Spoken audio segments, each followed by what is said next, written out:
Hello, my name is Halqery, and this is Pokemon Scarlet, the newest game in the Pokemon series. It came out, it came out in November of last year. November of 2022.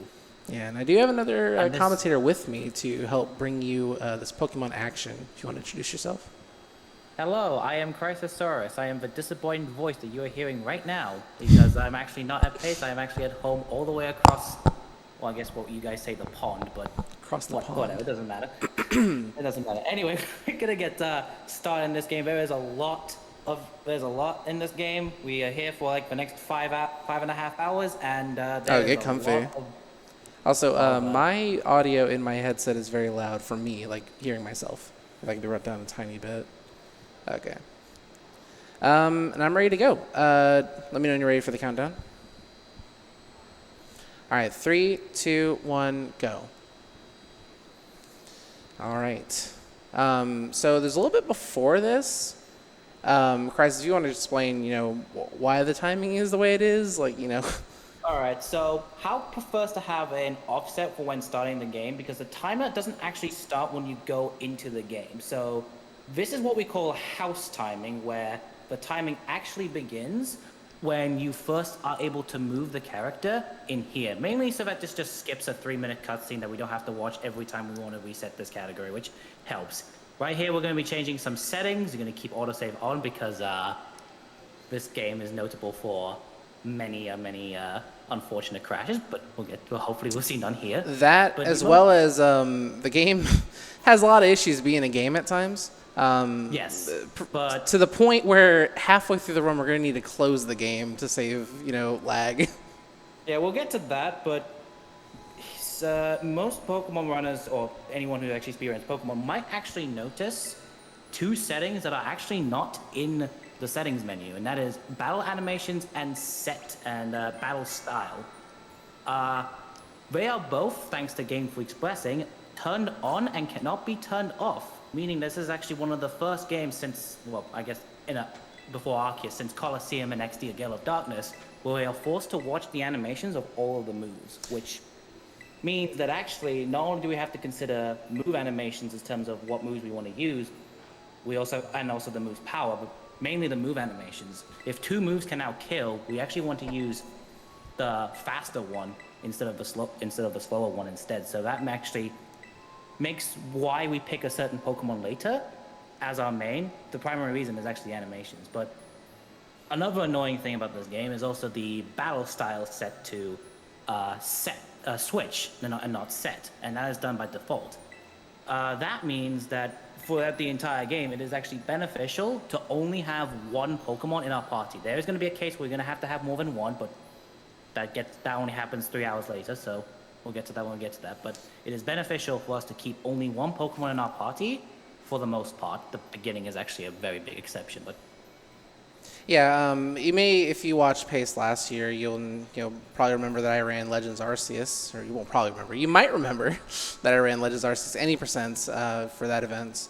And the whole move animations being permanently on for that game didn't really have too much of an impact because Legends Arceus actually just doesn't have that many battles for the most part. you can probably count all the battles in Legends Arceus in both of your hands. Yeah, there's not that many, so it's not that big a But in deal. this Now, game, there's yeah, most mainline Pokemon games have dozens. I think how many? I mean, this thing has what, 18 badges with they had 30 important fights, and then plus 10 more for other trainers that exist. So it's it has 40 fights, and having to see the animations turned on for all those fights. Yeah, now that I'm thinking about it, comparative to most other games, this game does do something nice where optional trainers are now fully optional. There's not really any trainers out in the wild that you're forced to fight outside of ones in An optional, cutscenes. it's your fault. I've done that before, and it happens to people. Not proud of it, Yeah, but because the main reason why it happens to people is, for those who don't know, this game, we have allowed turbo on for this game. So turbo, for those who don't know, is just essentially a controller that allows you to press a button. For the most part, we only have turbo on A. There are a few times you can do it on B, but for the most part it's A. And really, it just helps in mashing in this game for text. There is a lot of text in this game. oh yeah. And I mean a lot. There's at least an hour of dialogue that you have to watch that's unskippable. Yeah, so that's what so that's why we've just said we're allowing turbo to be used. It doesn't actually help in any of the tricks. You could argue it helps for one, but that's like very minor. Yeah, I but- use turbo for A and Y. That's literally it. Because Y pulls up the map when I'm done with an area. You know, rather than mashing to pull up the map, like I can just hold it for the map to come up. Yeah, only you have can turbo technically for use A. turbo for anything you want, but you're restricted to only using it on one button at a time. So I can't have it like alternatively mash A and B to speed up my text mashing. On the AP2 Ultimate, I have found a way to do that, but even if we could do that, it's not allowed for at least in the English boards. The Japanese boards, on the other hand, they allow that and then some. But yeah, so we use turbo. I tend to only use turbo A and sometimes turbo B on specific instances. Oh, that's right. I used Like turbo this. B for the quiz before the Elite Four. Yeah, there's actually more instances I actually use turbo B, but we'll get to that. We'll get to Oh, that yeah. a whole lot later. Anyway, starter choice. We're picking the fire one. This little head empty Now, little if you know guy. that, you might be thinking that's probably not great, but we'll get to that. We'll get to why Fuecoco is actually the most important choice. Just gotta make sure, even though I turned off give nicknames, you saw me. This is the only time where it's this and Let's Go as well. Like you turn off give nicknames. Like, do you actually turn off give nicknames? In Let's I Go? did. I actually don't remember. You probably do, because it never asks you to give a nickname. And it's In like, Let's Go? oh yeah, but Scarlet's like the only Pokemon where it's like, yeah, you want to give a nickname? We would be like, no. Yeah. The other Pokemon that we're gonna catch later, they do not give us the nickname option, which is a good thing. You know, saves time. Speaking of saving time, there's gonna be like our first little neat little movement trick in this game. This is the first traditional main series Pokemon game with like a free camera and a 3D environment. Sword and Shield was not really that. It's just it was I mean, have locked. the wild area. Oh, yeah, wild area is true, but this is like the whole game's a wild area. So instead of going around the right side like I was intended to, I'm actually gonna slide down this ledge real quick. You don't actually Perfect. have to slide down. You can literally just walk off if you know where to walk. If you know where to run off to. Yeah, But, I think I we pressed do B, that. but it didn't You take know it, so you're it fast turned out enough. better. You know you're fast if the autosave now saving does not pop up on the top right. So that's how you know. Anyway, this is the first rival fight of 6. Yeah, this is the first chance for us to kind of get an idea of what our Fuecoco is like. It's not going to matter too much, but it'll just kind of give me an idea whether I'm going to hate this early game or not. Yeah, the only thing to know about this Fuecoco is that if it's really bad, and I mean really bad, you don't two-shot the Sprigatito. Yeah. Most of the time you do, but it's like, you can sometimes get like the worst Fuecoco imaginable. I haven't seen a 3-turn fight here in so long. I shouldn't have said that out loud. All right, cool, we're good. You're still not getting it. However, there's still a chance that okay, not anymore, but Yeah, all right, we're good. there's also a chance of like some burn. We want to also, when we can, avoid status conditions as much as we can, because they are slow. Can I get Crisis turned up in my ears a little bit? If possible. Thank you. But yeah, easy fight. I don't think I can go any quicker than that because I even got 2 attacks from Sprigatito. Yeah, you did get Leafage turn 1, so like the fastest way to like get the fastest fight you can get is like double scratch because you avoid the not very effective text. Moves that decrease status is very slow as well. Very slow as well, as you will see later. We're actually going to be there's a move that we're going to be using that decreases our status, and we're going to actually decreases like our stats, and we're going to try and avoid it in most cases, with the exception of like one Pokemon that we cannot deal with without it. Here, Nimona installs not just the Pokedex app, but also a GPS tracker. More on that later. Nimona now knows all of our locations, no matter where we go, and that's actually like the only way I think she knows exactly where we are at any point. She's got us bugged. I never thought about that. Yes. as that quack, and as that Quaxly stays with the professor, that might come into play later. Who knows? But yeah, we're So gonna have here some we're we're gonna have some required battles in the Mono later, and we're gonna want to lose all of them because you know, Dude, spoilers. losing battles is definitely faster than winning them, especially with animations on, especially with set mode. And all that, Yeah, like- we're supposed to build up to that, man. right. You didn't read the I script. mean, this is just our neighbor Nimona. We're definitely going to win. We're definitely going to win every single Nimona. Oh yeah, fight, absolutely. We're right? gonna become the best like no one ever was. Yeah, we're gonna not surprise Nimona by just sending out a Lechonk later. What's a Lechonk? I don't know what that is yet. Oh yeah. Oh wait, I'm spoiling now. Okay, we both spoiled something. Oh yeah, we're even. Anyway, her mom's gonna give us a sandwich. Too bad we're not gonna eat it. Yeah. Too bad something else wants our sandwich. So I guess while we're just getting through this intro, one of the main questions might be why Scarlet and not Violet? Oh, I can answer that one. So, on paper, Violet should be the faster version because it actually has the better fights in every single way possible. Better areas, better final area as well. Better final area as well. We'll get to why later. There's one small little issue. The issue is, as far as we can tell, for every hour you play on Violet, you lose a minute to lag. It's my own personal theory that it's Miraidon's jet trails when it's being ridden on. That one's unfortunately been debunked because even without Miraidon on screen, it still lags more in other areas. All right, so we don't know. We don't know why Violet just lags a minute. Violet just loses 5 minutes to lag, but it does lose 5 minutes to lag. And something that we're going to steal from the Super Mario 64 community is we're going to be, at certain points, angling our camera down to avoid lag altogether. Believe me, we steal a lot from that game. Anyway, there's the Lechonk, my friend. Okay, you're talking about Mario 64, and I yearn for a game with a better frame rate like that. Game almost 30 years old. Yeah, so here we're actually gonna catch the Lechonk. You can defeat the Lechonk, but this Lechonk actually serves a very important purpose throughout the entire game. And it's actually is it faster? I actually don't know if it's actually faster not to catch the Lechonk, but it's just so useful in other fights that we still do it. Also, it's a guaranteed catch anyway. Yeah. Like, it's the first catch. They're not going to make it so that you can fail. Pretty Yeah, good the Lechonk time. I shouldn't be peeking at my time, but I can see it.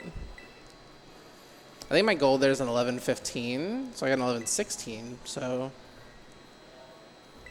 I mean, this game is fun. We're gonna have some moments, and I actually, for marathon's sake, I actually do hope that some of the funny moments actually do happen, but not in a speedrun. Obviously, not in a speedrun setting. Anyway, here's a rare candy.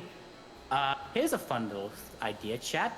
Count the number of candies we go ahead and pick up throughout this entire speedrun.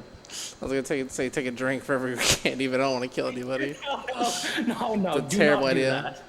That. That is an absolute terrible idea. Please do not do that. You want to explain what I just did there? So, the new thing in this game is actually the Let's Go feature. Yes, I know, taking a name from like a different game, but in this, so what we can do is we can send our Pokemon to do auto battles, which allows us to essentially get some, in this case, early EXP without actually needing to fight any of the wild Pokemon. But it's only used in the beginning. It's also going to be very useful in a certain section like later on, where we're going to be doing a lot of auto battles. But right now, we actually would ideally want to hit level 7 before a certain fight coming up. It's not too important to hit level 7 to hit in the next fight, but in the fight afterwards, we most certainly want to hit level 8. Yeah. Because So we're gonna have a bad time. to add on to that, there's a little, I guess I can call it a glitch, with the Let's Go mechanic we call it a stop and go. Basically, your character's supposed to have this animation where they put their hand out like go, and then the Pokemon like runs. But if you are running, you stop, you initiate a Let's Go, and then immediately start going in a direction again. you'll actually cancel that animation so you can, still act instead of having to watch that little animation. So it saved me a little bit of time there because you stop moving completely when you do the animation. Yeah, it is sometimes pretty tricky, and sometimes because of how this game runs, inconsistent at times. Where sometimes it's like, oh, you get it every single time with the same timing, and other times it's like, oh, your timing's off by a little bit, and you don't know why. But yeah, so right now we're actually gonna go with one of the funniest things with having cutscenes off.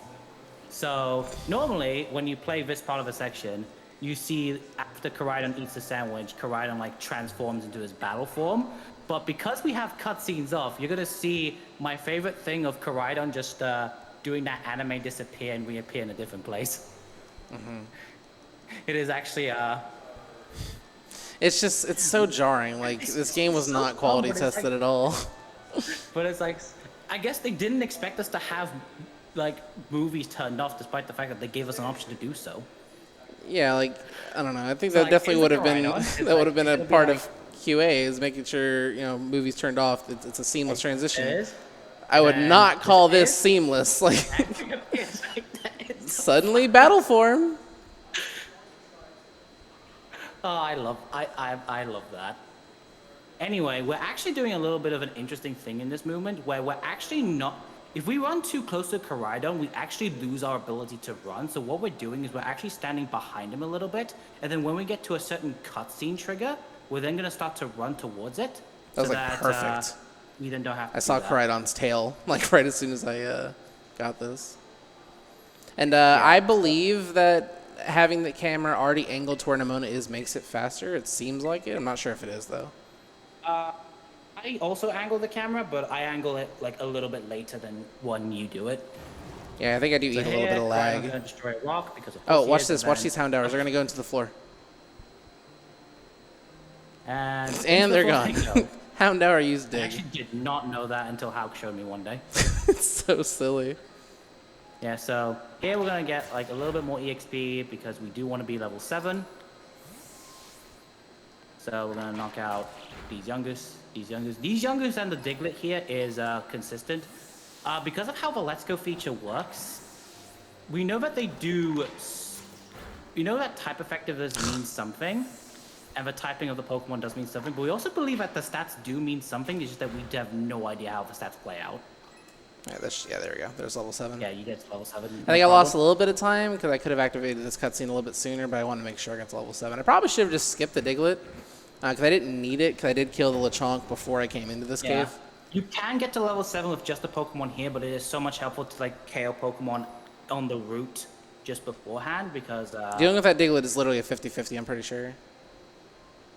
Or it feels a lot worse than that. So, as someone who runs the other individual categories, who has run Starfall Street a plenitude of times, we still have no idea why it does, how types work. So we know that the primary type of the Pokemon has something to do with it.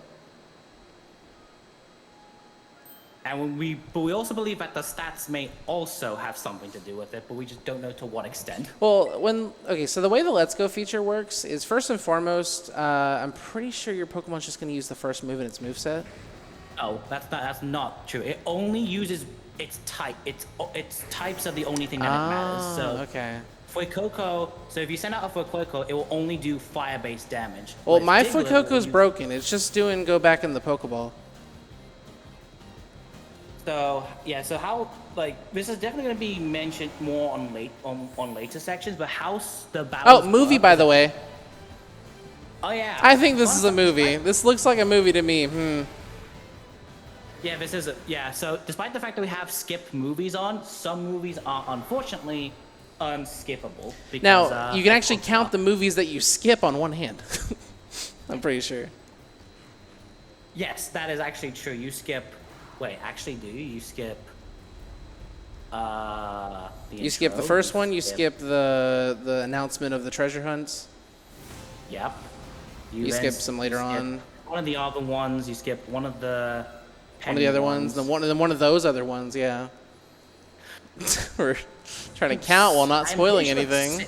I'm pretty sure it's actually 6, but I do need to count. But I do need to actually count that more. Well, because you skip the one I'll grow an when extra Nimona finger to shows prove a you your point. Pokemon. You skip the one that... You skip the treasure hunt cutscene, yes. You skip... Actually, I think it's 5. Actually, no, it might just be 5. That's the exact amount of fingers I have. Let's go. On one hand, anyway. Yeah. I think it might be 5. It's either 5 or 6. I have to like I have to double check. It's like I know the cutscenes that you can't skip, just not the ones you can. I say can skip. The game just skips them for you, so at least that's. Yeah, it's not like Legends Arceus where there's no toggle whatsoever, but you just have to remember to skip the movies that are skippable. They just completely remove them if you toggle the setting.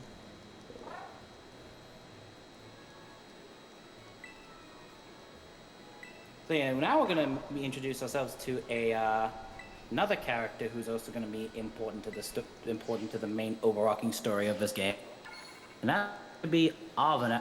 And after, no, I think that's when Nimona puts the tracking device on your phone. Maybe not during the Pokedex app. Maybe when they do that interaction, I don't know. Because you're gonna see location at certain point in the speedrun. It's gonna be funny, but here we fall down. You can actually just fall down. You don't actually need to slide off there. I think it looks cool. That's all I have. And remember this building. This building's gonna be might be important later. And what I mean by later, I mean like 5 hours later. You know, when people are awake later. Oh yeah, it's true. This is like a 3 in the morning run. It is 3:47 a.m. local time, I'm pretty sure. But yeah, apparently Arven has beef with this Pokemon that's called Koraidon, who's going to be our dragon motorcycle. But apparently he has beef with this Pokemon we don't know, and apparently I'm going to assume that he just wants to get rid of Koraidon because he throws hard in this game. And the reason why I say that is actually because losing to this fight is almost impossible. And what I mean by that is that if you are on kill range, he will go for Tail Whip. So annoying. So yeah, that's why we don't like deposit Fuecoco and win with Lechonk or something. Yeah, so for one of the categories where you have to set up an EXP specifically, you actually want to like win with Lechonk and not use Fuecoco, but here we actually don't. We actually just want to use Fuecoco because we actually don't mind the EXP and money from this fight. So this Skwovet, well, I don't have a bad place for Skwovet. I do have a bad place. Ooh, this actually might be a decent Fuecoco. Alright, good, I didn't get a burn. You could have actually like tackled on the second turn if you really wanted to avoid a 10% chance, but that doesn't matter. Yeah, I usually go for Ember Tackle Ember, but I don't have a phenomenal Fuecoco, so I just want to make sure. Like, I didn't see damage that made me jump out of my chair on Sprigatito, so I knew my Fuecoco wasn't outstanding. It's good. Yeah. It's not like, you know. On Sprigatito, the Fuecoco can sometimes do like 3/4 of the health bar. And that's a good one. Yeah, but there's also damage ranges, so you might get a good one, true. You might get a bad one, so you actually don't know. I mean, I think off that Skwovet damage, I might actually have a really good one, because that was really good damage. Like, yeah, that was like almost half of his HP. There's like most Fuecocos don't even get to that much damage, but it's either you high rolled or you have a good one. Yeah, definitely could have like reacted to the first hit. And again, we're saying like that this really matters. This only really matters for like one fight. Yeah, I mean, burning is going to remain a problem for the next 30 minutes. Because there's a couple more fights we have to do with Fuecoco. Because like, and then we get to move on to our new main. When I say animations are on, we mean every animation, which includes the ticking of a burn, like the Pokemon recoiling like, ow, I'm burnt. And, you know, the slow tick and the game telling you the Pokemon was afflicted by the burn. And the stats drop. That's actually the worst one. Yeah. Stats increase, stats drop. So we get to see its wonderful game's wonderful graphics in this scene. Remember, we both speedrun this game. We are the only ones who are allowed to complain about it. That's the rule. You're allowed to complain look at that tree. about the game. Look at that tree. You're only allowed to complain about your game if you speak about a game if you speedrun the game. But that is Oh, literally absolutely. the rule. So we speedrun this game. We're gonna talk a lot about this game, both the good and the bad. Wait, there's good. Wait, I wasn't informed of any good. That's some good. And like the fact that you can actually have fly in the beginning of in the beginning from the game, which is actually a really nice thing about. I really wish I could have killed that Hoppip, but didn't react fast enough. That's okay. There's some consistent Pokemon here that can kill. Level 8 before we get to the next fight, and it doesn't matter what category this fight is like. I hate this fight. Oh, it's so terrible. You can just lose 40 seconds just because it feels like it. There's 2 fights I hate. I do not like. This is one of them. And the thing is, it's not like a run-ending fight. Like, I should probably preface this right now. There are no run-ending fights. Right? This is one of the most consistent Pokemon games out there because there really is no horrible fight. There are some fights that can just lose you time for because the game likes to be, Oh, there's one fight I can think of. Effect Spore. Okay, there's one fight that could potentially go badly, but Oh, also, well, poison like you points. But that one's not too that bad. doesn't kill your run though. That just loses you 30. Like there's so many instances in the game where like a fight doesn't kill you a run, as in like you die, you have to like reset. But it does just like lose you a bunch of time, and this is actually going to be the first fight that actually does this. So I think after we get like enough experience, I think Fuecoco's done a good enough job for now. I think he deserves a break. Right? Don't you agree? Yeah, I mean, I'm not seeing a level 8 on this Fuecoco. You know, it's got to work a little bit harder. Oh wait, that's actually a small problem. I mean, yeah, we'll get it in a second. yeah, that should work. I was like, okay, find the Shroodle. Is that enough 8 EXP? That's probably enough. But Yeah, that should be enough after this like chunk. yeah. Oh, that was a lot of okay. experience for that one.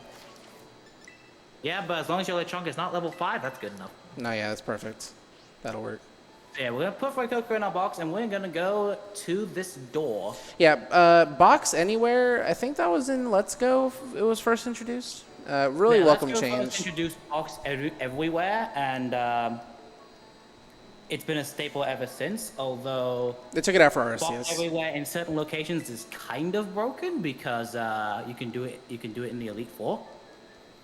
Sword and Shield, I think, has like the best system of box everywhere because while you can box anywhere, you actually can't box inside of a gym or in like the Champions thing. So I think that's like the best integration of the box everywhere because you can't just cheese gym leaders, despite the fact you still do that anyway. Anyway, this fight,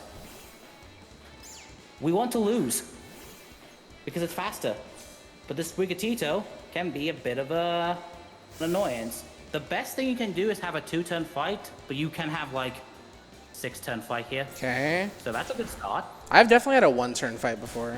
So as long as it doesn't tail whip. All right, Oh my we're in God, there. we actually have a 2-turn fight. Let's go. This run's actually really good so far. I am fully happy with this. Yeah, don't say that. You still have to wait to get the bird.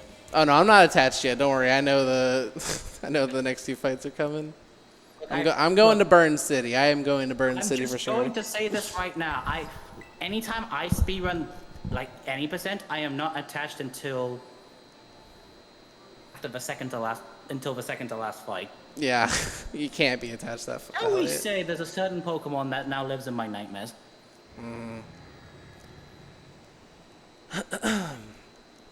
Yeah. So we're here at Mesagoza, which is the city where our school is located, the Naranja Academy. Spanish for the word orange. Because this game is supposedly set in a region similar to Spain. It's set in the Iberian Peninsula, which is the fancy word of saying based off Spain and Portugal. Yeah, I actually went to Barcelona like a couple months before this game came out, and I have to say it's pretty accurate. Yeah, I like when Pokemon has done a very good job where when they base a region off a certain country, they do a very good job at like imitating the country, and that's always something I've always appreciated about Pokemon, especially at Galar. Especially when I went to No like, bias. Linden. I'm sorry. I come from the United Kingdom, the United, but I'm sorry. Wyndon does actually feel like London. Mm-hmm. Does actually feel like home. Yeah, Shocker, the British person here likes the Galar region design-wise, not necessarily the game, but that's not exactly a cookie cutter thing, because Unova's okay. I don't live in New York City, but I've been there. It's okay. yeah, so I like the design. I didn't say I like the game itself. The game itself has problems. Mm-hmm. All right, so very, very, very important here that I remember to switch Fuecoco back into the party. Yeah, do that now. Yeah. Because if you don't, fun little thing. Apparently, T-Pat says that if you die in the grunt fight, you are sent back all the way to that Pokemon Center that you got the tutorial from. I thought you got sent back to Mom. Other fact, and a fun little, you don't get sent there. You get sent back to that center. And the other little fun fact is, for some reason, you do not get the fly point of Mezagoza until you do the whole school thing. Mm-hmm. Meaning, as long as the game doesn't... Meaning, if you actually do die and you send out Lechonk, it is just faster to just quit. Instead of actually doing the fight. Yeah.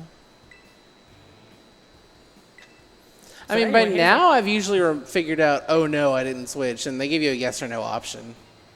Yeah, they do give you a yes or no option, so if you have just remembered just before, you can just mash B to, like, get out. But yeah. Here is actually the case of where we not only meet a third important character, who we don't know the name yet, I don't think. She's the girl with the Eevee backpack. Oh, here's a funny little camera glitch. This trainer did not turn around. Oh, there's me in the background. Oh, look, there's the girl. Oh, there she goes. Yeah, but that's a funny little camera glitch that can sometimes happen where for some reason the trainer just doesn't turn around. It's fine. I would prefer attacks. Yeah, again, this is another case where you do prefer Shroodo just attacking. And also, thanks to a little update, the beginning is actually slightly slower than if you run it on an order patch because they like to add these interesting turnaround animations. Good. Okay, so 2 layers and 1 scratch, that's fine. And no burn. That's the thing I care about the most. I just didn't... I'm sitting here just holding my breath. I don't want to get a burn. Fight. You shouldn't have said anything. I know, but I had to say it because I'm appreciative that I got through one fight without a burn. All right, so... I've had a run where I've gotten a burn on every eligible fight in the beginning. Ironically, this next fight is the scariest fight in the entire game.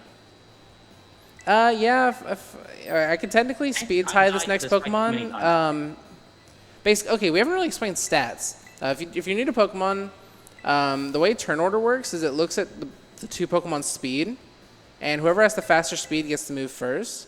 But if 2 Pokemon have the same speed stat, it picks one at random. So there's a chance that my Fuecoco has the same speed as this young goose that we're about to fight, but it's not likely. It's more likely that you are going to be slower than this young goose, which normally is not too much of the problem. We were slower than the Shroodo, but we would never die unless we get 2 scratch crits. But young goose has bite. Has a move known as Bite. Yeah. Yeah, and Bite is a bit of a problem because it has a 30% chance to flinch, and you can literally die in this fight. It has happened if you get unlucky. So you're hoping to, Leah is fine as long as it's not, Leah and Tackle are kind of scary, but you'd rather see Leah over Bite, honestly. Especially if you're slower, which this Fuecoco does seem to be. Here's a Bite. There's the flinch. Yeah. So we lose a turn, which in this game is 10 seconds. Yeah. Roughly. Well, there goes my world record run. All right, good. No burns. That's you got good. no burns, though, so that's good. And there's no way you can get a burn later. So, yeah, congrats on burnless Fuecoco. At least I got to hear more of the song. The song goes unnecessarily hard for a grunt theme. Oh yeah, it's crazy. One of the biggest sad things about this song is that it really goes hard. The problem is that it's over before it gets good. Yeah, not today though. because I got flinched. No. You haven't heard the best part of the song yet. It happens like for some reason a minute and a half in.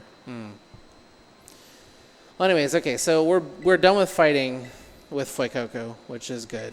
Oh, for now, but we're done with nail biting fighting with Fuecoco.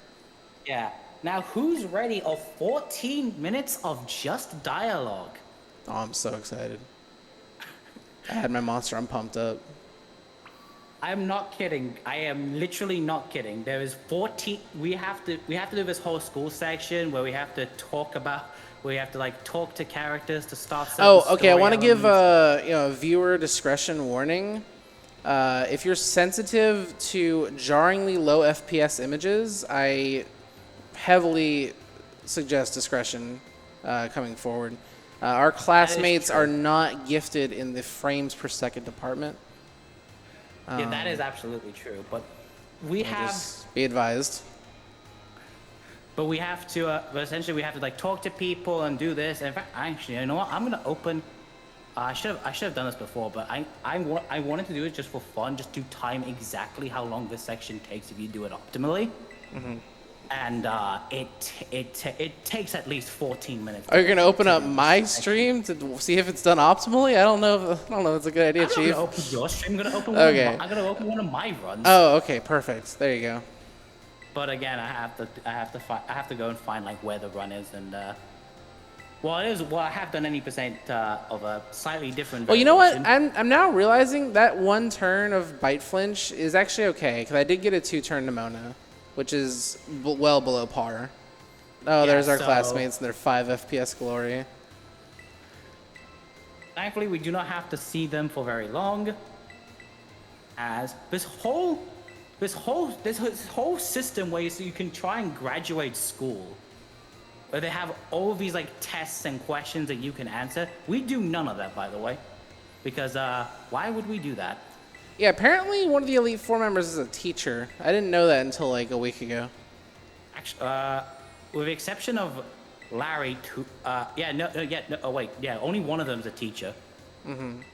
That's Hassel. He's an art teacher, actually. I didn't know that until like I was reading the dialogue the other day. And apparently, another certain character I'll say later that technically the second Elite Four member is actually Hassel's granddaughter. We'll get to who that character is in a moment. Arvin! Hi, we need you to talk about Titans for about a second because apparently you want to search for his Herba Mystica for something. Yeah, so the big thing that was introduced in this game is the idea of being able to complete different objectives. There are three main paths in this game. There's going to be Path of Legends, which centers around Arvin. Starfall Street, which centers around, that involves Penny. We don't know yet. Yeah, it involves Penny. And then the Victory Road timeline, which is the traditional 8 badges, and then the Elite Four, which centers around Nimona. So we're doing all of those. Yeah, I was going to say, you might be thinking, okay, which storyline do we need to do to end the game? And the answer is all of them. There's a secret fourth one. Because there's actually a fourth storyline that's only unlocked after the other 3, which actually gives us the credits, which actually ends the game. Which actually gives us that cheer. We're exactly. We're going to have to remind them in about 5 hours from now. We need to mute the end of the Yeah, I'm giving you the 5-hour warning to mute the VOD when the credits start playing. You will get a DMCA strike. Not clickbait. The last thing we want is Pace to get Ed Sheeran. I mean, I think Ed Sheeran owning Pace would actually be kind of interesting. What would an Ed Sheeran Pace look like? Everyone Scarlet and Violet. Scarlet and Violet LTA. What do you know? I don't care. Like, look, I love Scarlet and Violet, but even I know that the LTAs for this game would be horrific, no matter which single story category you pick. Path of Legends would literally just be decided by do you get paralyzed or not. Mm-hmm. Yeah, so as Crisis is kind of mentioning right now, there are speedruns of the single paths. I don't really find that interesting personally, but for people that, lack time, don't have time to learn the full run. Right. Yeah, because, they do have interesting routing, and one of them actually has you pick a different starter. Actually, both of them have. All three of them pick a different starter. Really? On which yeah. I didn't know that. So we'll say a little bit about the single story stuff. For each of the stories, you actually don't play for the beginning. You actually start your speed run. We actually allow something known as school timing, which essentially skips this entire intro section that you're watching right now, because we decided as a community it is pretty boring. Especially with how short Path of Legends is. Spoiler alert. The world record for it is well below an hour. It's 50. I can tell you right now, despite the fact it's not been uploaded, it is 51 minutes and 37 seconds by me. I haven't uploaded yet because I am lazy. I really need to upload my speedruns. But So imagine like the speedrun being 47 minutes longer, and that 47 minutes is literally just doing what we're doing right now. Introducing the Japanese Starfall Street. So for those who don't know, English and Japanese leaderboards are slightly different. We do have slightly different start and end timings than 90%, but in the single story runs, you have to play through the beginning. Whereas with English runs, we've decided to say, no, we do not want to do that. So instead, you can create a save file when you get when you finally leave this entire section. The only rules are you are only allowed to get the experience from the minimum amount of fights possible. So and you're allowed to grab the rare candy I grabbed earlier. You are allowed to grab that rare candy, but that is the only item you're allowed to grab, and you are allowed to catch the tutorial chunk, or if you want to, kill it instead. You're not allowed to defeat. You're not allowed to let's go. You're not allowed to get any extra EXP from any of the other fights, which does actually make setting up for Victory Road a little bit scarier, because it is actually optimal for that category to have, because that category still picks Fuecoco. In fact, to say this lightly, any percent Victory Road is like beta. I wouldn't say beta any percent, but like any percent to its core, because it still uses the same Pokemon and same strategies as what any percent does. It's the other two categories where they change a lot, where they actually change significantly, because they actually use different Pokemon completely. So we're getting our first look at the professor of this region, Professor Seda. The professor is different depending on which version you're playing, because Pokemon Scarlet focuses on the past, which she has her little fossil teeth necklace.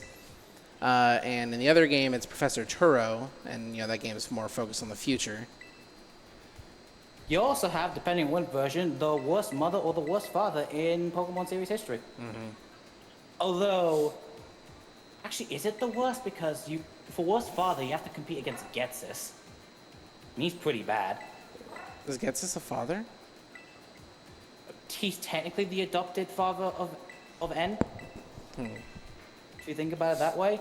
And then for worst mother, you have Lucamine as the competition. So there's a hot competition for worst mommy for sure. I just remembered Lucamine from Ultra Sun and Ultra Moon. But yeah, so basically the professor was telling us about this this beast right next to us, Koraidon. Arvin actually gave us its Pokeball. We kind of glossed over that. So there might be a connection there between Arvin and the professor. I don't know if it's been... Oh, no, wait, they did already say. That is Arvin's mom that we just saw. They have already said this like ages ago. It is Arvin's mother and father. So actually, the version... Scarlet could also just be dubbed mommy issues instead. Yeah, mommy issues versus daddy issues. That's really the true reason why you should pick one or the other. So here's our dorm room. We're gonna see it one more time at some other point, and then that's it. They're gonna try to aggressively force us back in here towards the end of the game several times, and it's kind of annoying. But for now, for several hours, this is the only time we'll ever see it. And for some reason, we are sleeping during the middle of the day. I don't knock it until you try it. It's pretty nice. I work overnight, so I do sleep during the day. It's daylight, but it says ready to call it a day. It's like, but it still looks like morning. You could call it a day early. Yeah, but remember, this is a school, so I'm assuming the school starts at like 9 or something. Yeah, you have a point. Actually, no, it starts at 8:30. That's when it starts. So luckily, I think we've done a great job of padding this 14 minutes dialogue. No, we're not done yet. We still have 5 more minutes. Oh man. Speaking of 5 more minutes, we actually finally get to see another cutscene that we can actually skip. Because we're actually not going to be a good student because we're supposed to go to the schoolyard. It's time! Assembly. It's almost time, guys. It's almost time for us to actually play the video game. Gameplay. But yeah, basically as soon as we start moving, we're gonna just beeline directly. Like we're not wasting any time.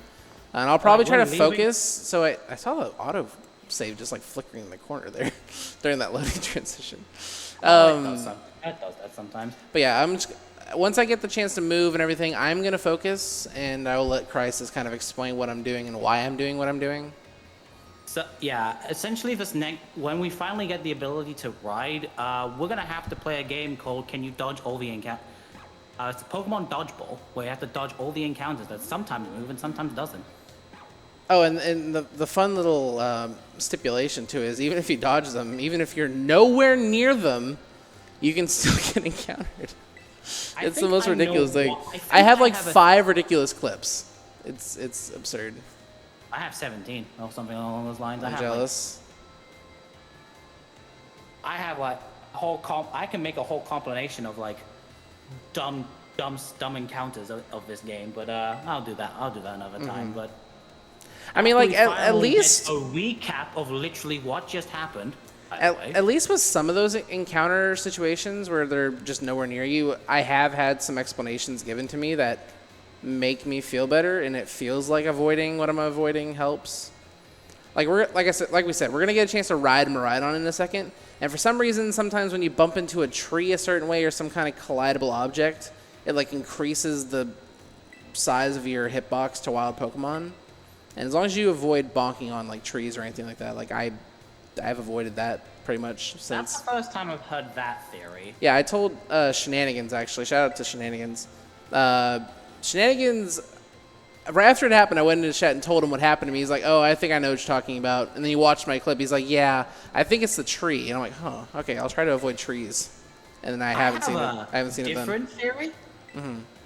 Where, for one frame, when a Pokemon spawns, it just has like a humongous hitbox because it's trying to figure out what Pokemon to spawn and like do that, and then it gets like this massive hitbox. But that might be like a wrong thing. But that's just a theory that I have. There's no science behind it. Oh, we didn't really talk about Cassiopeia. Yeah, no. They hacked our phone, and now they're calling us and say, "Hey." Yeah, we're not. It's not like we're joking with Nimona. They actually hacked our phone. No. Cassiopeia hacked our phone. Nimona just put in a bug to track us. But again, that one is a little bit less subjective. This one, they literally said, "Yeah, we hacked your phone. Please defeat these Team Starfall people." And it's like, give us 3 hours, then we'll do it. Yeah, right now they're all 3 trying to like pull us in different directions. Like, no, you should do my quest. No, you should do my quest. But we're gonna get to all of them. Just chill. You know, you don't need to fight. Yeah, they really want you to do like their specific quests first, and we're only gonna have fun with like one of them. We're only gonna be like satisfy one of them for right now, and then the other ones will get to them at some point. So here we finally get the ability to essentially have our bicycle, but except instead of a bicycle, to drag a motorcycle, which is much better, I think, because it can do a bunch of other stuff that the bicycle can't do, like jump. A bicycle can jump. Have you seen BMX? Yes, but can it do one of the tricks that we're going to do? Actually, you know what? Bicycles jumping is canonical in Pokemon with the Acrobike in Gen 3. Yes, but here's the question. Can the Acrobike jump backwards? I think it can jump sideways. But can it... Actually, it can jump up ledges. Actually, Acrobikes can jump up ledges. Can it? Oh, it doesn't matter, because now we are finally out. We've padded enough. Halqery's not going to be paying attention because he's going to try and like play, like I said, dodgeball. Yes, we're going to finally get out of Mesagoza, and we're going to fly back to actually the town that we got the tutorial from the Los For the Pokemon Platos. Los Platos. Which actually, fun little fact about every single location, it is actually based. The names are actually based off kitchen utility. So Los Platos is actually based off a plate. Mezagoza is based off a table. We haven't got, my favorite one is later, but that is something to note about this. So here we're going to go backwards and we're going to take a thing from Super Mario 64 and do a BLJ, which in this game stands for backwards ledge jump. We go on a ledge, we jump backwards, it allows us to get us another jump, which essentially allows us to get to places that we don't, that we can get to earlier, because we can't go up slopes that we're not supposed to, but we can go down them, and with that we can just like jump to places that we're not supposed to. Yeah, the primary difference between the BLJ in this game and a BLJ in Mario 64 is it's not for speed and clipping, it's for accessibility mainly. There is a speed glitch that we can do, but unfortunately we're not doing it today. Yeah, Crisis and I showcased this game at ESA Winter in February, and we were able to run the route at that time, because at that time it was the current patch. But shortly after we came home, I guess they didn't like our run, so they patched it. Yeah, we'll explain more what that glitch does and how you get it, but that's more about routing differences that we'll get to a whole lot later. Right here, we're going to be picking up a couple of rare candies. We also picked up earlier a Quick Ball. The Quick Ball is going to be very important because we're going to be hatching our new main as of right now, and The Quick Ball is one of the most broken items in this game, actually. yeah, because we are going to be well, it's not the most broken items. EXP candies is the most broken item in the game. But here we're going to be going behind this Fuecoca and stealing a mechanic from Arceus. We're going to do is a backstrike. A backstrike in this game essentially, I wouldn't say doubles the catch rate, but increases the catch rate. Normally a Quick Ball here is if you do it normally, would be 60% chance to catch, but it's actually, thanks to the backstrike, 100%, meaning it is a guaranteed catch. There are other things you could do that are arguably faster, but you do not want to reset 50 minutes into the speedrun. There is an Ultra Ball nearby that you can use instead, and there is a faster Yeah, it doesn't work sometimes. That's at that aforementioned ESA run, I lost several minutes because I accidentally used it first. It is a 60% chance to get in. But after we finally get what is essentially the boxing glove Pokemon, because that is kind of what Flamingo is based off sometimes, we're going to grab this very important item being the EXP Candy L, and we're going to actually go back to the East Gate. Now, you might be thinking, why didn't we fly out to this part and then fly back to Mezagoza? That is because Mezagoza is actually in a separate load zone, which actually is slower to load into than just doing that. So by going out, flying down, then flying back to the gate is actually faster than flying back into Mezagoza and then getting out. Yeah, I just picked up a Pokédoll, which is going to guarantee escape from any wild battle. That's definitely more of a safety strap, because we're going to go into places that we're not supposed to be in very early. But as of right now, Koraidon isn't really moving that fast. So we're going to deal with that problem very quickly. Do you have the stream pulled up? I do. All right, I'm going to try my best to keep track of my stats, but if you could just verify them, that'd be great. Oh no, I have the stat tracker open up. Yeah, same. I've got Ranger open too. All right, good. I got the best way to do this. Can I get a slide? Yeah. Yeah. Perfect. So I will say that this is technically the current route. I am working on a slightly newer route, which apparently only saves like 3 seconds, which skips some candies and gets a different item instead. Did you say 3?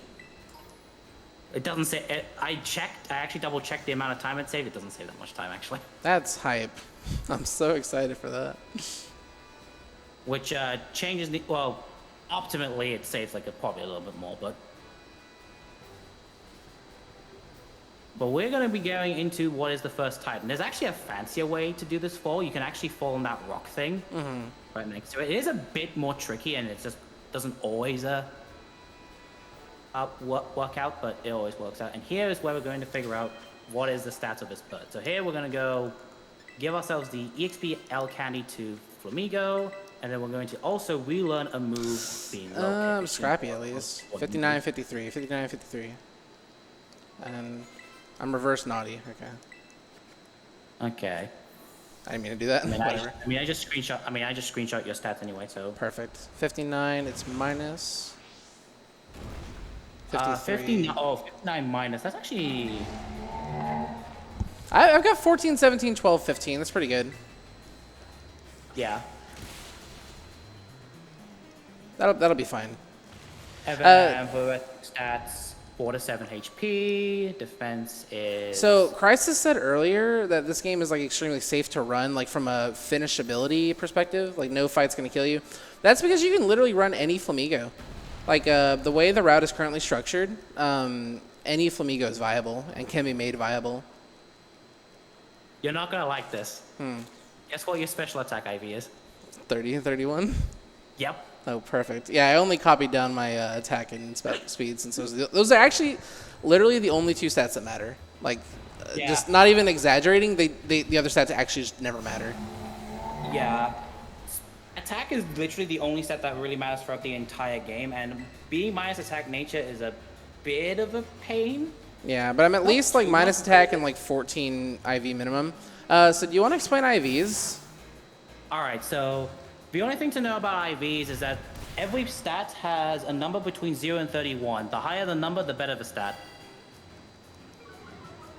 That's really all you need to know. There's like a neat thing where it's technically one extra stat at level 100, but we never get to level 100 anyway, so that's kind of irrelevant. But essentially, the higher the number, the better the stat.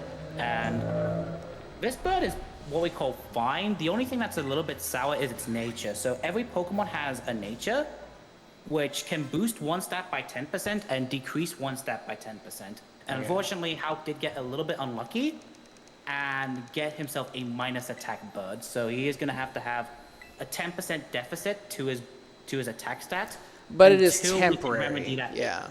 Yeah. It was a bit like, luckily for me, my only problem is a temporary one. There's problems you can have with the birds that are permanent, much more permanent, like having Tangled Feet instead of Scrappy. Scrappy's a much better ability. The ability does matter, but we'll get to why a little later. Well, so actually, the ability is actually going to change my movement right now after I finish this cutscene. That is actually, it's going to change the movement a little bit, but we'll get to that later. I just want to do a quick mention that with this route, attack and speed does matter. Speed matters more a little later. With what the route that I'm trying to do, speed will literally not matter at all either. Just attack. Yeah, you were trying to do things with bottle caps, right? Yeah. So I'm trying to do things with bottle caps, but turns out it takes about 48 seconds to actually buy and use them, from what I've timed. And that's like I'm trying to go. So there's actually two ways that you can try and do this category. One of the ways that Halq is going to be doing, because it's the most recent and it's the most. I was ready to split. Safe. I was like hovering over my button. The fact that he's trying to level up pretty high, and later on we're going to be using ways to increase our stats to remedy our bad attack and bad speed and try and go and hit some ranges. What I'm trying to do is I'm trying to go lower level, so skipping some candies and just buying an item to fix any stat issues that I may have. The far I'm finding is that I'm trying to find what I can skip and what I can't skip, and what I can skip to buy the caps will just break even at worst.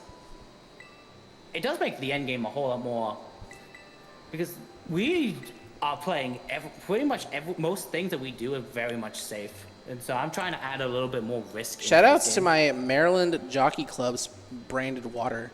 If you don't know, Pace actually takes place at a horse racetrack. And I made my debut betting on ponies earlier. I don't like carrying cash, and people have been paying me cash for like reimbursement all weekend. And I was just trying to get rid of it, but I accidentally won and like doubled my money. I bet $35 on a pony getting first or second, and I won 77 from that. Nice. Now Halq is going to definitely have to focus up here, because this is the part where where many people have different names. People call it Around the World. Some people call it Halloween, but Halloween. I I never heard Yeah, Halloween before. Some people call it Halloween. I love but that. We call it, but we call it like the candy hunt. And the Mm-hmm. reason is why is that we're going to be going essentially through Paldea. Well, I say through Paldea, mainly just around a mountain. Thank God. And getting a lot of candies. There could be a lot of And Pokemon like right there at that ledge when I'm trying to get up. It's so annoying. Yeah, they can. And our goal is essentially collect a huge amount of, a huge amount of items that we're going to either sell or use. Nice grappa berry pickup. Thank you. And we're going to, more importantly, get a bunch of candies. You've seen earlier how much an EXP candy gave to our Pokemon. We're going to be getting, EXP candy is going to be one of the best items that we can get early on that allows us to essentially over-level our Flamingo. The reason why any Flamingo is arguably runnable is because we just over-level our Pokemon. Like, to a ridiculous level. But in order to do so fast and efficiently, we are looking around and hoping not to get any encounters. Which is a lot harder than it sounds. So here we're going to fall on a thing. You actually missed the ledge, but it's fine. Yeah, I tried. It's a very tiny ledge. And here we're going to go into all of our favorite rock, called Ratio Rock. Mm-hmm. So using the ledge jump, we can actually get to certain items. A lot of the time, unless it's like a candy, we really don't want to go out of our way for TMs or money items that are too far out the way. This being the one exception, because it's actually going to be one of the most important moves that we use in the entire speedrun, being acrobatics. We'll explain like I'm like so moves in close. Just let me a up. moment. Thank you. Yeah, that can sometimes happen. But here we're going to grab ourselves a EXP candy medium of 3. So yeah, some items can actually have more than just one of the same item. I don't think that can happen for TMs, but that can most certainly happen for EXP candies. And we're just going to... That was pretty clean. I had a little bit of issues with like the beginning of the rock, but that's fine. Yeah.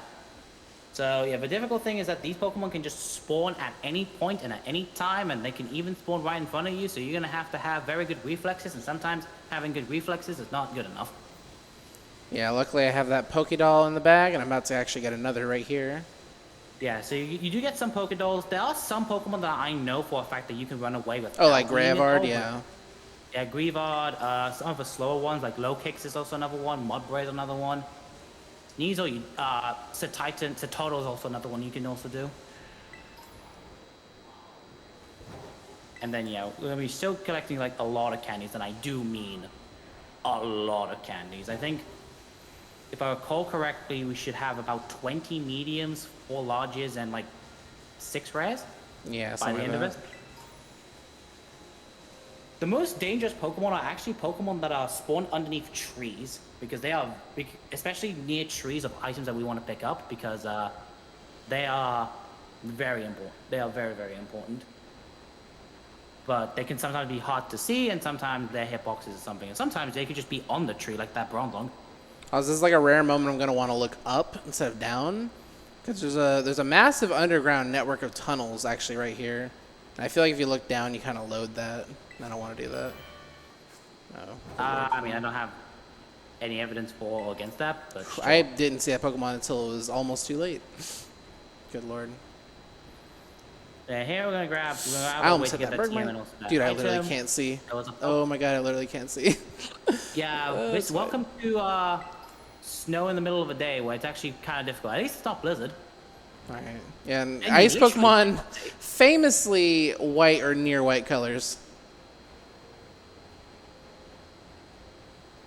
So, yeah, we're going to come up here. We're then going to tag this center. This is, you might know to recognize this as the Ice Gym, which is actually the last gym you're supposed to do, but you are not doing it yet. However, are you going to go in? Yes, we are going to go inside the Ice Gym. Yeah, start the gym test. This is mainly to set up later so that so how gyms work in this game is you enter inside a gym, you talk to a receptionist, which then activates the other person you need to talk to activate the gym trial. With all but one gym, you have to enter inside the gym to activate the gym test. There's one gym you do not actually have to walk in to activate it, but that's a special case. We're doing this now so that it's technically more optimal for movement. Yeah, because we're going to have to warp back here later, and when you warp, you go to the Pokemon Center I just touched, and The gym staffer we have to talk to actually do this gym's trial, it spawns up there near the Pokemon Center. Yeah, so we're going to do this now and get it over and done with, and then we're going to go back inside. And actually, a root difference here between our ability is actually there's a bunch of candies we can collect.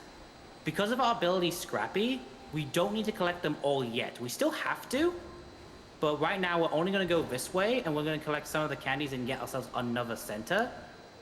And the reason is actually Flamigo can have two abilities. There's Tangled Feet, which has text, but if you read the text, but you could put a blank piece of paper next to that ability, and it reads the same thing. Yeah, but the funny thing about Scrappy, I don't know if I just said this or if you said it, I'm tired. But the most important thing about Scrappy is not its written purpose. So Scrappy has a written text on the ability, which states that it can hit, its fighting type attacks can hit, its normal and fighting type attacks can hit a ghost type Pokemon. That's not relevant text. The relevant text is actually the text that's not in the game. Well, actually, it is in the game. That's like that is actually in the game. Like well, it's as in of the now. game, but it's not. But it doesn't tell you. But Yes, it does. It's part of the ability description now. It wasn't always. Okay. But I think starting in Gen 8, they gave to nerf Intimidate. They gave a bunch of abilities, pretty much a nullifier effect to the Intimidate ability. Which Intimidate, as soon as the Pokemon's thrown out, it drops the attack of all the opponents by one stage. Pokemon by one stage. Yeah. But Scrappy prevents that effect, and that's actually the most important text box. The most important part of that text from that ability is actually the ability to be immune to Intimidate, as there are 4 Pokemon. Well, I say 4 of an asterisk because one Pokemon can sometimes not have the ability, and that can have the ability. And fun fact, they're actually just the same thing. Oh, you didn't? Oh, okay. All right, 113.99. All right. 113.99. All right, so I'm at the higher end of my attack. I probably have 17 IV. And I'm at the lower end of my speed, so I'm probably near 12, 13. That's something I do. Something I do that's a little bit different is actually I take one medium away from Flamigo and give it to Fuecoco now. I do that if I have a range on Iono. Okay. Because it helps me, because I think if I use one more medium, or if I wait a little bit and use one more medium on Flamigo, we'll get to level 50 in the next gym, or in the first gym. Actually, I should have that range. I'm not in it, don't worry. It's like 9 IV or lower or something. Alright, so 113. Actually 13 IV or lower. I have exactly 17 IV. Okay. Yeah, the range would be if you have 13 IV attack or less. Yeah, I was never in danger of that because my minimum was 14. In that range anyway. So yeah, we're good. So yeah, with my new route, you actually would skip not only these 2 red candies, but also the other medium. You still get the. There's a center that we grabbed earlier. That's very important for later, because it's actually like another fly point that we need to. Yeah, that's one thing we didn't really touch on, like why I'm doing what I'm doing. I'm actually like, in addition to grabbing rare candies and TMs and all that stuff, we're also touching a lot of fly points we'll need for later on. Yeah, these fly points are going to help us so that we can just fast travel to them later. And because we just want to get all these candies right now, we're just going to go just get them right now and then just reap the benefits of all these candies. So here we're going to go against the second Titan. Cool. And we should also mention this. We also like to prioritize some of our Titans earlier, especially Cloth. We want to do Cloth first regardless of which speedrun category, with the exception of one, that we do. Because Cloth gives us the ability to dash and essentially make all the movement speed faster. Believe me, it is pretty slow not having the ability to dash everywhere. As a Starfall street run, I know this.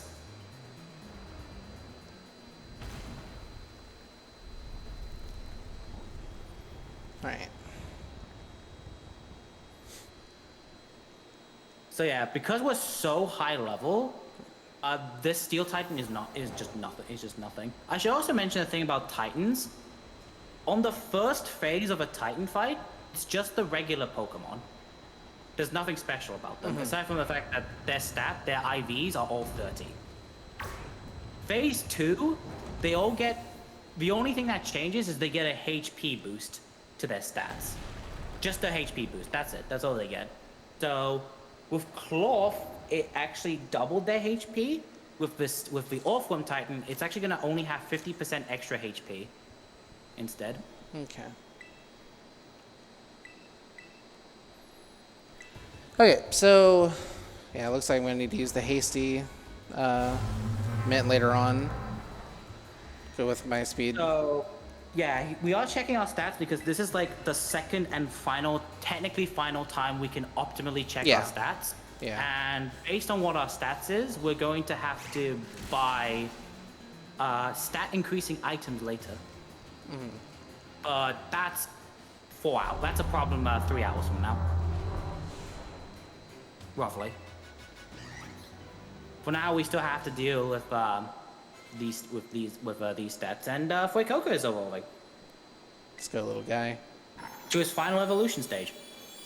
Yeah, that you'll see. I don't know what you're talking about. Starters are 2-stage evolution. What is a torch song? Wait, I'm sorry. Skeledirge? What's a Skeledirge? Yeah, a little cute sombrero crocodile. That's as far as it's gonna go. It's not the end of Crocolore though. We're gonna use it later on. It's gonna have a pretty important role in earning us some badges. Earning us a badge. And the star badges. Oh yeah, that's okay. I guess that too. I mean, important are in very large asterisks. Yeah, very, very large asterisks for at least 2 of them. Anyway, I hope you like more dialogue because every single Titan that we do, Arvin likes the monologue. Yeah. Because there's a whole story with him and his dog, and that's great. We're speedrunners. Who cares about touching stories? We need to move. Exactly. But luckily with Turbo, these things make for great bathroom breaks. Yeah, we get 2 of the Titans now. The first one is because it's actually the most important one in terms of movement ability, and we get this one because it's actually on our way to our first gym. Well, it's also a very good one for movement capabilities because the high jump just lets you access so many more things and just move quicker at times. Yeah, high jump is also very useful. It is actually, I actually want to talk a little bit about some history. We actually used to do this earlier. Which had its fair share of problems because we couldn't actually one-shot phase 2, and it sometimes goes for Sandstorm. It's like a really slow move. Yeah. So we used to do the whole like candy hunt and get all the candies in the mountain with Orthworm, but that was changed to delay Orthworm because we want to be able to one-shot it and thus making the movement a little bit more awkward. There's actually a rare candy that we used to pick up in the mountain that could only be picked up with high jump that we no longer pick up. 07's to that rare candy. But this game has plenitude of rare candies that we can pick up. So much so, I'm trying to skip some. Yeah, because we're... Spoiler alert, we're going to be ending this run in the 80s for level. We're actually gonna be very soon at some point just gonna be higher level than final Pokemon in the entire game. Very, very shortly. Because level equals good. But here's actually the main plot device for Path of Legends. Arvin wants to get his Mabosstiff better. Because something happened in Area 0 that we don't know about yet. What is it? Oh, yeah, actually, they did mention Area 0. Briefly. Yeah, they did mention it. Does our character ever eat a sandwich? We apparently allegedly do get a sandwich. It's just that we never eat it. Let's go. Because they couldn't animate it. Oh, there is an animation for eating sandwiches, and I've heard many complaints it's an animation that we're never going to see. Yeah, there's a whole aspect of this game called picnics, and it's not good. It's not good for speedrunning. It's not fast. There's no speed food like in Breath of the Wild or TOTK. Unfortunately, that'd be hype. Technically, the first sandwich we get was speed food. Oh yeah, true. Well, the first sandwich we give to Karai on this speed food, except it lasts permanently. Yeah. There is technically another speed food that we could have gotten, but unfortunately that thing was patched. So Yeah. we'll discuss that later. We'll discuss that the funny thing later that you could have done. Yeah, this if you is the never current actually- patch of the game. 1.3.2, I believe. which does have one time save over the version that I'm running, which is 1.1.0. Yeah, we'll actually be getting to it very soon. Yeah, right here you give the XPM now to. I'm trying to really remember like this route a little bit. Okay, that makes sense. Okay, technically you have slightly more EXP than what I did, but it's fine. On Rocklow, but my route kind of reduces that problem. Anyway, here's high jump. We can able to just do these jumps. That's pretty much it. I always don't understand why certain Titans get certain abilities. We'll get to the weird ones later. My personal favorite one, the one that gives you one ability, is not the Titan you think it is, but we'll get to that one later. We'll get to why I think that's funny anyway. Anyway, welcome to the laggiest city in the entire- Lagvincia, everybody. We're going to... How are you going to grab this quick ball? It is slightly risky. It's There's a actually very tiny quick ball corridor that pickup. Kratom barely fits in. Yeah, but there's actually what's interesting is that you actually did skip over a 3 quick ball pickup. Yeah, I keep seeing that in the notes, but I don't actually remember what that is. But ideally, I only need the one I just got. So. Ideally, you only need the one, but a certain Pokemon would like to say no. I might not go for that one. Or you just well, you have autosave, so you just have to like reset if it breaks out, I guess. Yeah. But plus, like at that point in the game, I have to reset anyway. So That is do I true. really lose time? You do based on movement. Anyway, did you know that Speedrun is now having a collaboration stream with Iono? Yeah, we're being farmed for views. Yep. So, this is the only gym that activates the gym trial immediately after you leave.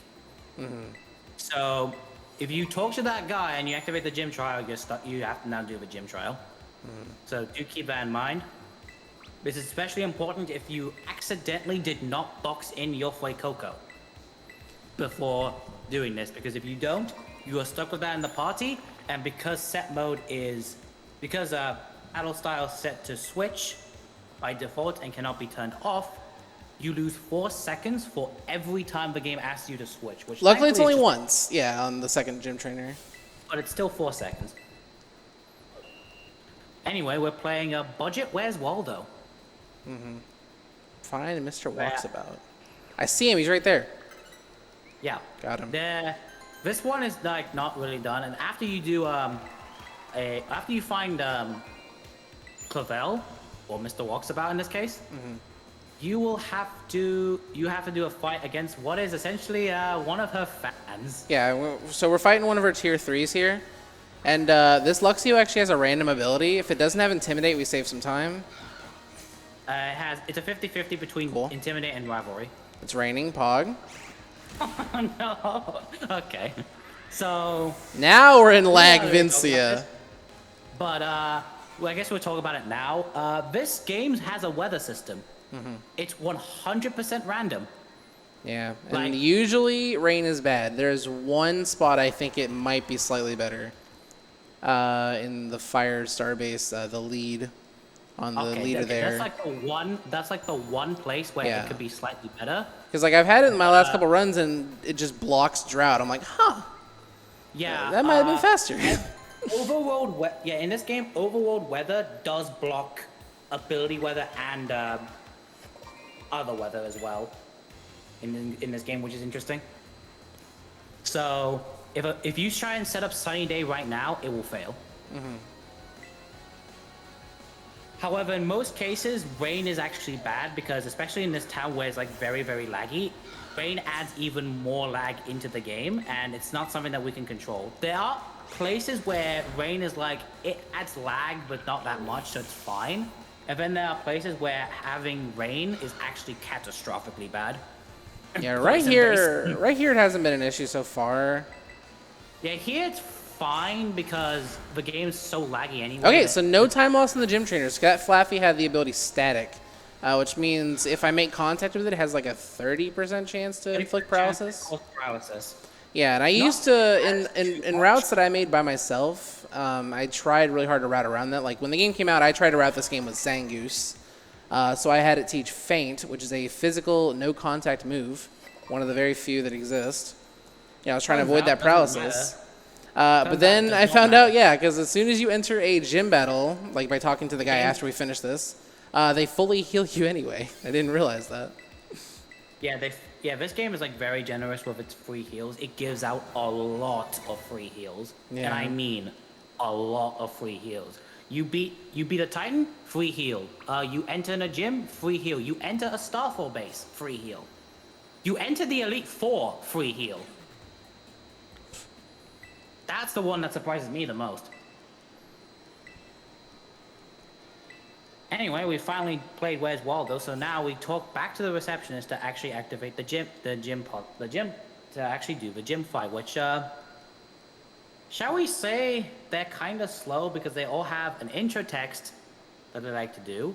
Some are fast and some are So, completely unrelated, but I'd like to take this moment to remind you that this event is for charity, and you can donate, and we might read your donations.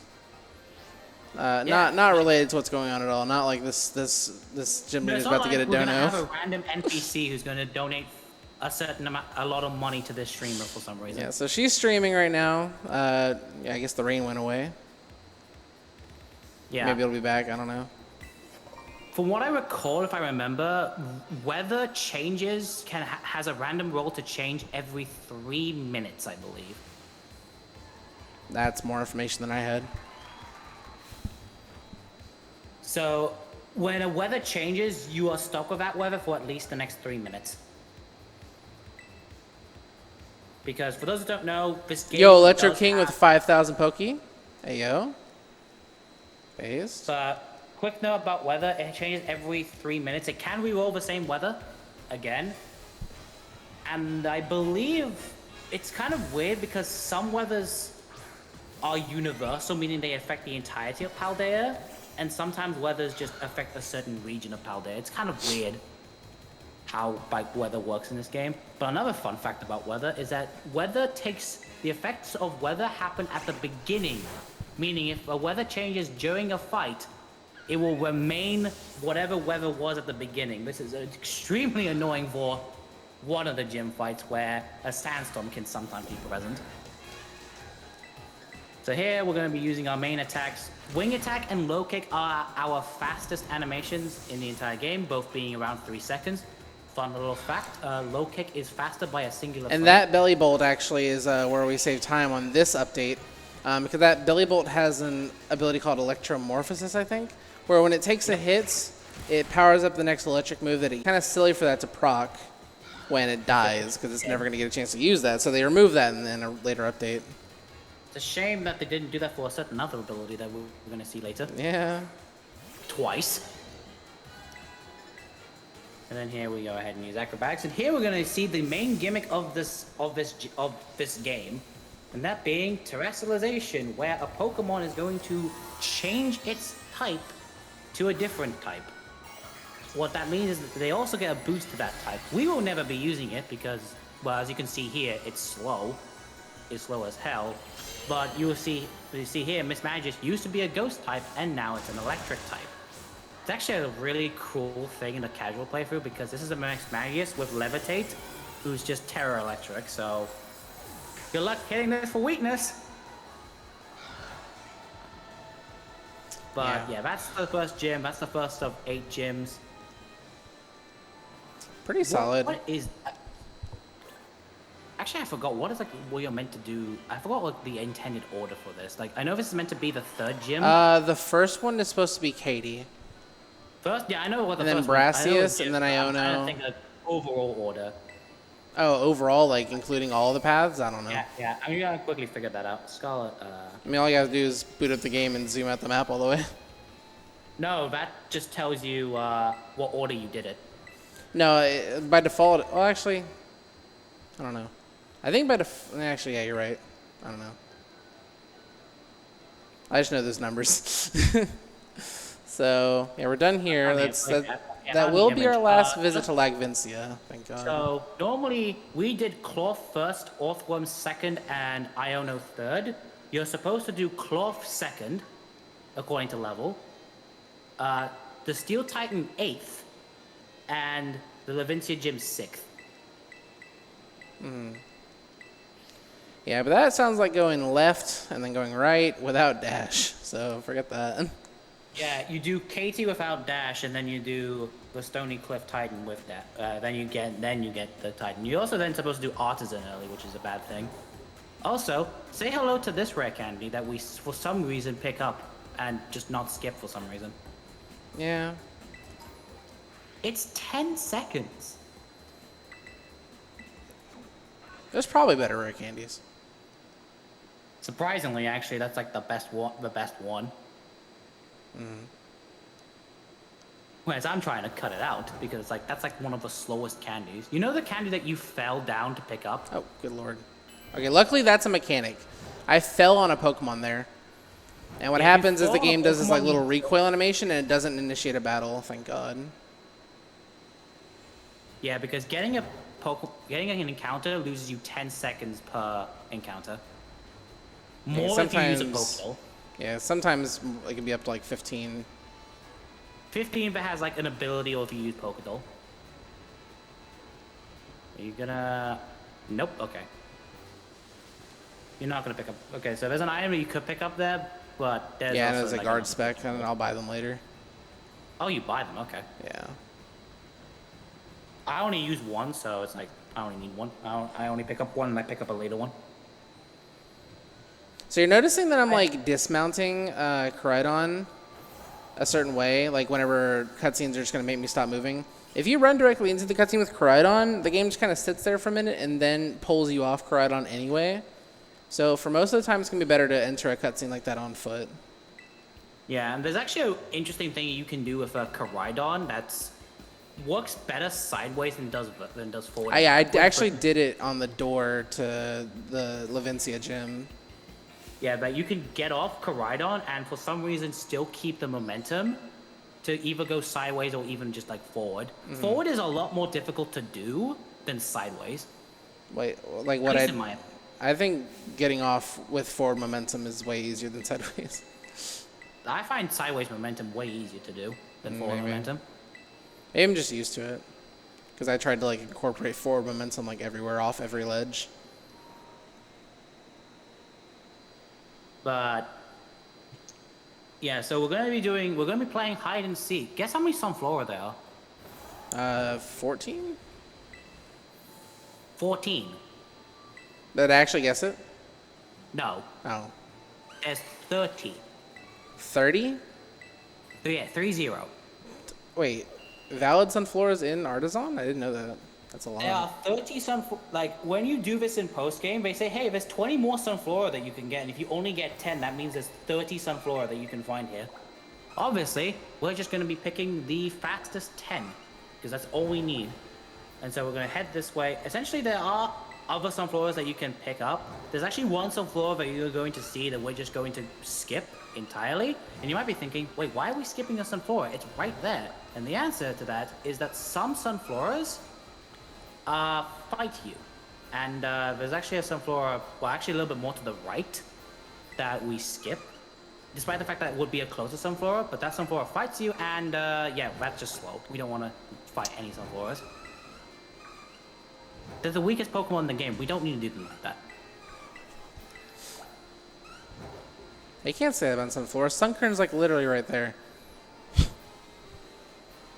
Sunkern has like 30 in every base stat. Sunkern alt main when? Never, actually. I'm Yeah. most likely to try to route like a Squawkabilly alt main.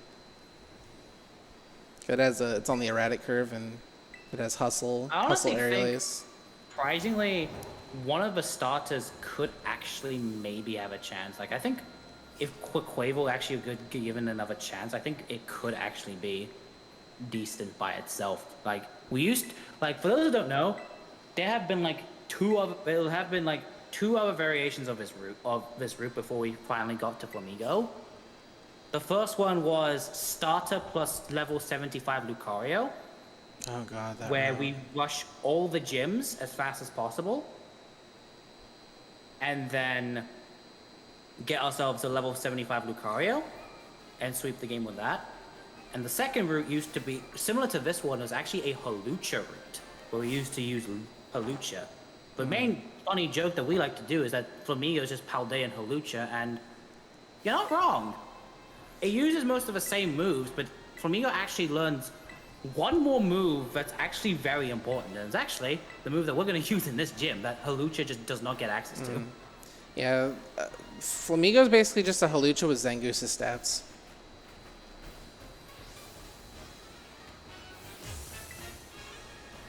I mean, I say that we might have to use a Hawlucha later, but we'll get to that later. But anyway, here's the grass gym where we will not be using flying type attacks.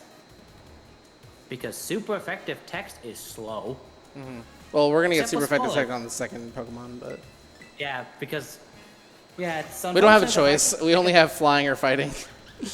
Yeah, we only have flying or fighting, and that next Pokemon we're going to face is a normal grass type, which is weak to both, which is, you know, fun little thing.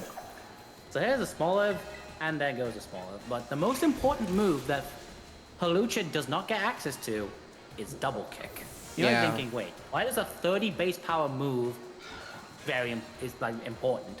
The answer is not the first part being the 30 base power, but the second part being that it hits twice. In fact, depending on the situation, Double Kick might actually be the highest damaging move we get that we have right now, depending on the Pokemon. So to give briefly a quick explanation of every move that we use, we have Wing Attack, which is just generic 60 base power move that's fast animation. Low Kick, which is a fighting type move that has a different... That is, its base power is changed depending on the weight of the opposing Pokemon. We have Double Kick, which is a very slow animation move, wise, because it actually takes about 6 seconds to do. It's the farthest I've ever been away from procking Sturdy. He had like half his health left. But it does hit twice, which allows us to go through abilities like Sturdy, which has one other use case later on. And then main attack for most of the speedrun being Acrobatics, which is a 55 base power move, which doubles in power if we have no held item. And because of that, this is actually another speedrun where we're not going to give our Pokemon a held item throughout the entire game, because Acrobatics is just that strong of a move. Yeah, we even get given a lucky egg, but you know, by the time we're done picking up candies, it really has no The effect. problem with the lucky egg is by the time we get the lucky egg, it's like we have all the XP we Yeah, want we're already in anyway. the 70s by then. This is ridiculous. Yeah, they may have accidentally put too many EXP candies throughout the entire game, which us speedrunners, we don't care. Yeah, we'll take But- it. Well, we're just gonna take what if the game gives us EXP candies, we're just going to get a Pokemon and just over level it up like crazy. So this is Hassel. This is actually one of the Elite Four members. He does say that he's one of the Oh my Elite god, Four he's members. foreshadowing. He said all paths lead to the great crater of Paldea. That's foreshadowing. Because when you he's complete not all the wrong. paths, you get to go there. It's crazy. Anyways, we're going to continue our candy hunt, our trick-or-treating. Yeah, so one of the things I mentioned earlier is that depending on our ability, we collect certain candies. Now we're going to collect the rest of those candies. So we're going to go to Glaciado Gym, not Montenegro. We haven't got that 5 point yet. Unfortunate. Should have worked Not yet. harder. And there's actually a thing that you could actually do, and I have timed this. You could actually fight Nemona in the Ghost Gym. It is only 2 seconds slower than doing it in the Ice Gym, which is the fastest gym. But And I believe that's faster than fighting in Medali, but again, that's up to you to decide. That sucks. I lost all my speed. Oh, you missed the thing, so you can do it now. Just get Lechonk out. Yeah, I'm good. Okay. It's So yeah, we are gonna grab the Montenegro. Every tap. The cool thing about this thing is that depending on which area you are, in order to get the fly point, Oh you my have to touch the God. center. But for every town, with the exception of one, you only have to be in the town's vicinity to get that fly point. Yeah, 2 towns, There is one Glaciado and exception. Alfrenada. Well, Asiato's a mountain, and so I have an excuse. So there's a good excuse for that one. Alfonada has no excuse, Yeah. which sucks for a different category. But again, we'll get to that. It also sucks if you accidentally didn't party manage later Alright, on. cool. So yeah. Oh yeah, we also make a detour to that candy pickup because that is the best candy pickup in the entire game. It is 3. 3 large candies. That is 30,000 EXP right there. Yeah, it's literally an EXP Candy XL in the flesh. I think EXP Candy XL is better. No, it's 30. Is it 30? I thought it was Yeah. 50. Okay, that's fine. We're going to continue our candy hunt. We're going to grab a few more candies and also a few more TMs. We're going to grab a TM that's right over here. I think I kind of referenced it earlier, but you'll notice when I'm like jumping off slopes or jumping off ledges, I'm trying to land on slopes because Maridon has a very like long, landing animation. Did I say Maridon? I meant Coridon. Sorry. Yes, so yeah, you see that animation. If we land on ledges or we just get off Coridon and get back on, we can skip that little animation. So there are like places that we are going to jump off from Coridon because there's no ledge to land on, so it's just faster just to do that. And then here, there's actually a very tiny ledge that we can land on. Here? I don't know. Oh, is it the one there is that a I ledge just that you passed? can land on there. Cool. Yeah, there is actually a ledge that you can land on. That allows you to cut the animation. It's probably the one that I went too forward on. I saw it behind me as I was passing it. It's also very interesting that you walk to the left of this tree, despite the fact you can actually just jump to the right of it and just get the red candy. You don't actually have to do that specific movement, but... Anyway, we're now heading towards Medali, and yeah, it can be a bit laggy here because right next to us is a lake, and Yeah, Castaroya Lake is one of the most notoriously laggy places in the entire game. it's so much laggy that we actually have to point a camera a certain direction later when we actually go there. But Yeah. we're not going there quite yet because we actually don't have the means to go there yet. Even if we could go there now, we can't. We don't have the movement tool. So now that we're in Medali, we can't actually get an encounter. And before we enter, remember... I know. It is very easy to forget, but before we enter, we actually need to deposit our Flamigo and bring out the Lechonk. Yeah, The because reason is actually quite interesting. So when we enter the 3rd and 7th gym that we choose to, we are going to get interrupted. Every gym where we enter, we're going to get interrupted by a little cutscene. But the 3rd and 7th time we do this, Nemona is going to challenge us to a fight when we enter, and we cannot say no or change our party. So we have to change our party beforehand. And we actually never mentioned the reason why it's faster to actually lose to Nemona. The reason why it's faster is, if you notice in the gym leaders, terrestrialization takes a stupid amount of time. And Nemona also has a Pokemon that she can terrestrialize. It'll be her starter. And we don't want to see that animation. It's too slow, so we're just going to lose to Nemona. We can actually lose every Nemona fight with the exception of one. It's just we don't lose the first one because it's just faster to win. Yeah. Like I was gonna say, it costs us a little bit of money to lose every time because it's treated as an actual loss, and we lose. Yeah, okay, it's a pay loss, her. but it's like 96 Poké Dollars. Yeah, the amount of money you lose scales depending on the level of the Pokemon you lost with, or whatever. Because when I would lose with Zangoose, because my Zangoose route was really cool, because Zangoose learns like a bunch of moves from the move relearner, how I taught low kick to Flamigo earlier, and one of the moves it gets from that is Final Gambit. So I was able to sacrifice myself and lose this fight 96. immediately. I was right. Nice. Let's go. Congratulations, you're That's a a massive number. dweeb. Anyways, But yeah, so the main thing about Flamigo is that yes, it doesn't have a very diverse amount of moves, but it doesn't. But the strongest thing about Flamigo is that it doesn't need a diverse amount of moves. It just needs 5 moves. yeah, Zangoose has We already like have 8 4 of great them. moves, but the problem with 8 great moves is that you have to constantly change moves around depending on what you're fighting. Flamigo pretty much has its final move set. We're gonna teach one more move later, but that's like hours later.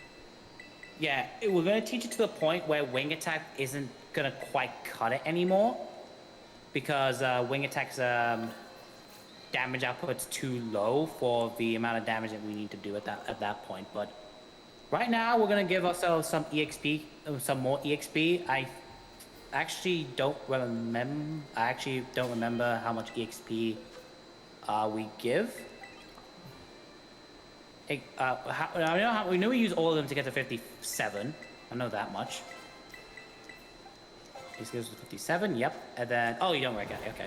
Yeah, you use rare candies if you had Tangled Feet or if you have a range on acrobatics, which I do not believe I do.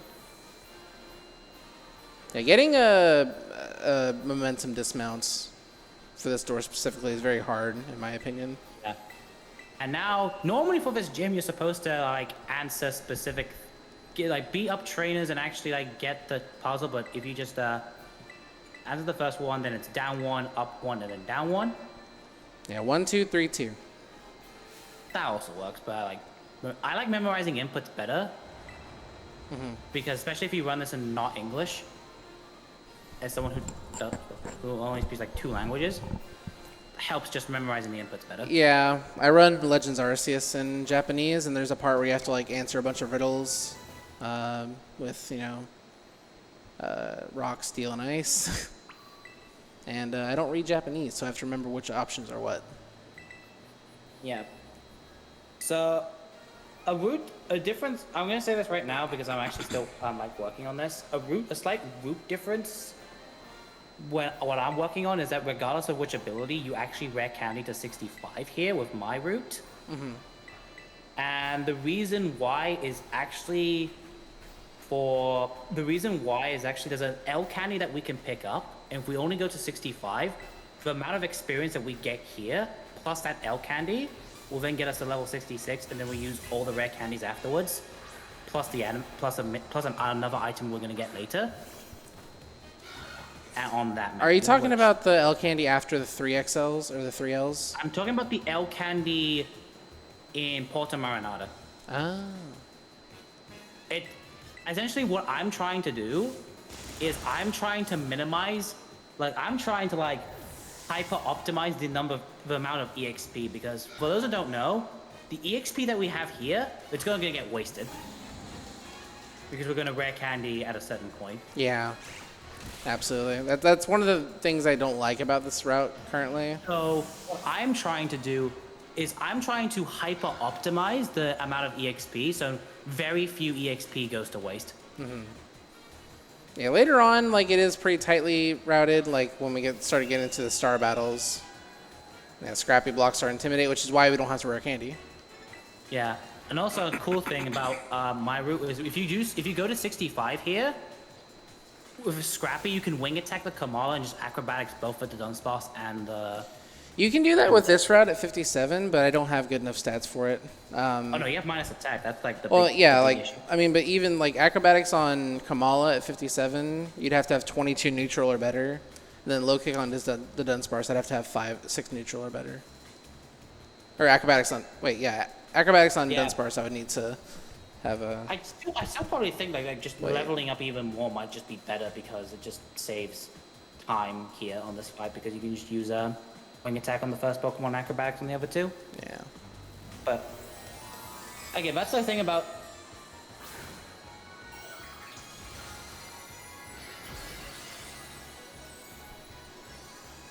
But yeah, also this is like, it's a good thing we padded it out, because this is like the longest terrestrialization cutscene in the entire game for some reason.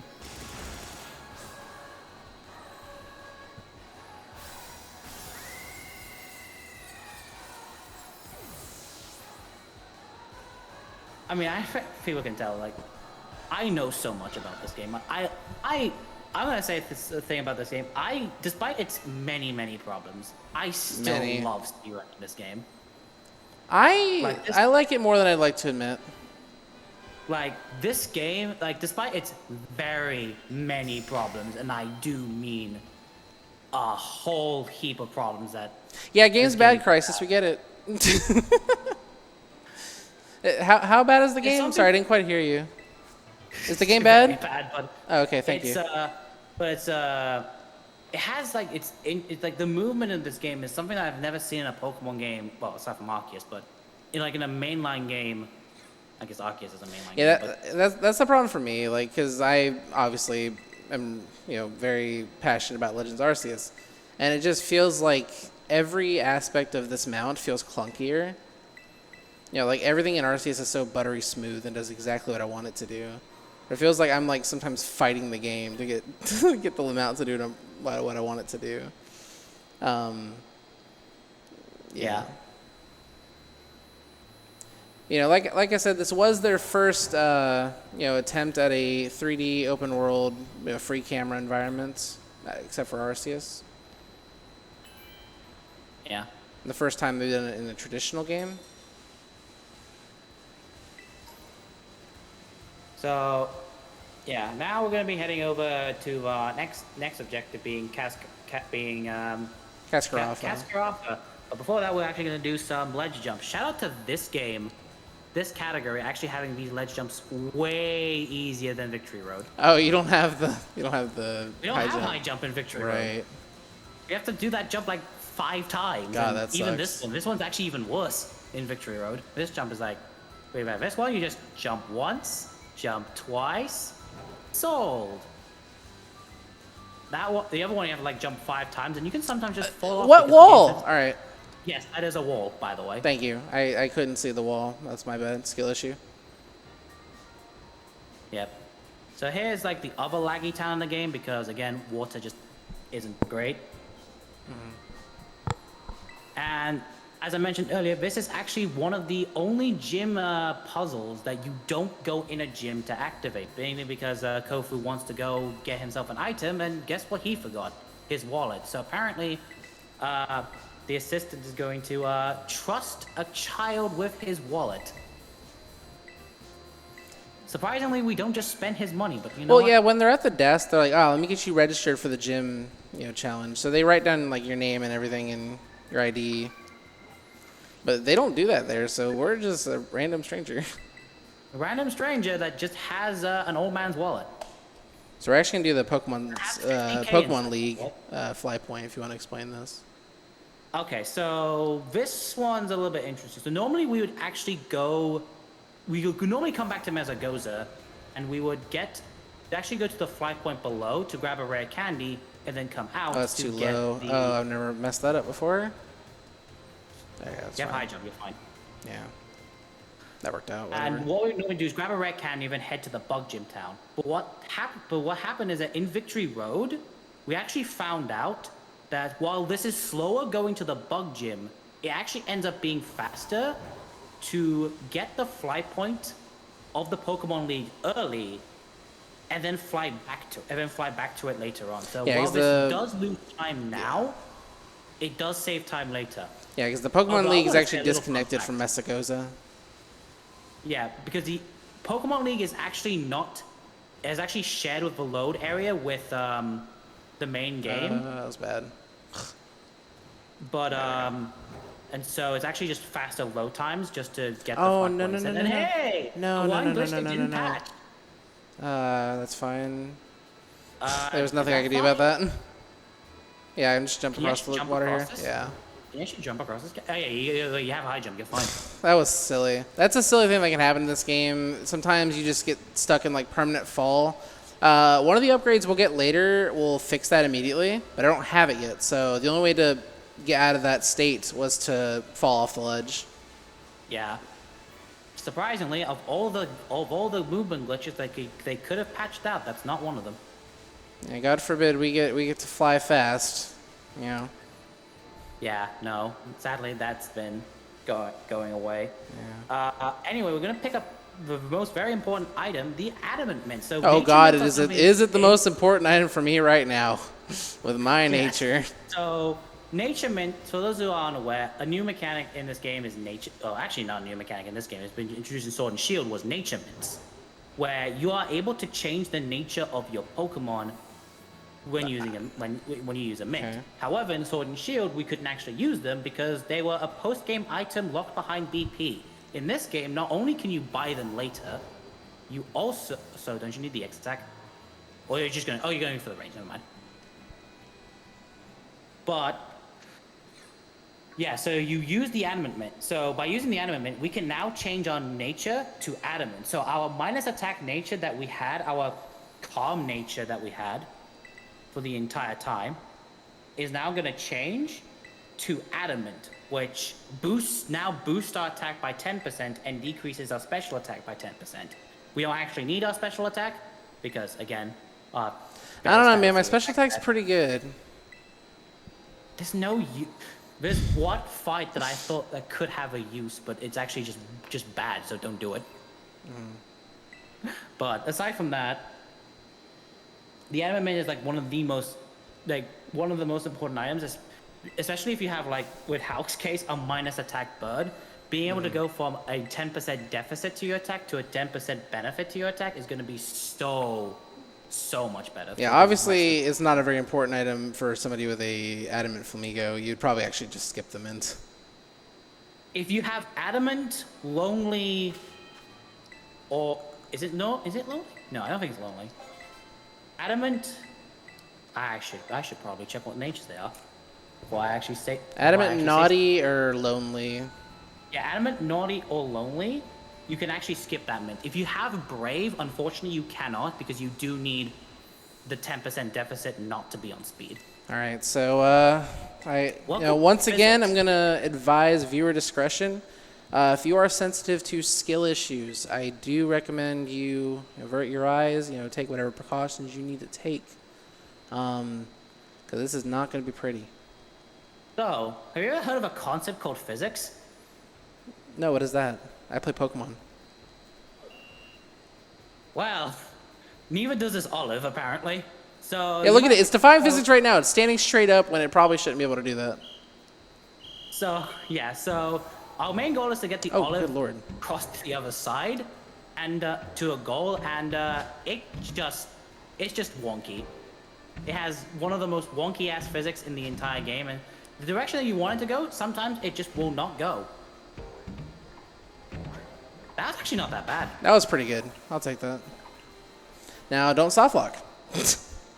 Oh yeah, that's something that can happen. So, fun little fact, you can soft lock the game in multiple different ways, and in Olive game, the game can just not unload for some reason.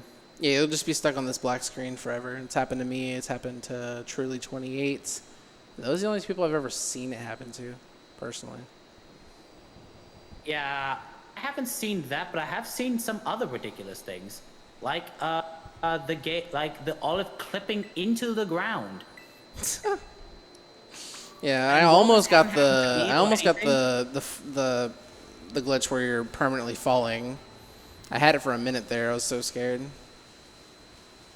Oh yeah, I should probably quickly mention. Yeah, we did the bug gym mini game because it's like convenient to do it there, but we're not actually doing the bug gym yet. Then there's actually a reason. Where are you going? I did not see that nimble.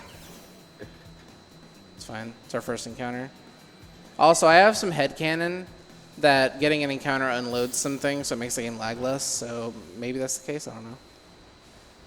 Might just be copium. Okay, that's an interesting way to get there.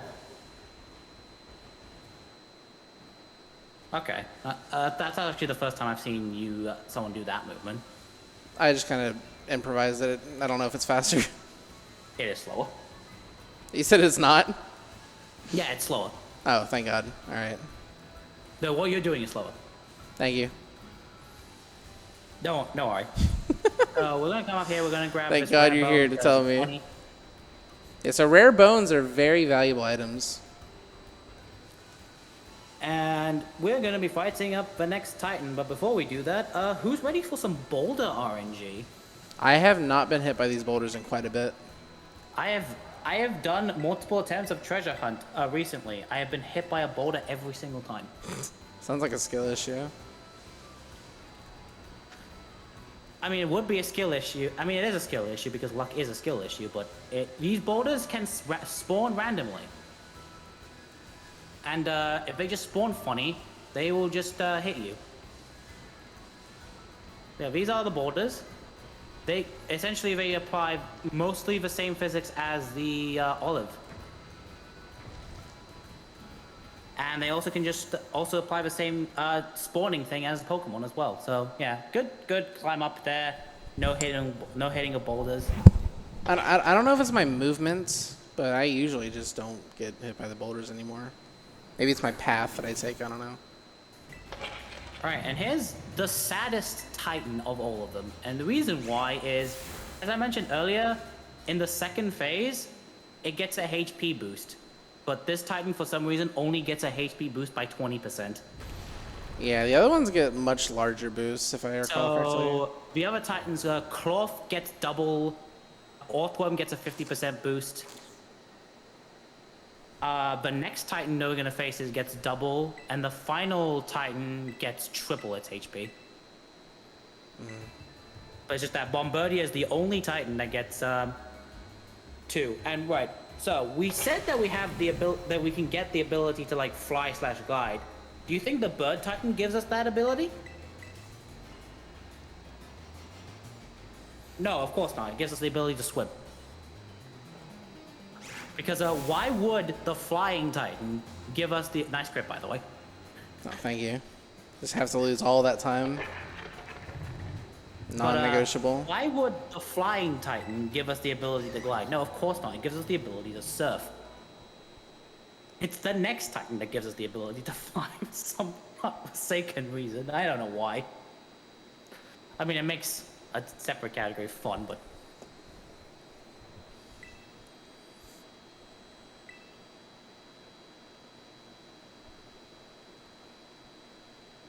I'm very curious about something. I'm eyeing the clock intently. I may or may not be ahead of my PB right now. I mean, this is actually not a bad run. I had a fade to white on the badge in my PB at 1:55.59.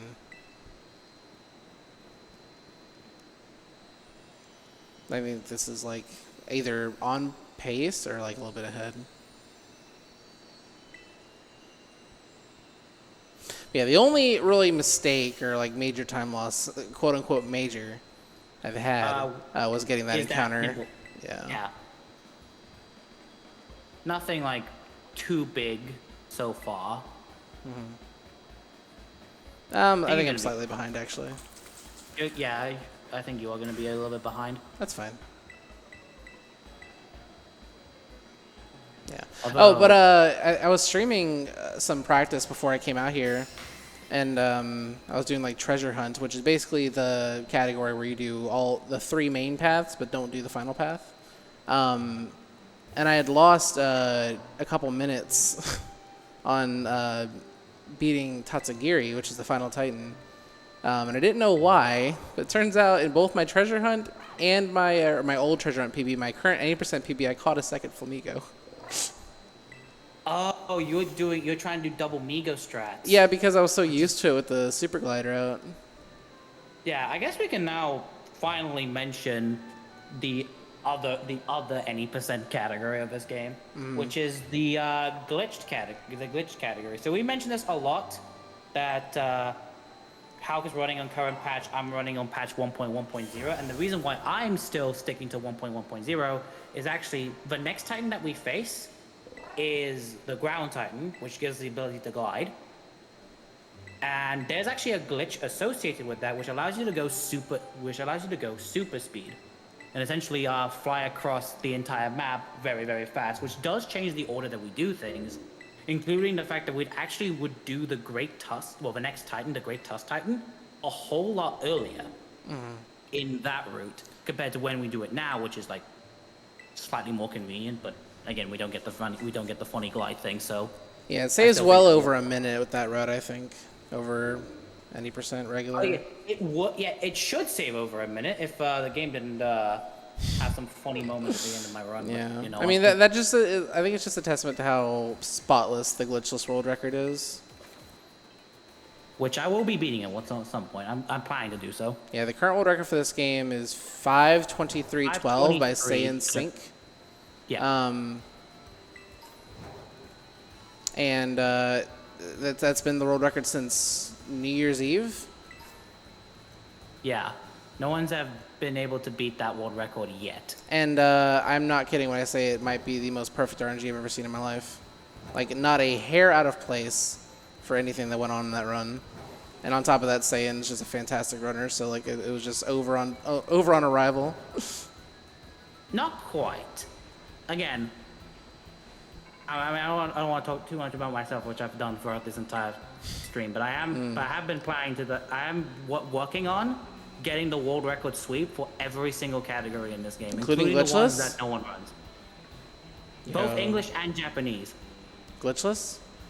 Glitchless and glitched. Nice. And while my English PBs have still not been submitted, I have submitted all the Japanese PBs, and I so far have all the Japanese world records for the single story categories. Nice. So, to say that I know a lot about this game is an understatement. Okay. Like, it's also funny that anytime someone like posts a thing, I can't believe that this happened. I was like, no, I've seen it before. I'm kind of there. Like, there's still a decent amount of things I haven't seen, like a picnic, but Okay, maybe not picnics I've seen, but anything speedrun related.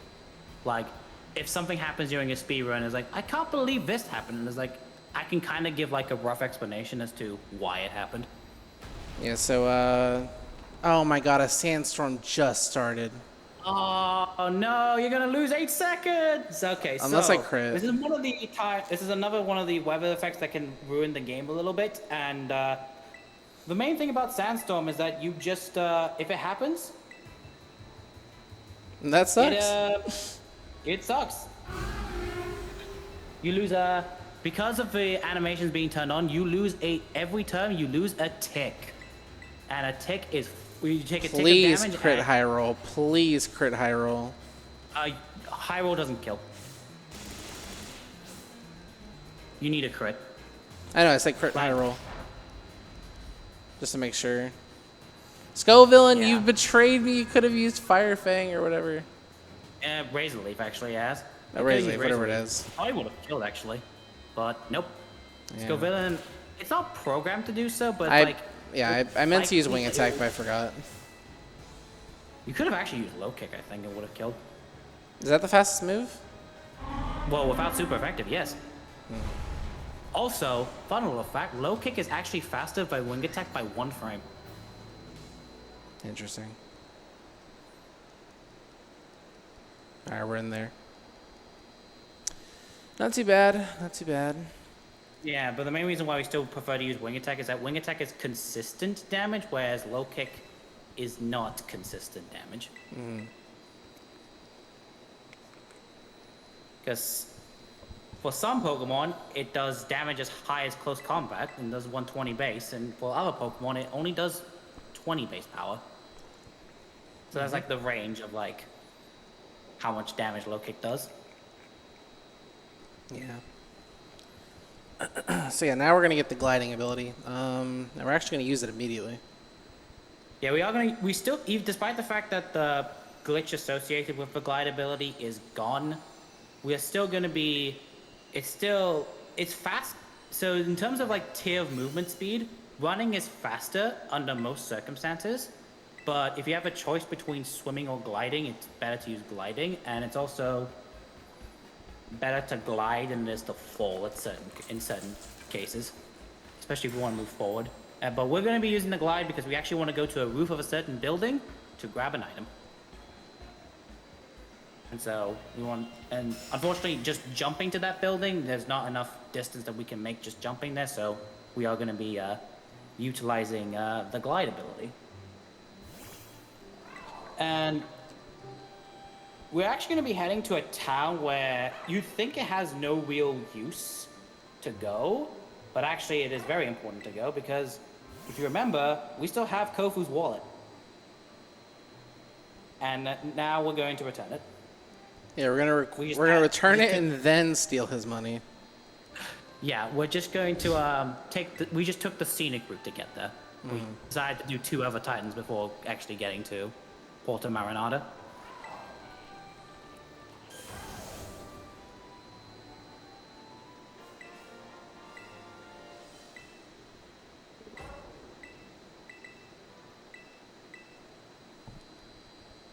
I guess while we are waiting for a little bit, I guess I can talk a little bit about, like how I mentioned a whole lot earlier, in Path of Legends, we use a different Pokemon. And I guess I could talk a little bit about that speedrun, where in Path of Legends, we actually use a Sprigatito throughout the entirety of the speedrun, because what's interesting is that for the first time in a Pokemon speedrun, we use the grass starter, and we don't replace it immediately with something else. We actually use it from start to end. Shout out to Chespin and Pokemon X and Y. Shout out to Snivy and Black and White. Oh man. 2 grass Pokemon, 2 grass starters get picked, but get immediately ditched. But at least there's still Bulbasaur and Red Blue, no save corruption. Okay, fine, fair enough. And there's also Turtwig and BDSP True Any %. But Meowscarada is actually a Pokemon that we use for actual fights. And for all of the fights. Hello? Because what's fun about the Titans is that the majority of them are actually weak to grass. Surprisingly. Like if you look at the 5 typings, there's Rock, weak to grass. Flying, I guess not weak to grass. Seal, I guess also not weak to grass. But you also have Ground, which is weak to grass.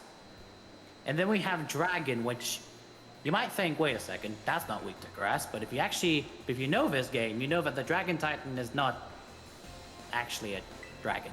Well, it is, but the Dondozo is not. Dondozo is not. It's a pure water type. So you actually have what we like to call. We actually have. All right, time save there because the Floatzel has Aqua Jet. I was trying to not mention the Aqua Jet because if you speak it into existence, it will happen. Oh no, Contra always goes for it. Oh wait, no, never mind. Cool. I'll take it. You actually get lucky. You lose about 4 seconds if it goes for Aqua Jet and it's completely random. You know what? I just saved back my time on the Sandstorm. I'll take it. Fun fact. Well, actually, no, you still lost 4 seconds for it, but it doesn't matter. Well, neither of them used it. If it rains, and depending on your speed, the Buizel can outspeed you. At 73? Okay, maybe not at 73, more along the lines 55. Well, in Victory Road specifically, it can outspeed you if it rains here. Yeah, because it has the ability Swift Swim. Yep. So now we're going to go into a gym test that you literally cannot fail. There's actually no way to fail this. There's actually no way to fail this gym test, no matter how hard you try. But we actually want to do it in a very specific way. So Kofu is going to give us 50,000 Poké Dolls, and he's going to ask us, a child, to bid for him. That was one of the first and few dialogue options where I went out of my way to pick a different option than the first. So here there are multiple ways to actually do this bidding. You can do what Halk's doing, which is 1-2. You can do what I used to do, 2-1.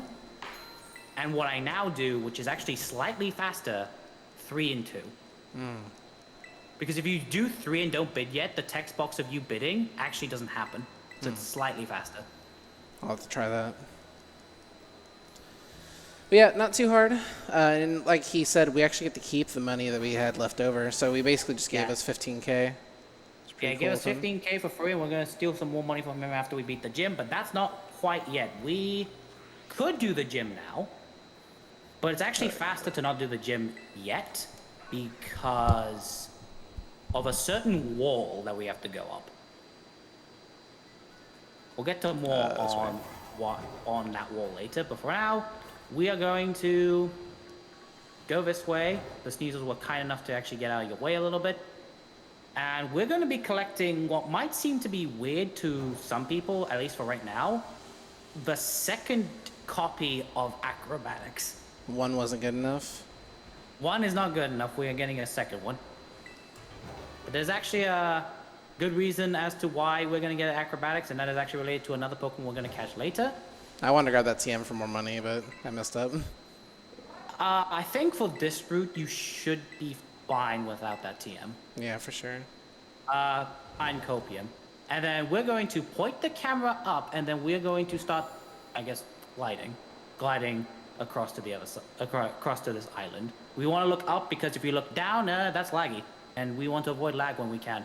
So, yeah, that's. So now we're gonna go to what is the worst fight in the game, in my opinion. Oh yeah, this thing is terrible. Like it's got This water pulse that thing- can confuse you, and it's got body slam that can paralyze you. Yeah, and that's just phase 1, by the way. Phase 2 gets worse. So here we just low kick. We can never one-shot this Titan unless we crit. Here's the body slam. Do we get the thing? Yep. Of course we do, because why wouldn't we? And risk it. So here we're gonna have to risk paralysis. Thankfully, we just hit through. Auto heal doesn't heal the paralysis, does it? It does not. Yeah, I have to actually go into Auto my heal bag and only use uses it. HP items and does not use max potion nor full restores.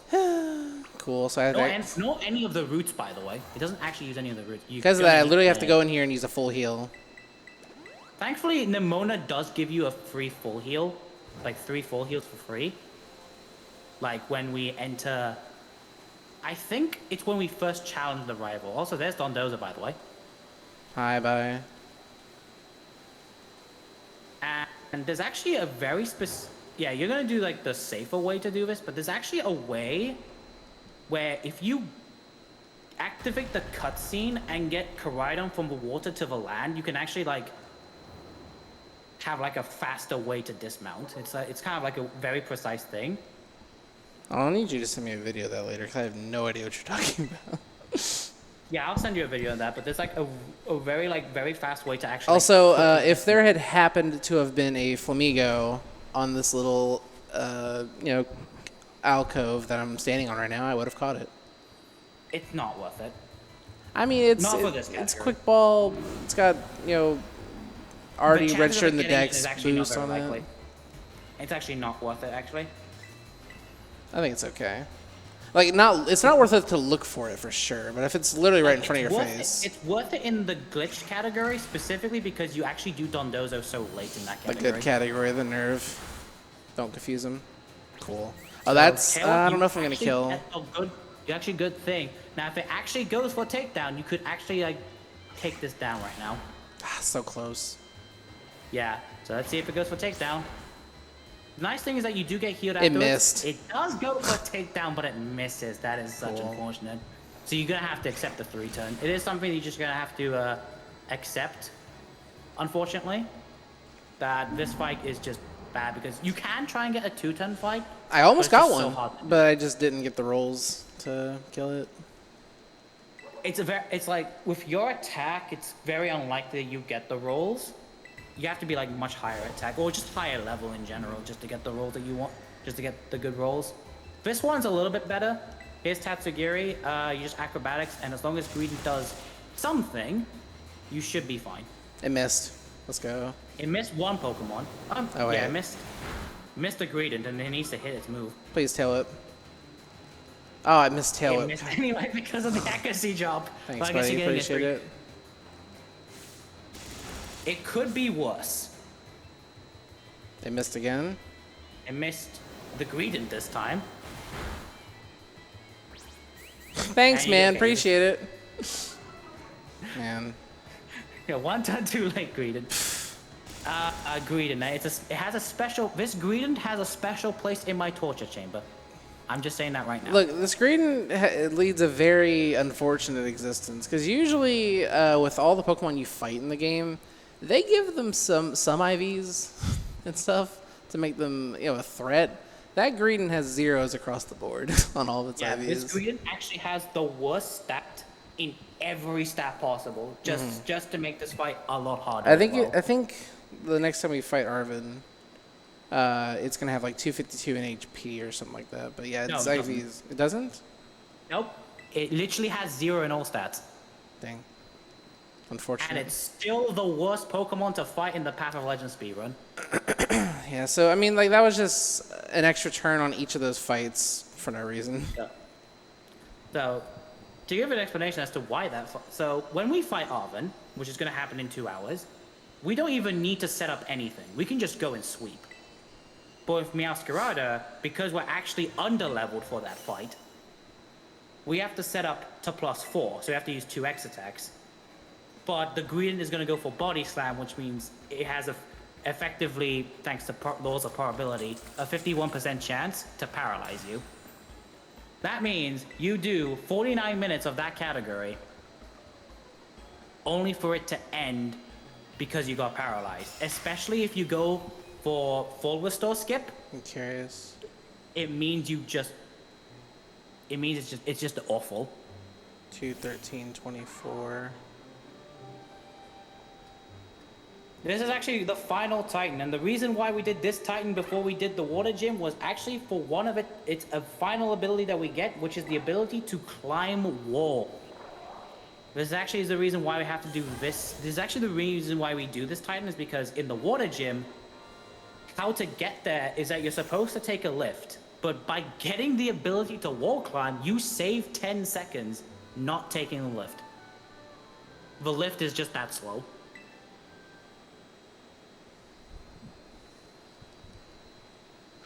So, we're gonna have to say goodbye to Arven because we're not seeing him for another 2.5 hours. We're really not.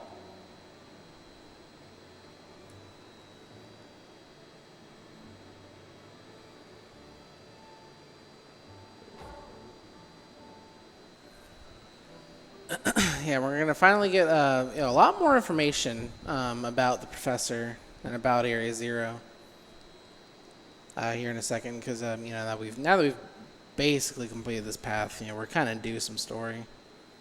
Yeah, this of the 3 paths, Victory Road is just meant to be your traditional gym pathway. The Starfall is meant to be your generic evil team pathway, and this is actually meant to be the plot pathway. Well, the main plot pathway. The other 2 plots are actually just the side plot to what is effectively this journey, which is actually the main plot. If we want the main character, I believe Arlen would just be the main character of the story, but we are the main character, so we're the one who has to win.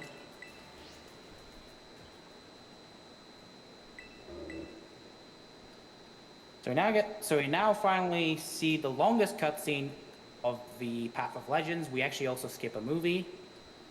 And I wonder how long it's going to take Arven to get to the lighthouse that we're supposed to meet him there. Hopefully it doesn't take him too long. Okay, so okay. So currently I'm like 30 seconds behind my PB. However, my PB is about to go look for that Flamigo. So you're going to save time in Kofu. I mean, you're going to lose that time. Yeah, but it took me like 3 minutes to get one. Or not that long, but I lost like a minute and a half looking for it, I think. No, actually, I think I caught a Scyther, but I specifically looked for it here for some reason. I don't know. Scythers can spawn here. It's just that, again, the catch rates of the Pokemon are not that great. I should probably mention, gym badges do a couple of things for us as we go into this gym badge, which, fun fact about this gym badge, you spam A, you win the game. So, I can actually talk about this. So, in terms of item progression, gyms are actually the most important one. It just started sandstorming, thank God. Don't say that because you can do it later. Oh, it's sandstorming now. That's what I just said. It just started sandstorming. Well, it could get rid of later, but again, I wouldn't trust that. Yeah. But anyway, I was trying to say, gyms actually unlock a few things every time you get a gym badge. Some things to note are some items now open up in a shop depending on how many gym badges you have. That's going to be important for us when we buy a bunch of vitamins later, because we can't actually buy them now. We have to buy them when they unlock, which I believe is after the 7th gym badge. Sounds right. But more importantly is actually obedience. So unlike other Pokemon games, ever since in Arceus, you have to have a certain level, there's a certain amount of badges or certain amount of things collected for a Pokemon to listen to you. However, it only affects the level of the Pokemon that you've caught it, not the current level. So you might be thinking, wait, so right now we only have, 3 gym badges. So our obedience level is only 35. Now you might be asking, how is our Flamigo level listening to us? And that is because we caught it at 17, so it will always obey us no matter what. Yeah, normally even in other games, Pokemon you caught will obey you no matter what. It's just traded Pokemon. But now they've like removed that luxury. And now if you catch Pokemon that are high level. That the Pokemon that you... So you might be thinking, oh, why don't we just catch a high level Pokemon? And that's because even if we did, we couldn't... It won't listen to us until we get enough gym badges. Yeah. There's actually a problem with the Halucha route, because the Halucha that you get is level 22, but when we have no gyms, our obedience is 20, so the Halucha for the first Titan fight won't actually listen to you. And will just do its own thing. So that's why we just don't get a high level Pokemon. That's why we had to get this Flamigo specifically, because it was level 17. Arguably in that starting area, more Flamigos could spawn in. And we could get one that's 20, but we have to get one that's 17, which is... But we got the one that's 17 because it's always consistently 17. The other thing to mention is that gym badges also affects the catch rate of said Pokemon. So if we... Actually, I can pull up the calculator right now. If we try to catch the Flamigo with only 3 gym badges, I believe that the catch rate with a quick ball backstrike, I feel like 80%, I think, on this island. Not very good. Pretty sure it's like 80. Quick ball with a back, it's actually 87.5, so it's actually not the worst thing. But without the back And plus strike, there's the bonus of already having it owned in the Pokedex. Yeah, that doesn't apply. That doesn't. I put that as number core Pokedex 1, and the calculator said it doesn't affect anything. Okay, I wasn't going to say anything until the battle was over, but the sandstorm actually did go away, thank God. So I didn't have to deal with that. Nice. A fun thing about weather is that if the weather, the only thing that matters with the weather is if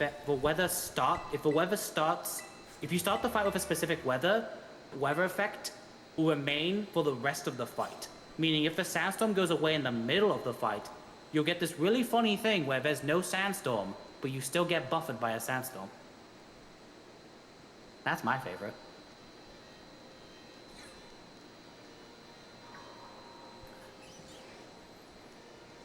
Anyway, this is the part where I say that Nimona has a GPS tracker. So she's here, right? She talks to you. She gets frustrated that she built her team to beat the gym leader and not you. So she runs away and says, I'm sorry. We fly all the way. So she leaves first. We then fly all the way to Cortondo to do our next gym. And then when we arrive, she's just like there. And it's like, how?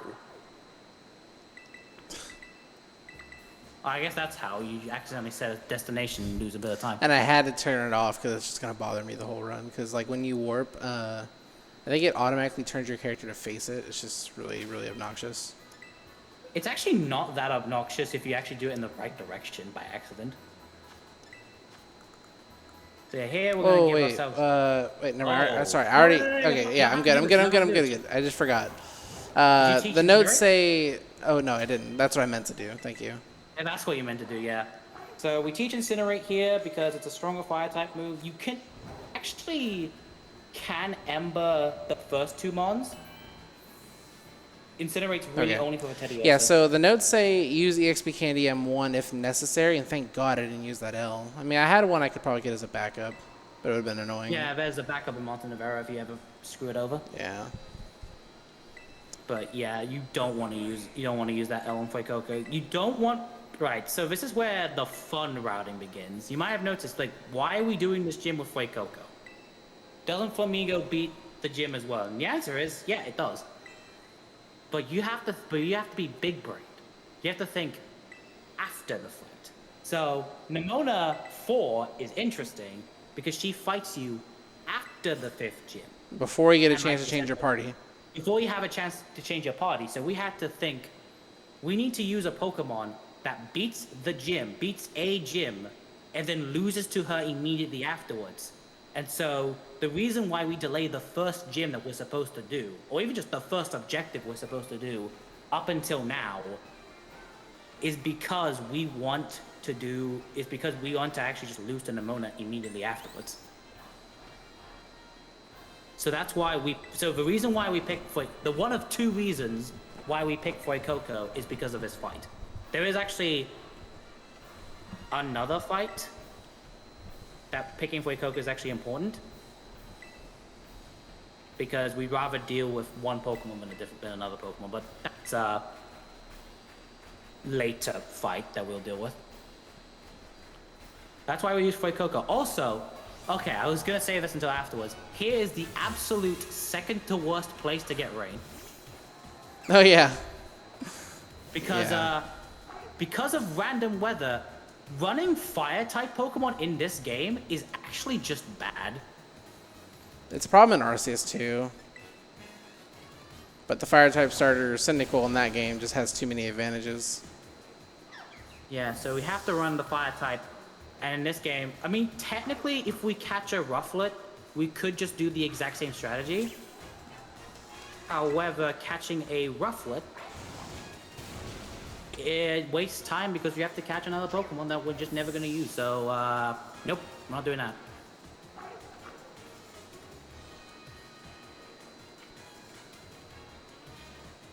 Because Rufflet would do the exact same job. You just spam Wing Attack, and everything just dies, and then it just gets KO'd by Nemona's Lycanroc.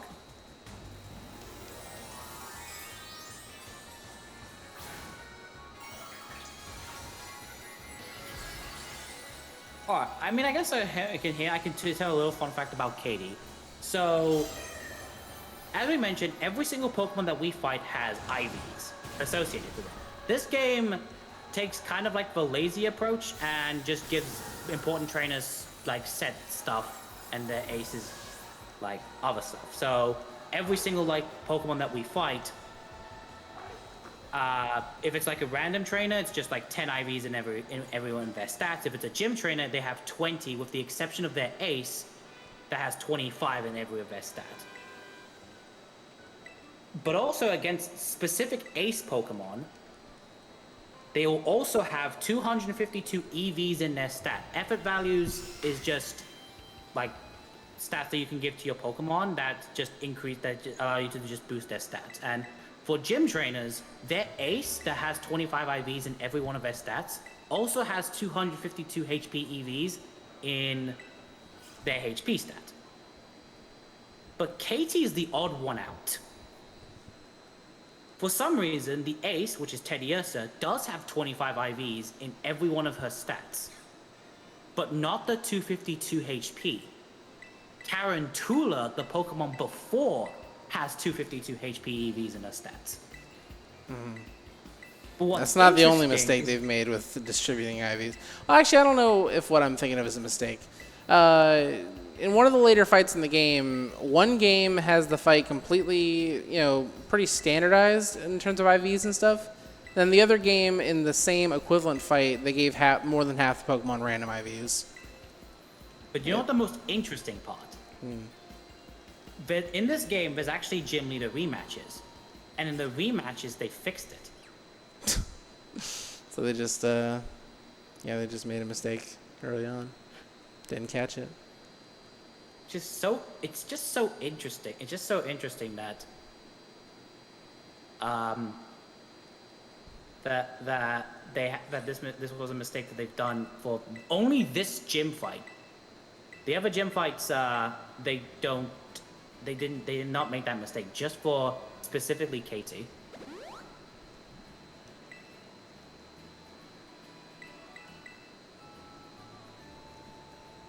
Anyway, it's a good thing that we've done all that monologuing, all that talking, because we finally get to the rival fight. Yay! So, my Crocodile was neutral. So I should just die to Accelerock here. Yeah, it only becomes a problem, I think, when you're level 23. Or maybe for 20, plus defense, I don't know. You're 20. You should just get KO'd immediately. There we go. Very good. If it doesn't go for Accelerock, the only thing that it should go for Accelerock. It does have Rock Slide.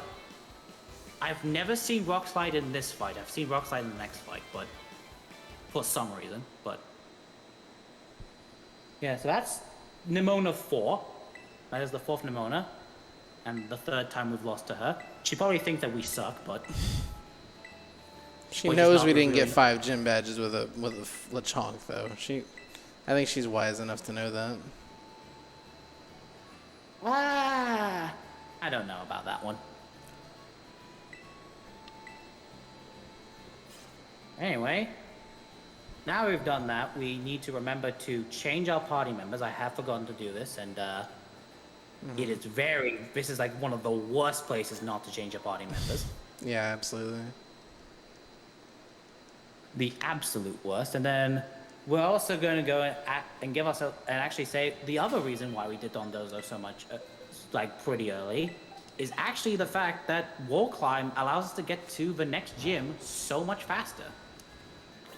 Yeah, there's like a whole winding path like around the western side of Paldea that you're supposed to take to get to Alfornada. Yeah, we have to go into Alfornada Cavern and go around, essentially take the scenic route up there, which is we have to do that in Victory Road because there's no reason why we would ever fight Dondozo in that category. That sounds like a really bad idea. And even then, we have to get the Flying Titan. You have to beat the Flying Titan to get Surf to even go to that Titan, so it's not worth it. It's not worth it. And so instead, we go grab these rare candies, and then there's a place that you can just stop climbing up. My indication is go out. We both have slightly different indications. Like that traverse right there is a good indication. My indication is always when it goes into west, when it changes area name. That's when I start climbing up. And then, yeah, we climb up this wall. Ideally, we don't Please keep climbing. Game, please. Consider climbing. There we go. And then we climb up here. We can actually run in this place, which is pretty interesting. And then we do a jump across. We can glide if we don't think we're going to make it, but we do make it. We grab this large candy. And then we do one of the best gyms of all time.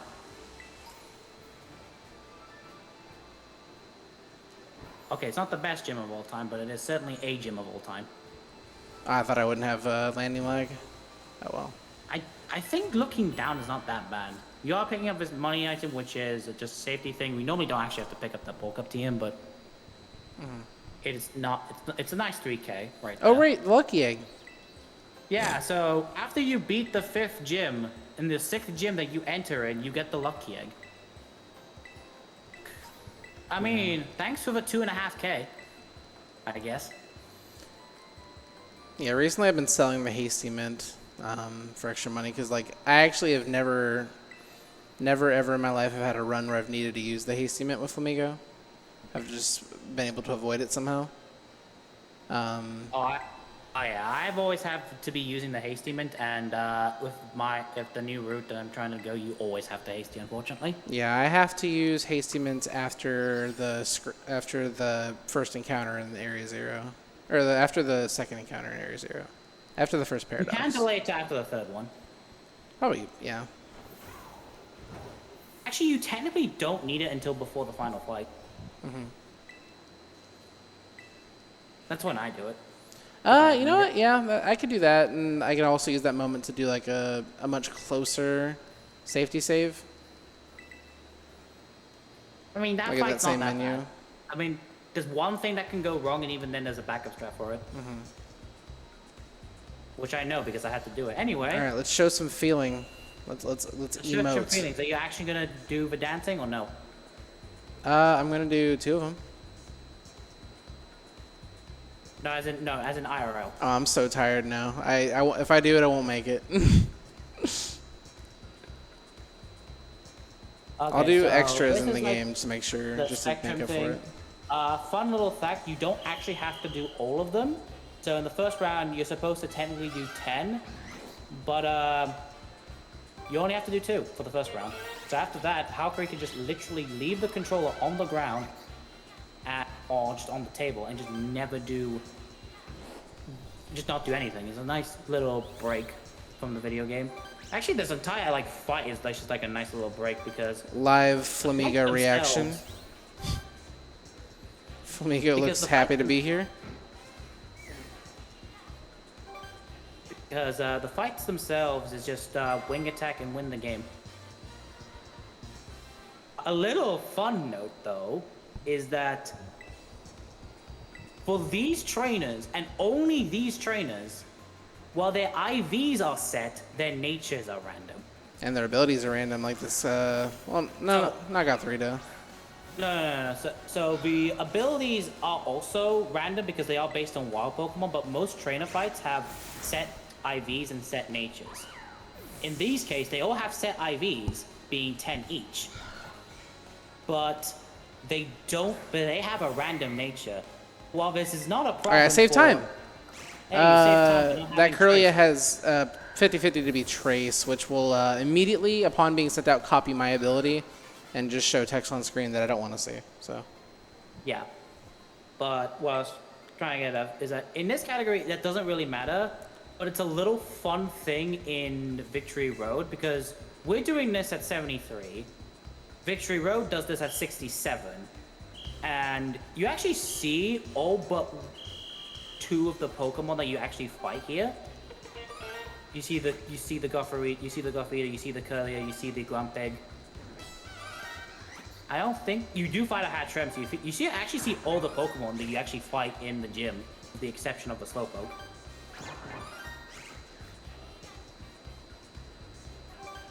But for specifically the Grumpig and the Hattrem and also the Gothita, depending on how bad your attack is, wing attack can be a range if you get plus defense nature.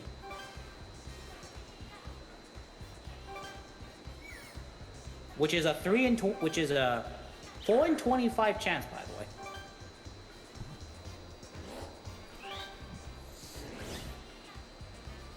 So, yeah, that's a little fun fact for this category.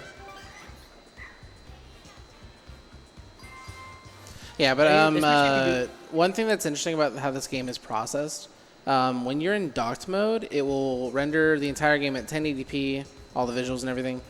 When you play in handheld mode, because the handheld mode has less resources available to it, it'll actually render the entire game at 720p, which it should do at all times, in my opinion. And one place where this is extremely noticeable is this minigame. It literally runs twice as fast on handheld. Yeah, it's actually optimal to actually run this game on handheld. It's just that no one does. Because no one wants to have... In my experience, it saved me about 6 or 7 minutes to run on handheld. Yeah, that's insane how much my handheld PB is a 5:21:02. Yeah, that's 2 minutes. That's just 2 minutes faster than the actual world record of this game. So, it is actually faster to do potato cam setup and just point a camera on your Switch and run the game on handheld. It's just no one wants to do it. Yeah. We still have not done a discussion on the leaderboards as to whether or not we should do it. Yeah, but it's just interesting because, I don't know. This game came out 8 months ago, and it's still performing this terribly, which is insane because all they need to do to fix it from a temporary perspective was to just make it run like it runs on handheld, on docked. I mean, it also doesn't help that the screen resolution on a Switch is 720p, so it's we don't actually need, so there's no need to run it at 1080p, but since this game can output 1080p. And before you ask, why don't you just change the Switch resolution settings to output 720p? That doesn't actually change anything because the game still outputs at 1080p. It's just the Switch that then downscales it to 720. It's not actually changing the rendering settings. Believe us, we would actually change the render settings. We would actually just put this down to 480p if they actually did anything, but I like running this game in 480p. It makes it look like a PS2 game. even then, PS2 games look better than this. Okay, you're right, but damn. Anyways, Tulip's pretty easy. I remember this fight used to be pretty complicated because the Farigiraf she has, as well as the Florges, are just defensive tanks. But at this point, with our level just being as high as it is, we can just kind of steamroll. Was this a problem? I don't actually remember because before we did maybe with Halucha it might have been a bit of a problem, but with Quavo I don't remember this being a problem at all. There are actually, little fun fact, 2 ways you can actually do this gym. There's the I'm gonna be lazy and spam acrobatics way, or I'm gonna save time and try and use different moves. But Giraffaric can actually be KO'd by a low kick, and this God of War can actually be KO'd by wing attack. Espathra can also be KO'd by a wing attack, however that's a range depending on your attack. And it's only really the final Pokemon, the Florges. Is it the Florges? Florges, the big flower thing. That's the only Pokemon in the entire game. Well, that's the only Pokemon in the entire game, in this fight, that needs to be KO'd with an acrobatics. Because this Pokemon is very bulky, and also has like the... Yeah, I don't think we've actually described yet how broken acrobatics is. Basically, it is a 55 base power move that has its power doubled if the Pokemon is not holding an item. So that becomes 110 base power, and then we get a same type attack bonus of 1.5x. So that becomes 165 base power, if I'm not mistaken. And it's a murder machine. Yeah, it's like, it does have a cost of sacrificing a held item, but that cost is most certainly well worth it. Yeah, the amount of EXP candies and rare candies that are just strewn about Paldea, just make that like not even a question, not even a choice. I'll give up my held item. I'll just be over leveled. Yeah, so this is finally the 6th gym badge. The 6th gym badge, which means that the next gym that we enter will have Nemona challenging us. Mm-hmm. This is also... How many badges do we have at this point? I keep forgetting. We have 6. Oh, you mean total? I don't know. Total. We've done... Well, actually... Well, we're about halfway through the run right now. It's 6 plus 5. Because we've done all 5 Titans. Oh, yeah, that's... my brain's telling me that's 11. That is 11. I need that verified. That is 11. At 6 in the morning. We're supposed to actually do this gym as 14th. It's just funny because we do what we're supposed to do first. The first badge we're supposed to collect. We did that 10th. Yeah, and I think we said it earlier, but the main reason we did that is because of loading times. Well, and also, yeah. Because, another fun thing is that where we fight Nemona has been optimized. Because where we fight Nemona will challenge us in the gym that we enter. So right now we're going to enter Glaciado gym, which is actually the fastest loading gym in the entire game. Mm-hmm. And ideally we fight her twice here. We actually can do that in the glitch route, but in this route we actually can't fight her twice here, unfortunately. I mean, we technically can, but it's slightly slower to do so. So yeah, that puzzle that the Ice Gym puzzle that we activated way earlier, we're now doing we it activated now. it like an hour and a half ago. Yes. So who's ready to do some alpine skiing? Mm-hmm. So the way I personally think I'm very good at this minigame, you kind of have to treat this like a car that's hydroplaning. You have to steer in the direction that it's going to keep yourself safe. That's the only way I can describe that. Because the sliding mechanics aren't good. The main gimmick of this puzzle is that, similar to actual alpine skiing events, you have to go in between the gates to actually not get a time penalty. But you don't have to hit all the gates. You just have to hit enough Because the only thing that matters is getting down to the final goal in less than a minute and a half. So as long as you don't miss too many gates, you should be fine. I don't think you can miss all of them. You do have to get some of them, but yeah. I missed a lot. I still made it. You did miss a lot, but you still... That was very fast RTA. Yeah. I'm sure I could probably go a little bit faster. They didn't feel like the cleanest ever, but I'm sure it's fine. This is the one minigame I still don't get how to do faster. Like... You want to minimize the amount of times you change your direction, pretty much. I know, it's like, it's one of those, I know how to do faster, but it just feels weird to try and do it faster. And it's yeah. like, if I have to say the weakest aspect in just my gameplay, it's just this aspect, it's just this fight, it's just that puzzle. I mean, even But then, anyway, like, you might lose like 5 seconds over a good run of it. So that's a good problem to have, is like your biggest problem. It kind of like, in the same way that like this run has had 2 major mistakes, but they really haven't cost me that much time. Like, I got that encounter and I kind of fumbled and almost used my EXP Candy L on Crocolore. Like, those are the only 2 mistakes I've made. It was just a minor menuing mishap, it's fine. And those are the only 2 major time losses I've had, so. Anyway, fun fact, this Lycanroc for some reason can sometimes go for Rock Slide. And it would suck if it misses. And it will suck if you get a tackle crit. Okay, you're good. Oh yeah, I don't think that's something we talked about, but Nimona has like a little cutscene that she does, like, wow, you crit me, that's crazy.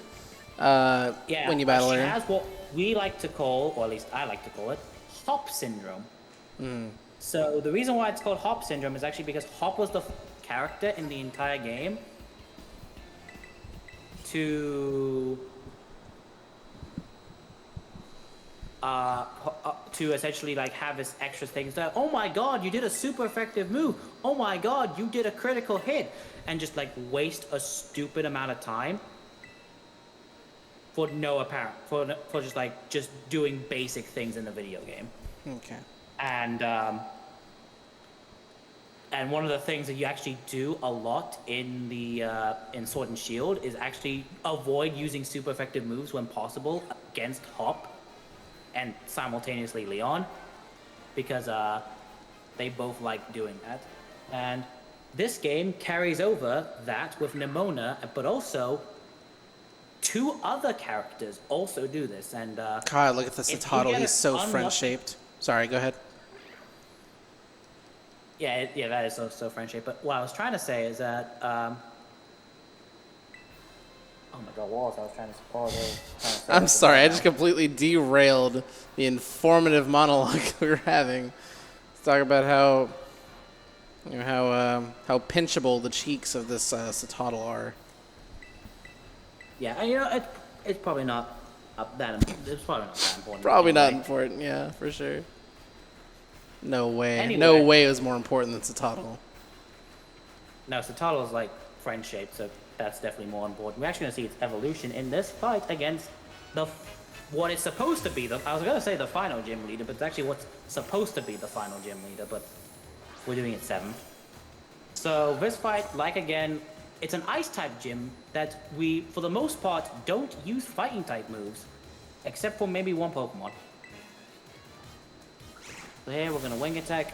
I have checked, Low Kick does not KO this Frostmoth. It's actually very lightweight. The final gym we're supposed to fight uses one of the leads with one of the most unfortunate type combinations of all time. Yeah, Bug Ice. So many weaknesses. There's 2 quad 4s there because of Fire and Rock. Yep. So here's the evolution of French shape, slightly bigger. The Titan is scary. It's got scary stats. Luckily, we just took care of it. Yeah, it's not really much of the problem. In Victory Road, you would actually use an X attack against the Titan, because if not, there's actually no good way you can actually take care of this Pokemon, being the Altaria. And we don't want to set up an next attack on Altara because if it attacks you, because something we actually didn't mention, it is actually important that we try and KO all of the Terra Pokemon in one go. Because if they use the move that matches their Terra type, they have their long dialogue cutscene that we want to skip. With the exception of Larry. Because I failed to... I went for a move that was arranged by accident on Larry, and I didn't kill him. But then Staraptor just went for Aerial Ace, and there was no cutscene. No. It has to match the Terra type, meaning he went for a flying move. He didn't go for a normal move. Oh, yeah, Staraptor's Terra type is normal. That's right. Okay. Yeah, never mind then. So it is very important. The one way you do that, and it's really noticeable against Brassius, because if you don't use double kick, or when we used to do a route where double kick just didn't KO and you had to two-shot the thing, it will go for a Terra Blaze, Trial Blade, or the grass move, and you just waste so much time. And I mean, so much time. And that's one of the reasons why. Another reason why delayed worm actually became a thing, so that we could actually delay Brassius as well. All right, I'm a minute and 10 ahead of PB. But, you know, like I said, part of that time is offset by the fact that I already had a third Pokemon, which we're about to get to right now. So at this point, we're practically out of gyms to fight reasonably. The last gym left, spoiler alert, is a double battle gym. So that's why I have to catch a second Pokemon. I don't think me and Chonk, or me and Crockle are going to do too well on a double battle. Or not go too fast anyway. Fun little note, this child's an Elite Four member. Yeah, Poppy. Poppy's precious. And the granddaughter of Hassel. All right, so we're going to go and warp to the... So that one Pokemon Center that we grabbed ages ago, yeah, now it's about to finally come into fruition. This one. So we go back to North Province Area 1, and we are either looking for a Hawlucha or a Scyther. Now, they both have their ups and downs. Hawlucha is easier to catch, but Scyther is much better in one specific fight. It is not worth looking around for Hawlucha. It is just worth just going. And if you see a Hawlucha, great. If not, the only thing that I should probably recommend Halq is because you only have one quick roll. Yeah, I'll save when I see it. Ave. Yeah. Because if it breaks out, you're going to have to try again. Wait. Oh, wait. You're not catching that one. I know, I got confused. That was nowhere near this. Oh, wait. Well. Having two nearby is kind of awkward. So we save here. So you have to go around it. You have to wait till its animation does that. Then you go back. You then go behind. Okay. It's still a 70% chance, roughly 60% chance. The Hawlucha does have the same catch rate as Flamigo. Oh, 48. That's not good. 2. Yeah. Okay. So you have the reset. This is fine, by the way. We have to reset here regardless. Yeah. So nothing changes here. There's an alleged memory leak in the game, and the longer you play it, the longer it just starts to just lag and just lose you time. It takes 30 seconds to reset the game out here, and you'll end up saving that time back. 30 seconds to reset, but this 30-second reset saves a lot of time. Mm-hmm.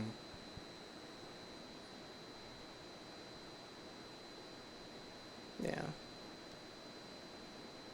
Oh, come on. So there's the Hawlucha. We get ourselves a second try. It was turning.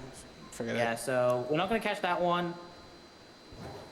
Yeah, now's a good time to say, I guess, that I never actually mastered getting behind something and backstriking it in this game. There's a Scyther. It does actually matter. There is a Cypher there that we can go and get. We can crouch like that, but I think it's just better we try and like run around and try and backstrike it. No, I'm not going to risk that. I'm not very good at that. So hopefully the Cypher doesn't turn. That's a backstrike. This is still only a 70% chance to catch, by the way. Mm-hmm. So there's a good chance that Halqery will have to do another reset afterwards. 49 Cypher. That's actually fine. Because it's only bad. Let's go. All right, there we go. Okay, good. Not bad at all. I'll take it. That is very good. Yeah, and Cypher we've already done is our more- reset. Yeah, we literally just lost minimal time. Like, I'm not even worried about it. It's like we got another encounter, like, while we're picking up candies. Yeah. I have like experimented with like other Pokemon. Bishop used to actually be the other Pokemon that we get. Oh, I remember Bisharp. I forgot all about that. And it would suck in this base, but it would actually be pretty decent in all the other bases. But turns out Halucha and Cypher aren't that bad in the other bases, and they're actually good in this base. So, remember the plot line of doing Starfall Street? Yeah, I know it's been 3 hours into the speedrun, and we're finally starting to do it. Yeah. Because all the star bases, 1, they require 3 Pokemon. And 2, they require that they all obey you. Yes. I found out the hard way a week ago. 'Cause I was doing some challenge where, for some reason, all right, just basically I had a Pokemon that was overleveled. And it wouldn't let me into the star base because I didn't have 3 obedient Pokemon. Oh, by the way, this is just normal Clive. Yeah, this is I don't Clive. know This is what one he of our classmates, one of our young, hip classmates at the academy. Yeah, he does not look like any other person that we have met so far. No, no one at all. Definitely. I feel so dumb because, like, when I first saw this character, I was like, look at that hair! And I wasn't really paying attention to the face. And I didn't notice until this dialogue box pops up, like, Dr. Clavel? And I read that, I'm like, wait, is it? Surprisingly, most people did not know it was Director Clavel. Oh, wait, actually, until the text box came up, and it was like, Yeah, that clued me in. I was like, oh, it is him. then we're gonna get the final candy. I think. Yes, this is the final candy. I tried to dismount, but I failed. That's fine. You're only losing like a second. The Fate of Black One isn't that bad. You lose like very minimal Yeah. time. Better than, like, the cutscene waiting for you to get off or whatever. So yeah, it's one of the main reasons why we delay Starfall so late is because we just want we want another Pokemon. And technically it can be any Pokemon. I have tried others, some to varying success. But I'll definitely get more into like the Starfall gimmick in just a second. We do have so the gimmick of every Starfall base, before we enter, we must fight a grunt. And after we fight the grunt, we then have to do Star Barrages. So the gimmick of Let's Going returns. And we have to defeat 30 Pokemon in the Starfall base before we even can challenge the Team Star boss, the leader of the squad. They all have their own unique names for the squad, but I forgot what it is. Also, if I recall correctly, I think Airy is the last thing you're supposed to do in like normal speedruns. That is Airy is the highest level has the highest level Pokemon in the main game, but it's not like the end game in like the gyms, being level 56, and clearly with our level 74 Flamigo, which is going to be level 82 in about 5 seconds. Well, okay, maybe not 5 seconds. Because I love my broken Squawk Bird. Honestly, like, just, commentary on, like, this as a speedrun developing. I love that Flamigo's the main. It's such a goofy-looking Pokemon. It's just so silly that it's so good. Like, I'm glad that it's a mascot for speedrunning this game, for the most part. Well, at least for 2 categories. It used to be 3 until some development happened for Starfall Street, which I'll get to when we get to the super long cutscene. So here, we're going to give all the remaining EXP candies to Flamigo, which then gets to 76. So then we use the red candies to go all the way up to 82. And then we're going to teach the second TM of acrobatics to Scyther. I noticed that it's not minus attack, so this Scyther is good enough. Oh, wait, I don't have a... I forgot to put... Yeah, it wouldn't have let me in, so... I'm sorry, Crocolore. There we go. There we go. I saw that my Scyther was plus speed, and its attack was fine. It was like 116 attack. That'll be good enough to kill everything I need to kill in the double battle gym. Oh yeah, no. I've actually done the calculations. You only need 115 on the Scyther Yeah, I have 116, so I'm good. I think, actually, I'm gonna explain it, but I think you might have like the worst attack cipher in the entire game, but that's fine. That's Anyway, hype. so how the Starfall base works is simple. We send out Pokemon and they fight based on their primary typings. We would like to see like multiple Pokemon spawn, like Mankeys and Primates are the best spawns in the game because they're like multiple Pokemon that a Pokemon can defeat pretty easily. And how it works is that it uses the Pokemon's typing and only its typing to determine like how much damage a Pokemon does. So here they'll just use the typing and it'll essentially just one shot. Like it is somewhat dangerous to send out Cypher against a Crabominable because it does do super effective damage to the Cypher, but if Cypher just does damage and it's absolutely fine. We have to defeat, it gives us 10 minutes to defeat 30 Pokemon, but if we actually do this right, it will only take us a minute and a half to do it. So that's gonna be like really good. This one's gonna take a minute and a half. The others should take less than a minute to do. This one actually might be like, if I'm not mistaken, a minute 40. Where is my? All right, that's the first time I've seen Scyther die in a long time. That's really bad. So because I think it's because you've made Cypher fight some Crabominables. I think it's fought 2 of them. I think. Because how the damage calculator works. So how the damage calculator go works for is it. Yeah, only you got it. the You got it. primary You got it, Chief. Just go for it. I won't direct you. You know what you're doing. Let me go. I didn't have to tell it what to do. It was like, you need me to kill 6 more Pokemon? You should have said it earlier. Yeah, it does use levels and I do believe stats in some form of a damage calculation. But Yeah, I that don't was a exactly very, know. very, well, it wasn't very, very bad. It was a pretty bad fighting base just because, like I said, I have never, ever had a Scyther die. So. Yeah, in the standards of any percent, this would be considered a bad base. In the standards of Starfall Street, it would be considered a very good base if you do it in 830. So there used to be an X item usage on this fight. And there still is. I don't do it.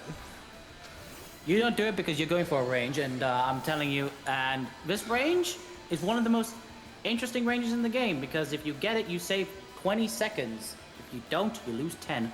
Yeah.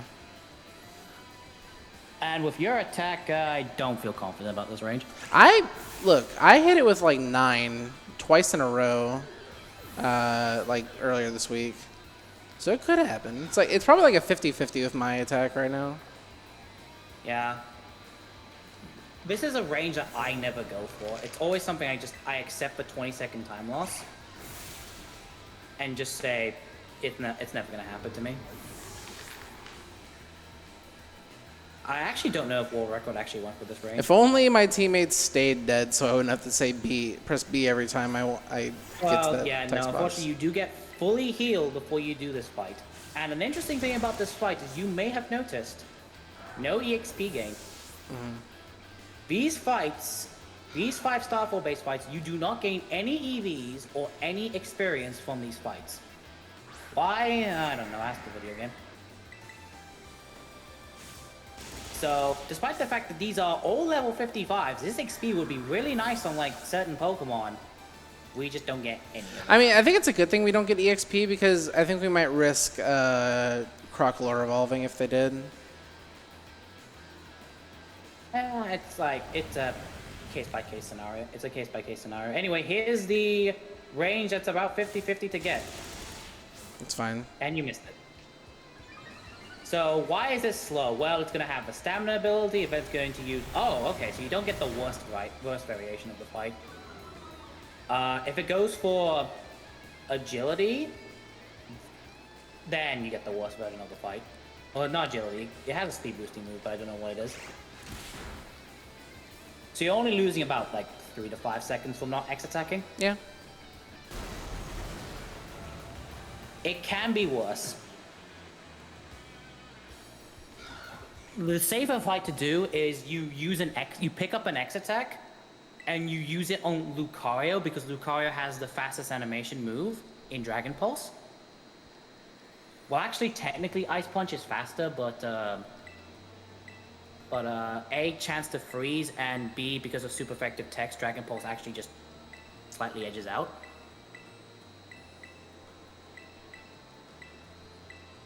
But yeah, after every Starfall base, you get some of the longest thing. Oh, it's shift gear. That's what it is. That's the move it has. Yeah, shift that it gear's can use. scary. It's not scary because it doesn't have its strongest attack against you is spin out, and it does not do that much damage. Well, yeah, It's not just that scary, but it gives you a lot more slow potential for as losing hell. so much more time. Yeah, because it can go for another. And I Because did it's probably mention- faster than you after a +2 to its speed, and then it can It is outspeed you on the faster, next turn and give you another attack that you don't want to see. Yeah, it is. It is much fast. It is faster than you at +2 speed. Actually, I'm gonna say this right now. The stats on these Starmobiles are some of the most ridiculous things I've seen, at least HP wise. So, to give context, I'm gonna give some context. This level 55 Starmobile that we just fought has a HP number of 408. This, That's right. just to give it more context, just to give it some context, a Blissey, this thing has more HP than a max HP Blissey at the same level. It's insane. Some of them have like defense buffs, and some of them have like. No, it's just HP. No, So for all the Starmobiles? All Starmobiles have a ridiculous amount of HP. That's it. That's like their main thing. Like their stats are like kind of like a normal Weather Room, but their HP is like the most ridiculous thing. Yeah. Like if I give context, if I just quickly give context real quick. Blissey at level 55 at max HP investment has 397 HP. So it's That's a a lot close of HP. contest at least. These next ones don't have nearly, like, they still have like ridiculous HPs for their level. That's what I'm trying to say.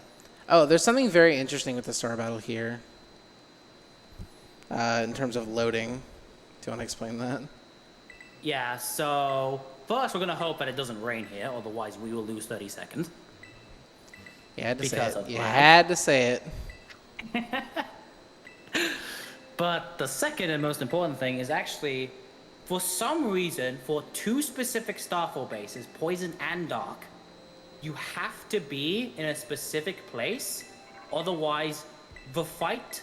So when you do the Star base and loads the fight, there's a time that it loads the fight. But depending on where you stand in Poison and Dark, the load time changes. So if you stand in the wrong spot in Poison base, you will lose 14 seconds because a load screen decided to be funny. I need you to tell me later where the dark base place to stand is, 'cause I couldn't find a faster place to stand.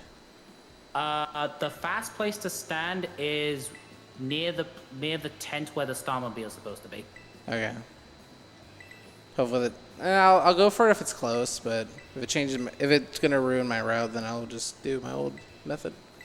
I don't want to lose more time than it would save.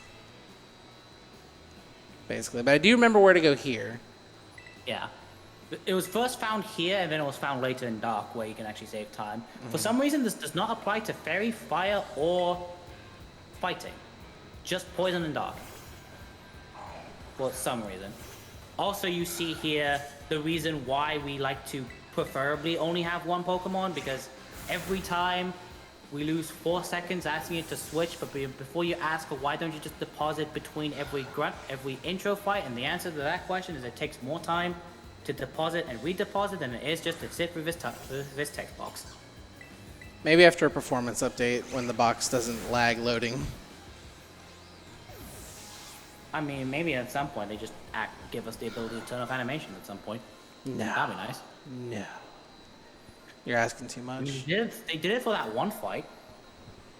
True, but that was just more of a get rid of a useless proc. A fun little quirk that I found with this fight, with actually just any of the Starmobile fights, is that if you use a God Spec, and the God Spec would run out on the same turn as the River Room gets sent out, that text just does not happen. Interesting. Which is I've never interesting. actually never heard of that. I figured that out when I was doing Starfall street runs, which I'll actually give a brief explanation of how Starfall differs. So In I'm just gonna a bit. really, really, really try not to throw Crocolore into some whoopers. So Please do one of the not. things that's annoying is that you actually can't change which order the Pokemon gets sent out. It's always going to be the same Pokemon. And unfortunately the Crocodile is kind of low level here, so we would prefer to send them out against weak Pokemon. Ideally against like Fungus. Oh, perfect. Like like this is like really good for Crocodile. It might struggle against the Venomoth a little bit, but it should be fine. It died. But yeah, we sent out against these. Yeah, it probably got killed by the Venomoth, but that's fine. One of the other things that I've noticed, and I definitely think it's true, you have to make sure you don't go too far away, because if you go too far away, the Pokemon will despawn. Yeah, I've noticed that too. So we want to make sure that we actually take down these Pokemon, but we don't want to go too far away from the Pokemon, because if we do, the Pokemon will despawn and the Cypher will be like, hey, you only killed one Pokemon? Come on. Yeah, you're fine. There's exactly enough Pokemon you need. You don't need to go anywhere. Get out the grass! This is where it is. Really? This is where I always do it. Oh, okay. I mean, it doesn't actually matter because you're in the grass. We're about to find out together, I guess. Yeah, usually the grass is my visual cue for the safe zone. No. The safe zone is literally anywhere that's like just normal concrete, not the grass. In my experience, like the final Pokemon spawn is the safe zone as well. So 1, 2. Okay, you're fine. Yeah. So that you load are- is either 3 seconds or 15 seconds. So I say 12 seconds right 17. there. 17. Dang. Yeah, it's a 14-second time loss having the game load funny. Yeah. Same thing with Dark Base, by the way. I mean, even though Crocolore died, Crocolore usually dies. So Crocodile usually dies. If we're higher level, then Crocodile can actually do more work. Unless it gets Rupert, then whoops. I would say that base went well. This is this is actually the first instance of Game Freak. You did one thing. Why didn't you do it? We did one thing with that one ability. Why didn't you do it with the other ability? So here we're going to essentially like just take down all the Pokemon. Because we're so high level, we can just do everything in one hit. And it's actually the main reason why we have to acrobatics the Starmobile, because this Poison Starmobile has 252 HP as its raw stat at level 32.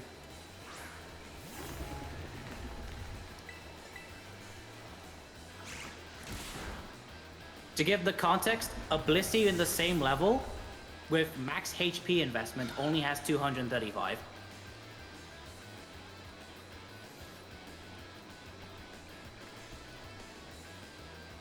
So you're English, So- right? Yes. Is FIE an actual word? I think it is, but we just never use it. He's like fee or whatever, however you say that. Figured I'd just ask from the source. Sure. Anyway, 'Cause, that is 'cause the you poison did this face to down, us. and no rain, so that's good. So we don't lose 30 seconds, which is Yeah. a nice thing to have.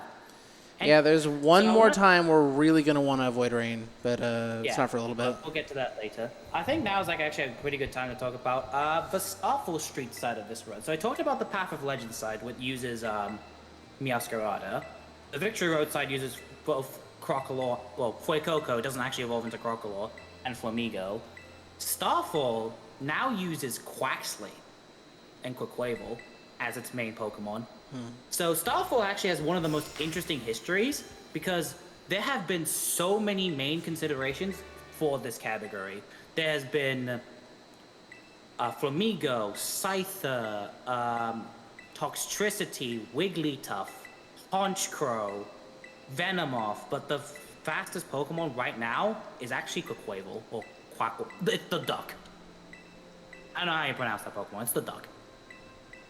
I just say Quackable. One of the main reasons is actually the fact that we figured out that that skipping the ability to go faster is actually faster. Yeah, because the sliding speed is really fast. Yeah, sliding is actually the fastest way to speed, to actually just go through a lot of the things and get candies.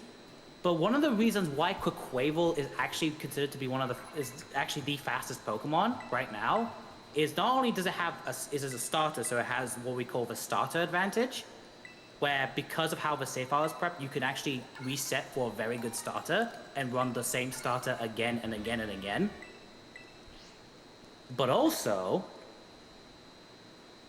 unlike all the other Pokemon, Quaquaval doesn't actually need any TMs. It learns all of its moves that it needs to use through level up. Mm-hmm.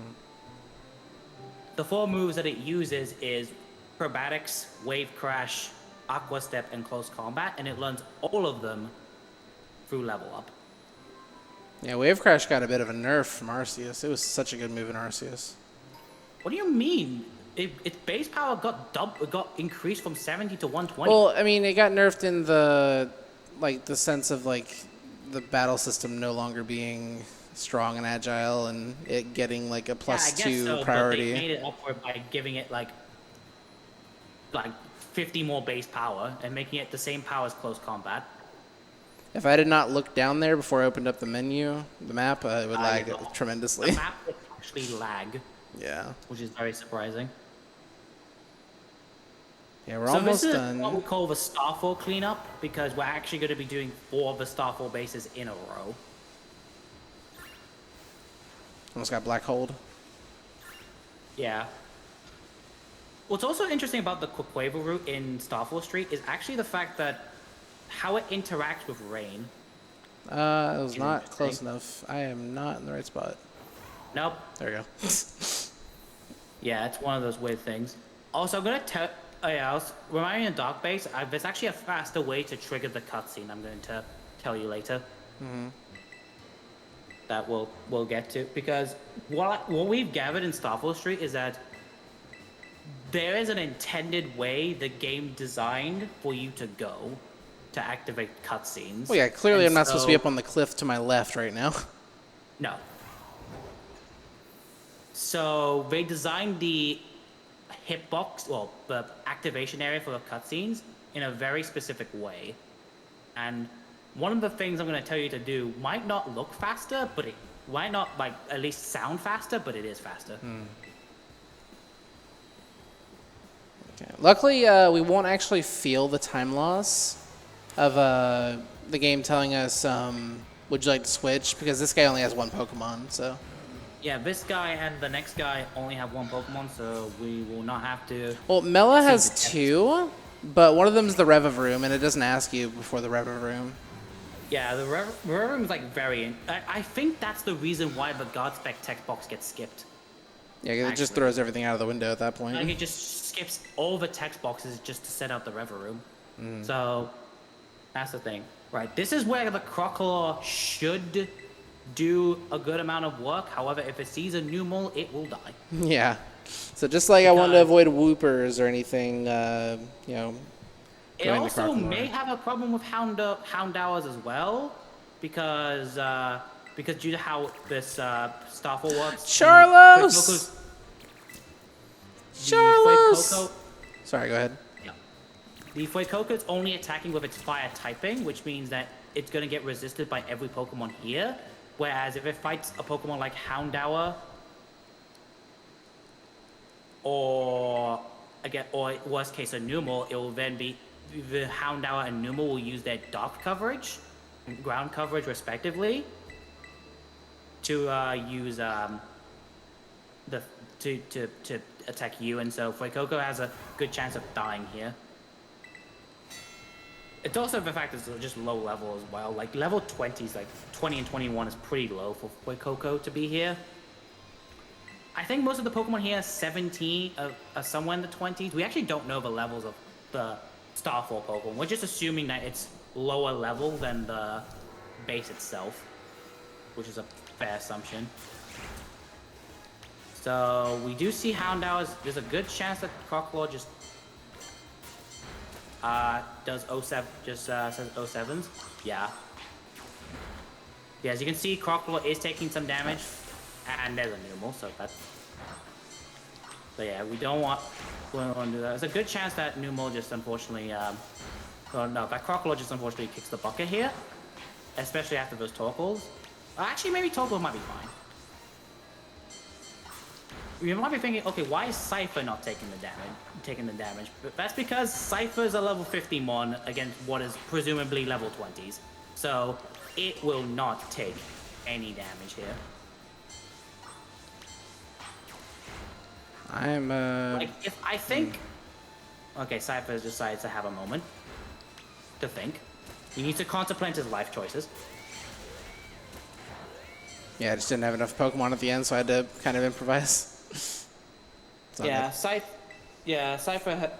There's sometimes where you could like target a Pokemon, they just like for some reason they just stick there and just doesn't do anything for some reason. But wait a minute. I am barely able to wing attack this Revavroom. Why? Just low kick it. I know, but it says low kick at 0 to 16 attack, and I'm at 17, so I don't have to do that. Interesting. So I can wing attack the Torkoal and the Revavroom. I guess you can. I guess that's also something you can do. I guess it saves an input. Mm-hmm. So, yeah, I guess there's that. Look, I don't have very much advantages with my attack stats, so I'm going to take them as they come. I'm not gonna lie, I'm not a fan of this spread, but it is what it is. But it's fine. It does the job. Unfortunately, it is not raining. So yeah, there is a minor time save for raining here. It's actually so minor you probably lost the time in the base if it does rain anyway. Mm-hmm. But if it rains, the ability of drought will fail. Mm-hmm. Which is slightly... Does it also fail at night? No, it's not right now. Never mind. It does not fail at night. Time of day does not affect weather. Only actual other weather conditions affect weather. Squawk. That's the wrong Pokemon cry. Caw. Good enough.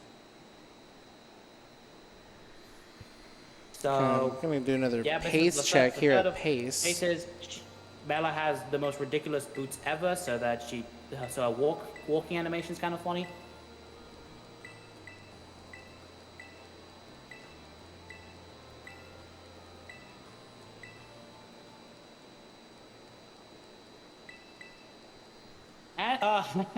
And decides to rain afterwards. Forget it, man. I can't win. I love it. So, I actually want to talk about a little bit of an experience I had with rain with one of the fights.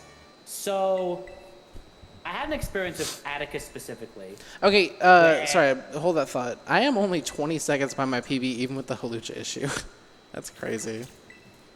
All right, go ahead. Interesting. I have a 5:26:33, by the way.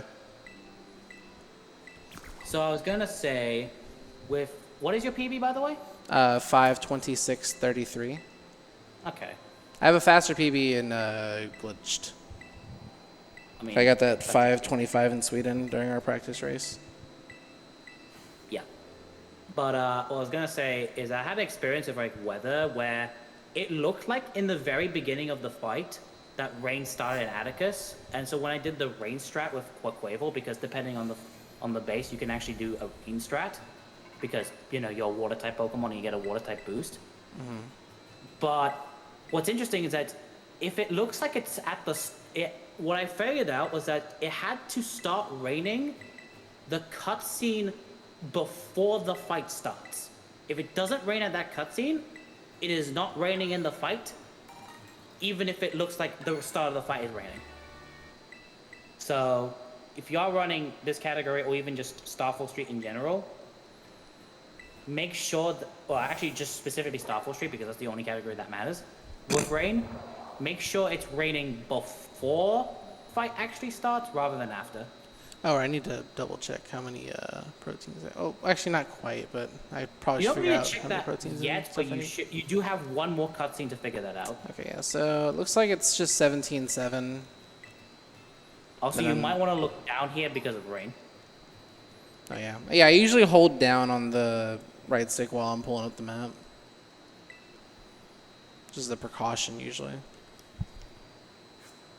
All right, so I'm gonna tell you to do something. Uh-huh. It might not look like it's faster, but it is faster. Okay. Instead of like kind of making the curve towards the dark base, you're just going to run back. You're gonna see a trainer, you run towards the trainer, and then after the trainer, you dismount. All right. So run backwards, run forward.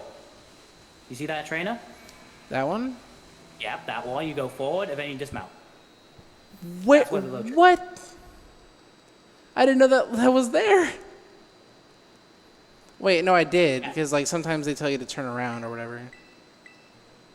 Yeah. Like on the other side of the It's one barricade. of those. I did Yeah, not know there was a loading you only zone that figured that out close. thanks to Starfall Street. That's crazy. That's like several seconds.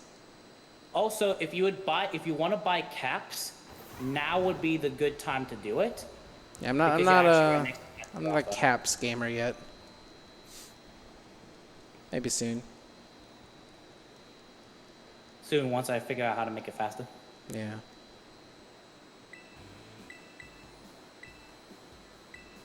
Anyway, say hello to this Murkrow, which a fun little fact in Starfall Street, you actually use a Luxray to deal with this Murkrow. A Luxray? Yep. How do you get your hands on a Luxray? Luxray's catch rate There's is actually terrible. a level, so in the beginning of the game with Quaxley, there's a level 18 Luxio that you can catch. Because you need a third Pokemon.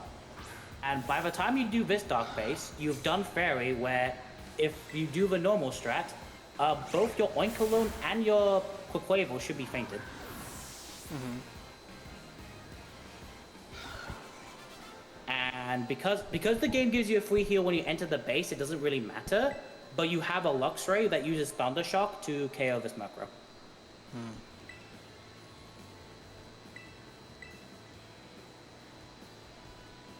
It's also the Pokemon that's the least furthest away from every other Pokemon, so that's why we use a Luxray. It's like, it's not that far away to get it, just make sure it gets in the Great Ball 50% of the time. If not, you're resetting the first 2 minutes over and over and over again. Sorry, I'm still floored by not knowing that loading zone existed. I guess there is some value in running the other categories. Because Yeah. I just imagine running the other categories and it just confusing me on my movement. There's probably different candy routes and stuff. Oh, there are slightly different candy routes depending on which category you are doing, which is a pain to remember.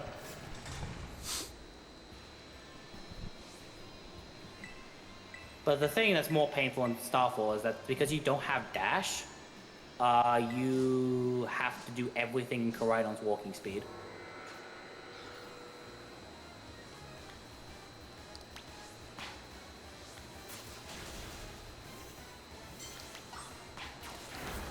Why you're did you doing not it the right kill way. that second one? Right? I demand an explanation, Flamigo. There was two Sneasels at the beginning, but Flamigo only killed one. Yeah, I'm gonna mention this for you for future reference. You see where those Sneasels are? That's where you have to be at the end. Really? Yeah. I can try to loop around, actually. Unfortunately for Dark, it has to be like very specific place we have to be. Because for some reason they decided for Dark Base that's what you have to do. This used to be like the old faster route, but Etiquette, I believe, is the one that found out that by ending the base where that massive 10 is. I mean, I tried. Even I might not be close enough, but... I don't think you are, because this one's like way more specific, I think. So this is again also another Pokemon where there's a slight difference if you have Scrappy or Tangled Feet. This is the fifth Pokemon that hasn't. This is the third Pokemon that we've seen that has Intimidate. Or can have Intimidate, in this case will. So 1, 2, 3, 4. Yeah, you're losing time. That's fine. 7, 8. That's good to know, though, because I didn't know there was a faster place to go for this one. Yeah, so that was 12 seconds of a load. The difference between loading he would save, if he actually placed himself where I told him to afterwards, he would save 9 seconds right there. That's a lot. That'll be good to know for any future attempts I do. It would be interesting if you actually do future attempts, considering your opinions on this game. I mean, I'm motivated right now just because I'm fresh on it. Do I need to type in exclamation Scarvy in your chat? Do I need to get that text box? Do I need to get that copy pasted up or no? Sorry, what happened? I was gonna say, should I go to your chat and type it to your chat? That command doesn't work because I didn't move it over to my new bot yet. Oh. So nothing will happen. That is Look, just because Arceus is a better game doesn't mean this game is not worth running at all. You know, there's facts, and then there's, you know. Yeah, I know. There's facts and there's facts. I get it. Don't worry. But yeah, you should still save time because of the slightly activating the cutscene. Oh, this is certainly a gold split because of that alone. What was I didn't look at my my star battle end time, but the best one I've ever seen, the best one I've ever gotten was a 9:12. I think I've got a 9:15 once. 15? Good lord. Yeah, by playing so. And the thing is, I think I got that in Starfall Street, not this category. That's not crazy. 80%. I mean, you have like, well, I don't know. No, we have like a level 21 Oink alone and a level 30 Lux, right? All right, finally time to resume our gym challenge. Yeah, remember gym battles? Remember gym battles? It's been so long since we've done one, and we still have what, 7 we still have to do one more. Oh yeah, I was gonna check. Oh yeah, I was gonna check something that I almost forgot. You said that your Cypher had what, 146 attack? 116. 116 At 48, I think. No, it's 49. You can't have 48 Cyphers. Really? Okay. I believe so.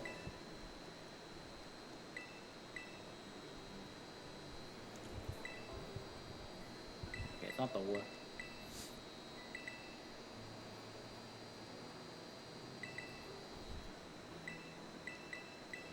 Is it 150? Hold on, let me just quickly check my notes again. I mean, all I know is that according to the fight notes for the, Oh, sorry, my bad. You need 110 for Cypher. yes. And I have No. I have 116, so I'm fine. Yeah. Worst Cypher you could get without minus attack range is 112 or Yeah, 49. it's pretty bad then, but good enough. But again, it doesn't matter. It doesn't matter. It just needs to KO one specific Pokemon, so you don't have to see another Pokemon go boom. If you had Halucha, so the main difference between Cypher and Halucha is that there's one Pokemon you need to KO that most Cyphers can KO. In fact, if you get yourself a 51 Cypher, you're absolutely golden, because no matter how bad the Cypher is, it will still KO it. But Halucha, you need like a really, really good Halucha to KO that one Pokemon. And what I mean by really, and the other problem with Halucha is that they actually spawn on a lower level. Averagely. So now we're going to be selling every single TM with the exception of close combat. Please don't do that, but you actually will need it. And we're also going to sell all of our money items. This allows us to buy us some vitamins, which specifically we're going to be buying carbos and proteins. And depending on his IVs, he's going to buy a specific amount. A cool feature of this game as well is the multi-buy thing that he's doing right here. There you go. Is a multi-buy thing that he's actually doing here. You can actually buy multiple items in one go. Okay. Sure. I was thinking maybe I could buy more carbos and like not have to use the hasty mint, but I don't want to figure that out right now. Don't care enough.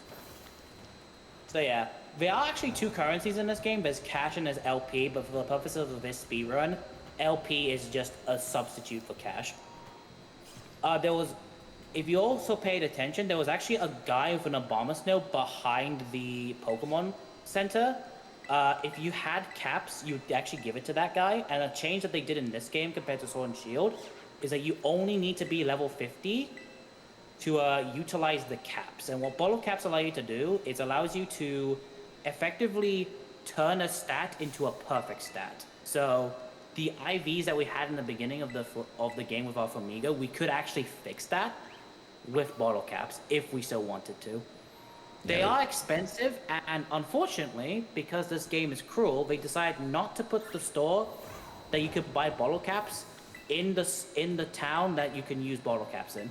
I mean, there's one bottle cap in Messagoza that you might be able to get when you first get Miraidon. Like, may not be too bad. 14 seconds to get to. Right. How long does it take to go into that store and buy? And I don't know where the other cap is. I know where it is. It's on top of the little ridge around the poison base.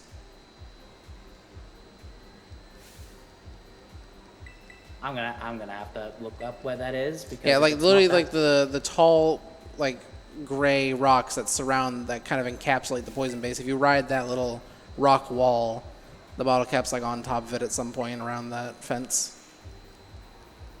Like the whole tag tree thicket has like a rock border around it. And somewhere along that border is a bottle cap. If you're like riding the top of it. Just have a quick look at the map. Anyway, oh yeah, this fight, because of our Cypher, this is actually another great toilet break if you're actually running this game, because you can just Turbo A throughout this entire fight and be absolutely fine.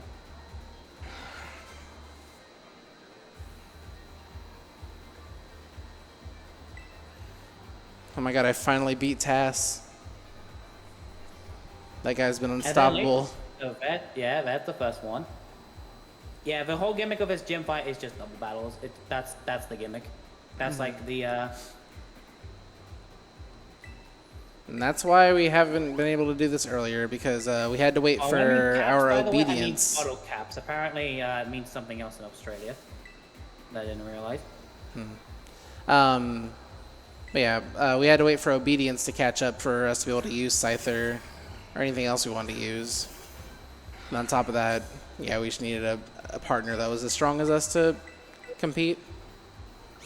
'Cause otherwise, you know, Flamigo and Crocolore could do it, but it'd be Flamigo doing literally all the work. It'd be very slow. Oh, I see what the bottle cap is. That is pretty far away, though. Yeah, I agree. To buy two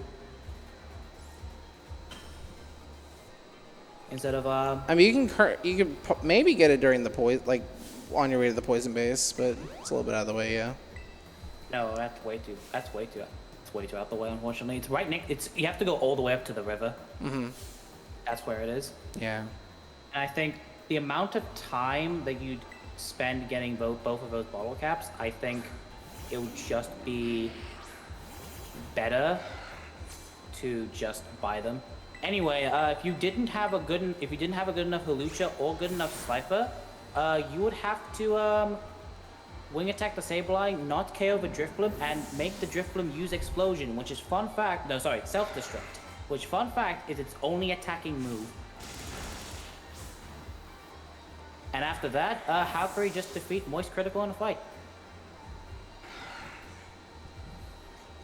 I think it's probably more likely based on the Justin Flynn, because he was like a very prominent like Pokemon commentator and content creator for like VGC stuff.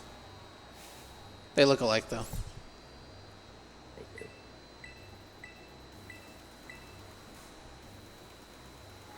He also just could be some random dude. I mean, he is just some random dude. Right, but they may have unintentionally drawn him with so much inspiration. Actually, no, he is a unique NPC in this game, I think.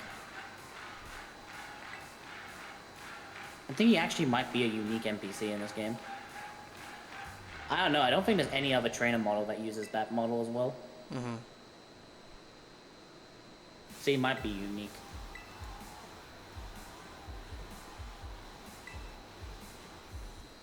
All right. So yeah, this gym fight is actually a little bit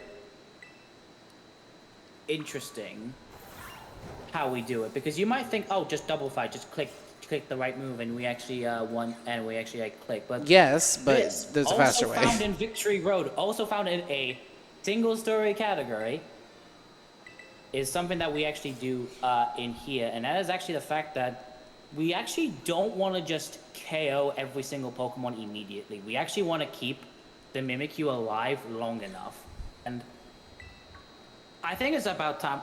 We're going to explain a gimmick that actually is part of the Ghost Gym, but we never actually seen it because we just KO'd every Pokemon in one turn, is actually the cheering system. So when you do a certain action in the game, the crowd, or when your opponent does a certain action in the game as well, the crowd will cheer. And when that happens, you get a big text box and a stat buff, or your opponent gets a stat buff, one or the other. And so what we want to do is actually reduce the number of times the crowd cheers, which to us will just be one. So there's a couple of things that you can do. The only thing to note is that only one crowd cheer can happen per turn. So the only crowd cheer that we cannot avoid is the one where we knock out our opponent's Pokemon, because we have to knock out our opponent's Pokemon to eventually win the game. But every single other one, like terastallizing, using a super effective move, getting hit by a super effective move, all of these we are trying to avoid as much as possible. But the reason why we want to keep Mimikyu alive is also the fact that every single time an ace Pokemon sends out a gym leader sends out their ace Pokemon, there's a text box that happens. But if we keep the Mimikyu alive and the ace Pokemon Toxtricity gets sent out, that text box gets skipped. So here, turn one, we're going to wing attack the Banette, and then we're going to break the Mimikyu's disguise. The Mimikyu's disguise. We're going to get this crowd cheer. This first one we can't skip because it's just the first one. We're then going to get the first crowd cheer of getting a boost, which boosts both our Flamigos and our Cypher's attack step. Now, I think there's a slight optimization here you could do with Hawlucha rather than Scyther. If you choose to keep Roost and you don't get slashed by Mimikyu and Roost, you know, because on this turn I'm actually going to have Scyther do nothing. You can X Scissor. It is slightly faster than Soul Dance. Yeah. Wait, what? You X Scissor the Mimikyu. It's quad resistant, so you're not going to kill it. Do I have Accessory? Yes, you do. It's slot 3. Alright. How much faster is it than Swords Dance? I've never even tried that. I haven't timed it exactly, but it definitely is faster. Because Okay. Swords Dance, you see the animation and the stat boost. With X Scissor, you just see this. That'll work. So yeah, we also want to make sure we don't do over half to Mimikyu either, so there is a bit of a risk in using X Scissor, but aside from that, we skip the text box of Rhyme sending out her Toxtricity, because for some reason, if there's another Pokemon in play, then she doesn't do that text box with Toxtricity, but she only does it when Toxtricity sends out by itself. I don't know why. Little puppy, he's so cute. He's jammy. He's living his best life, and I want nothing. I want nothing less for him. And yeah, this Toxtricity then goes into Terra Ghost, but that doesn't matter because it itself is going to become a ghost after we're done with it. Yeah, it was better off before it Terrad. Yeah, so unsurprisingly, it actually was better off because it would have been another Pokemon that fighting and flying would not be able to hit. But because of Terrad, then we can just deal with that. And then there goes the Mimikyu, and there is the Ghost Gym. The final gym in the game.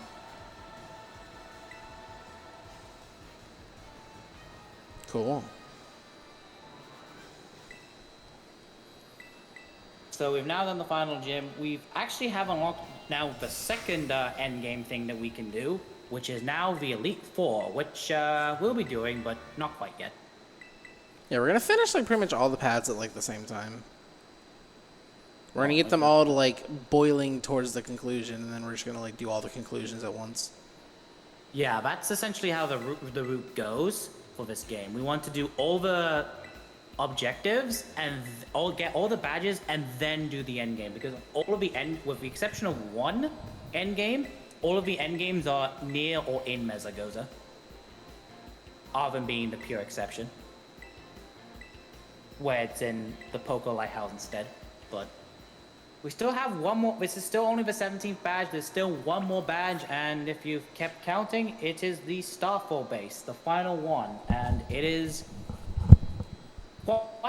there's a quite interesting history with this, because it used to be that we did this base before the Ghost Gym, but then we realized that actually is a bad idea.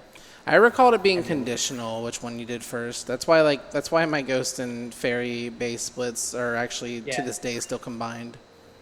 It used to be conditional. Actually, you can just run down and actually be faster. Really? Oh. I was just gonna go for a land or a slope. You can just slide down over there, and then this one, if you jump correctly, you can just land. Yeah, I've gotten this one before. If not, you do have a glide which can get yourself out of there, but yeah, you just jump perfectly. Beautiful. Oh yeah, because if you didn't buy the God Spec, there's a Pokeball right next to that tree. That's a God Spec right there. Yeah. Yeah, there was a couple X attacks earlier as well that I missed intentionally. You buy 2 God Specs because you actually do a safety strat for one of the fights, where I don't. Yeah, we're doing a safety strat for this fight, I think. Oh no, this fight I do. I think you buy 2 God Specs because you do a safety strat in another fight, don't you? Oh yeah, the finale of Starfall Street. Yeah, I do the safety strat. Starfall Street. I don't. I mean, Starfall, I use God Spec. I mean, and in that category, I have to set up the +4. But we'll get to why you can use God Spec and why you can sometimes skip God Spec. I mean, it just depends. Like, I don't know. Yeah, we'll talk about that fight later. Yeah, that fight's an interesting fight. That fight's an interesting fight because of a multitude amount of reasons in the game. But this fight right here, this fight is annoying. Not because annoying you lose the game, but annoying you just lose time. This Pokemon has 4 moves, 3 of which are priority, and this Pokemon will always have the ability Prankster. No matter what. So you're really hoping that it does not use one of them. It did not. And it doesn't use any, that's nice. Yeah, so its most troll move is Torment. And it would force me to have to use a different move. Luckily it didn't. Yeah, it would force you to have to use Acrobatics here. Thankfully in Starfall Street, because you actually do this fight with a Quaquaval that has like 10 HP remaining, it actually goes for the kill, but because it doesn't have a priority move, it won't like do anything, so that's nice.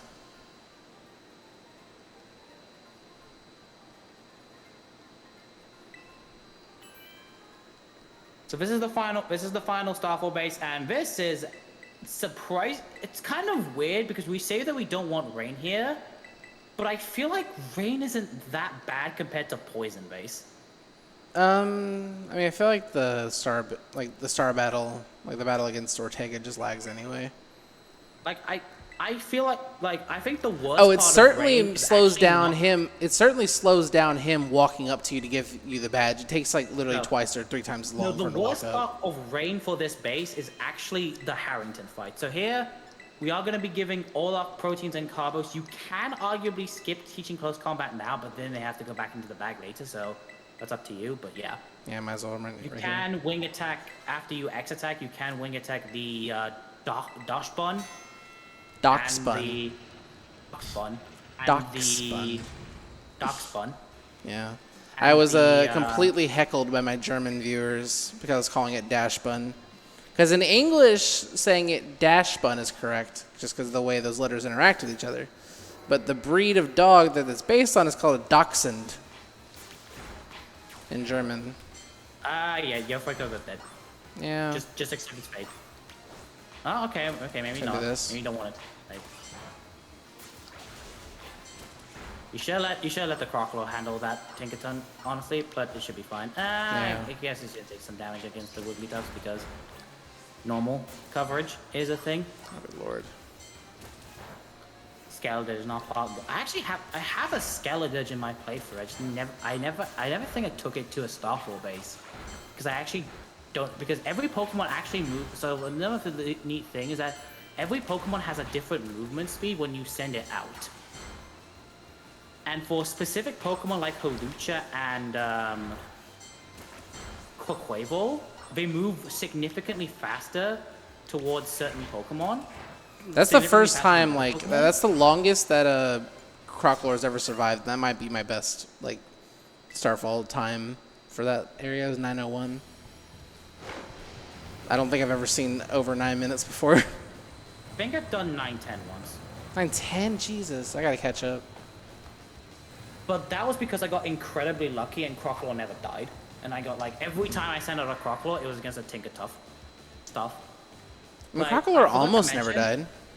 I forgot to mention that there's something to mention that the spawn locations are set. So when a Pokemon spawns in a location, it is set location, and they will always spawn there. What is random is what Pokemon spawns and how many. Exactly. And that's more true in fighting base. And that's more impactful in fighting base, because if you don't have enough Pokemon spawn in fighting base, you have to cross the Bridge of Shame. So here we take down Azumarill. Fun fact, in the old Flamigo route of Starfall Street, you had to have a Terra Flying Flamigo, and you had to Terra Flying the Flamigo to one-shot the Azumarill. That's so stupid. But here would be tough. We're going to be using the Guard Spec. For those who don't know, Guard Spec creates a fog-like thing. Doesn't actually create an actual fog, but creates a mist where cannot have our stats reduced, which is important because this Pokemon has the move Charm, which reduces our attack stat by 2 stages. And we want to use an X attack, which increases our attack by 2 stages, so that we don't use it. It is actually faster than the risky strat if Play Rough misses here. Okay, no. So, the reason why I say it's faster if Play Rough misses is that we skip this text box. But again, it's very unlikely. It is faster than a risky strat. So we did a safe strat for Ortega, which is we KO the Azumarill, we Guard Spec, we X attack, and then we're going to sweep the entire team. This is because this Dox on has the move Baby Doll Eyes, which is a priority move that reduces our attack by 1 stage, and so we don't want that to happen. Mm-hmm.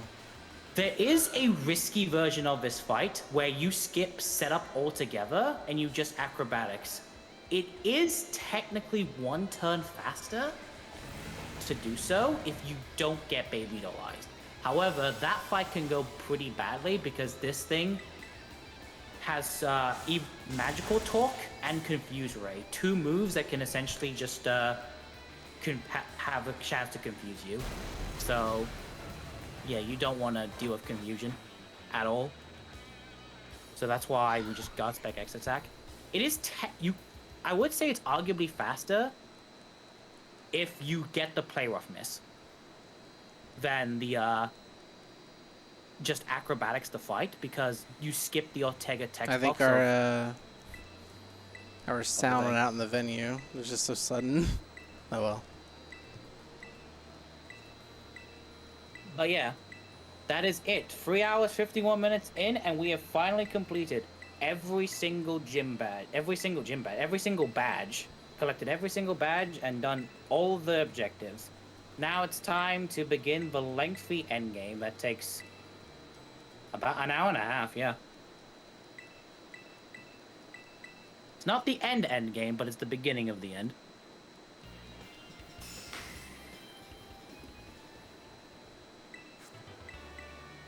Alright, so, yeah, now we're going to fly to the Pokemon League and do the E4. Yeah. We used to do the ending slightly differently. Oh, there we go. We're back in the venue. Let's go. Right?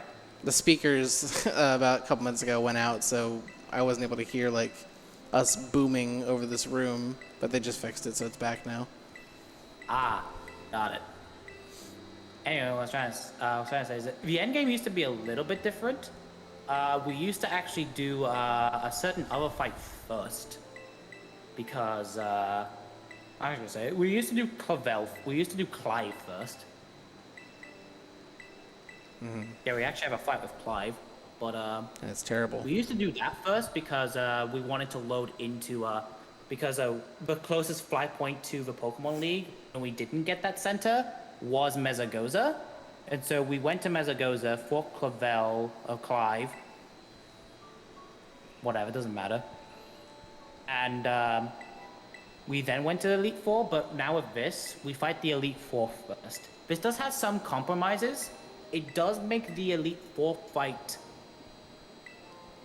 worse in general, but it does make the Clavel a lot better.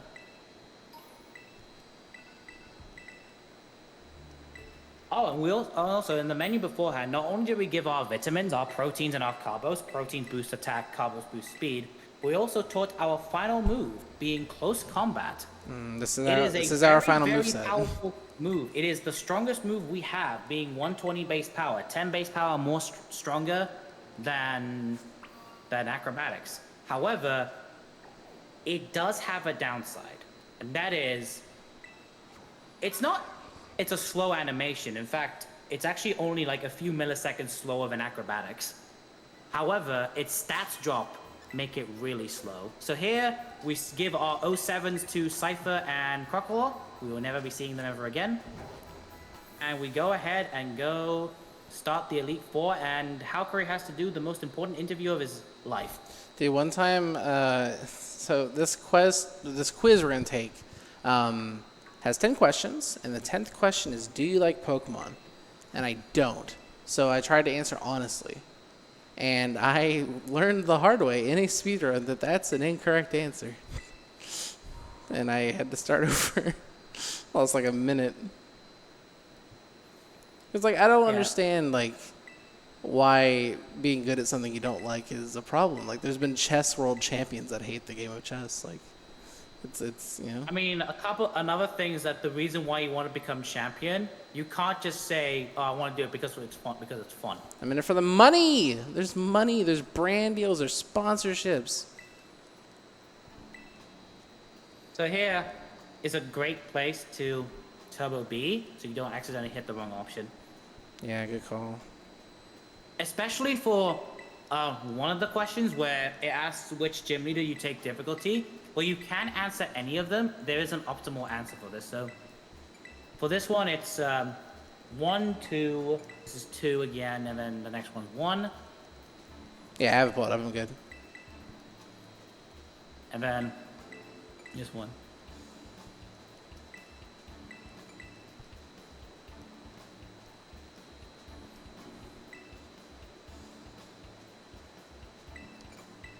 And 2. There we go.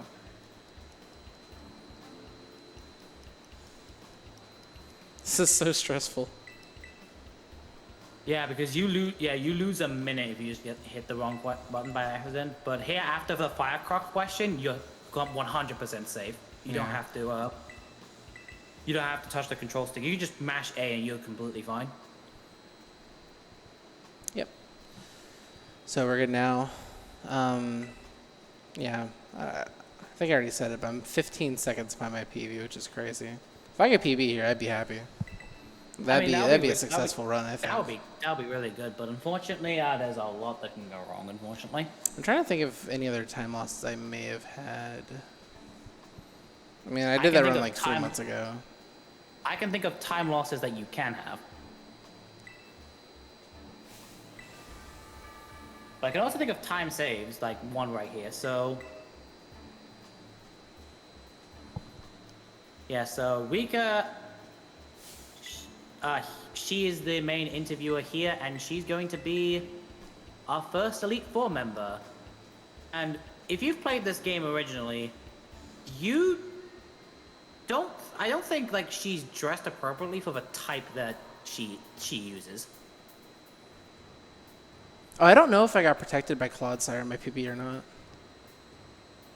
That's a big time save. So she is a ground type user, and actually a little fun fact about all the Elite Four members and even the champion, they all use Pokemon types that we see in Path of Legends.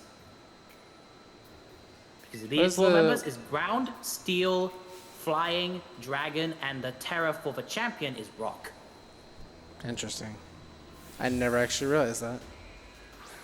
It is mainly because of these are the types that get the least represented because you fight one Pokemon and that's it. To make them more representative, they made these types the Elite Fours as well. This one's a pretty simple one. We acrobatics, wish cash, and then you can just blow kick everything else. Yeah, the only thing that can go wrong is I did kind of mention it just now, but Clodsire has Protect, which is There's a actually a priority second thing move that can that go wrong blocks with it. all damage for a turn. There's actually a second thing that can go wrong, and that is this Donphan. So this Donphan actually has the ability Sturdy, and before you ask, no, we can't use double kick to KO it because it's actually physically bulky. So instead, we're using Oh, low kick did and you just say taking 2 that's something that turns. can go wrong? Because for me, getting hit by Stone Edge is just that's the strat. I cannot remember It's the not- last time it missed. Genuinely. No, I'm not saying get hit by Stone Edge is the thing that can go wrong. Getting crit by Stone Edge is the thing that can go wrong. Yeah, that's not great. Do you know what my special defense was? Was it remarkable? Hold on, I didn't Your track special it. Defense it's fun. Oh, your defense and special defense are actually the same IV. What are they? Because I haven't checked your second time, it's 12 to 15. I wonder if I can get away with not healing after Poppy. I think you can. Might as well. The I'll get worst an that auto can save. happen It's is you fine. need- the worst that happens is you need to pop a max potion or forward restore if you have one. If you get the unfortunate thing in Do not protect. You dot-eyed this little odds I can brother. be a troll. Come on. Ah.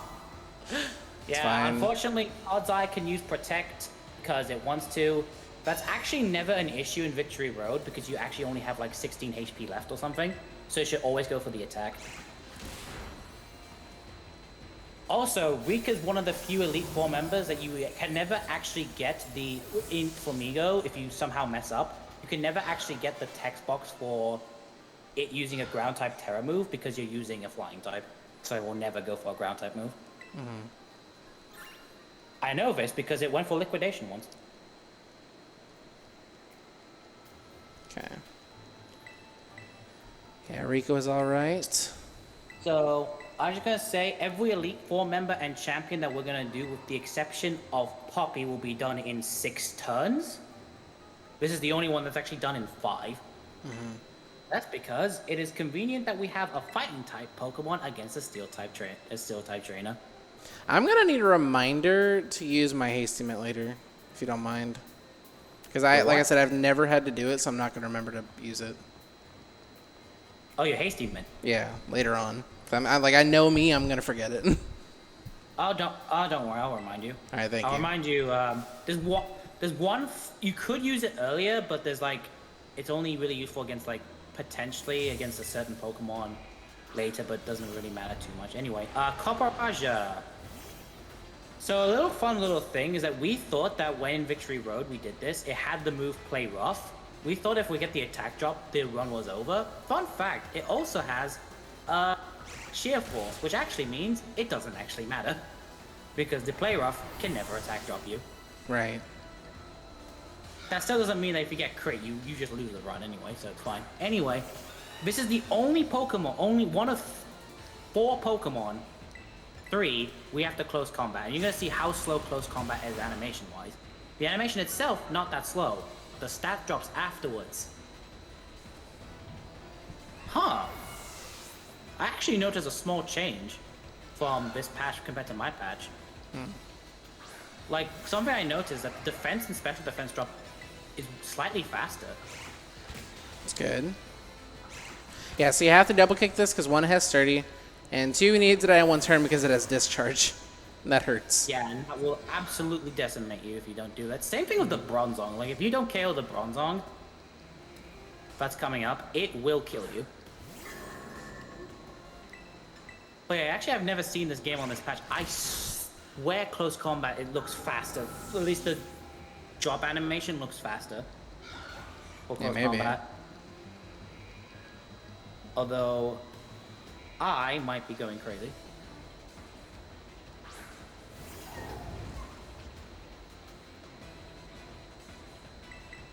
I'll have to go into one of my... Actually, I can just go into my Starfall Street PB and look there.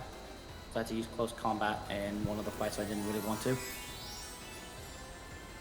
Am I going crazy? Or is that actually correct?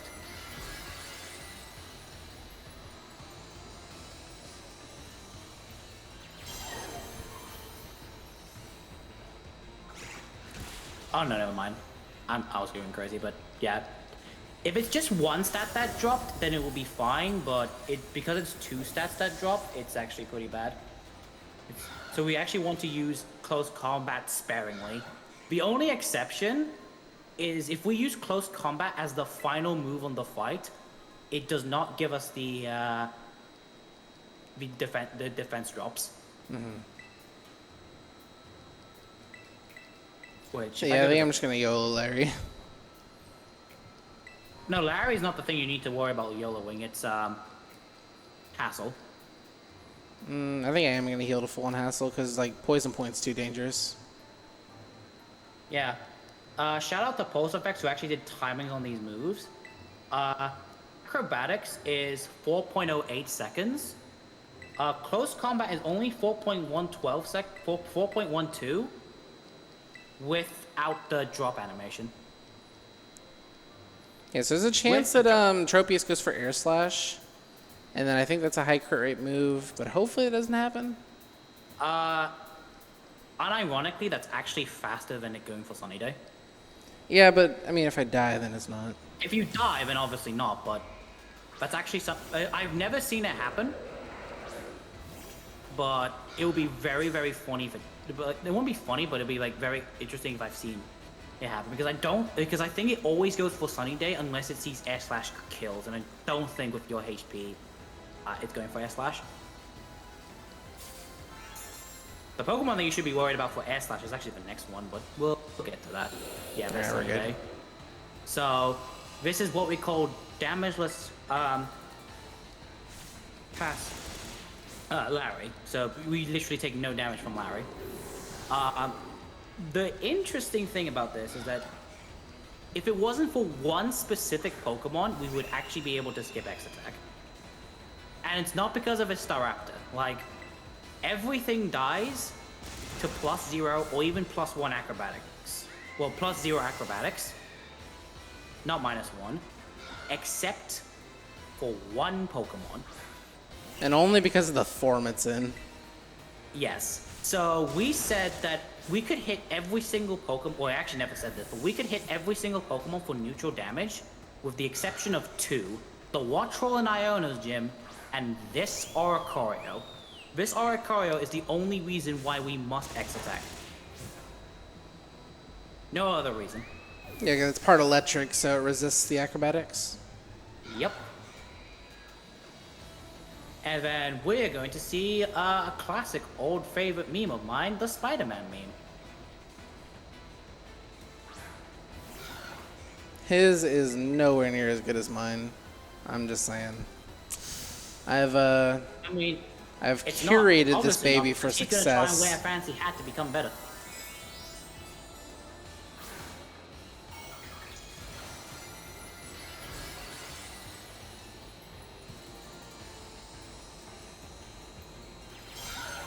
Oh, the flying type hat is actually, I believe, based off the air balloon item. I believe. Or actually, no, it's based off Pikachu's floaty fall. That's one of the two. Doesn't actually matter. Well, Larry has now been finished. Time for the final Elite Four member, and this is the first Elite Four member we have actually met, and that is Hassle.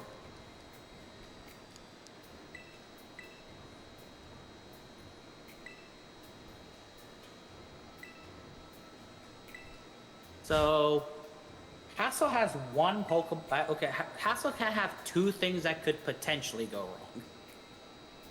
One is unlikely, the other is more likely. So it depends on when Halq chooses to heal or not. I'm gonna heal. Okay. So one of the potential downsides that you can do, if you choose to do this fight healless, is if you go into this fight healless, the first Pokemon he sends out, Noivern, has a good chance that it goes for Air Slash, which I don't think Air Slash is a high crit move. I think Air Slash is just a high flinch move. Oh yeah, you're right. But It's flinch. But if it does crit you, then that's a problem. But I think it's going to go for Super Fang anyway. Yeah, and Super Fang has a good chance to miss, so if that happens, that'd Both be moves fast. have 195 accurate, I think. So, Sorry, it has a chance to miss. So yeah, both moves have a chance to miss, and that is technically optimal. So here we set up an X attack, and then we just sweep. The reason why we need the X attack this time around is the final Pokemon Baxcalibur. I mean, can we not close combat it? Super Fang is always going to do half damage. It always does Super Fang if Super Fang does more than Air Slash. But Super Fang isn't any percent thing. It normally goes for Air Slash if you're doing Victory Road. All right, I really need to not get poison pointed by this Dragalge. All right, let's go. How you doing? Good. All right, one more ability I need to dodge. Yeah, So- this is one of two. So there are 2 Pokemon in this run that have a 30. Well, actually 3, but the first one we saw already being the V has an ability that procs a status condition. If we hit it with a physical move, we dodged the first 2, so hopefully we can dodge the third one as well. This one is poison. While it doesn't kill the run, it loses so much time. Yeah, because I have to full restore that because there's not enough turns left. I don't have enough Actually, HP there to might survive be all the just turns. Barely enough turns, actually. And plus the poison ticks are slow. I think Poison Ticks is slightly faster than healing poison, than taking a turn to heal poison. As Yeah. ironic as that sounds. If we could survive it, it'd be good, but I think you can survive. It's just complicated. Because it depends on like your HP and like how that interacts with things. I think if it's Super Fangs, you're fine. You can always just go. It's only if it Air Slashes and does more than half and things become a problem.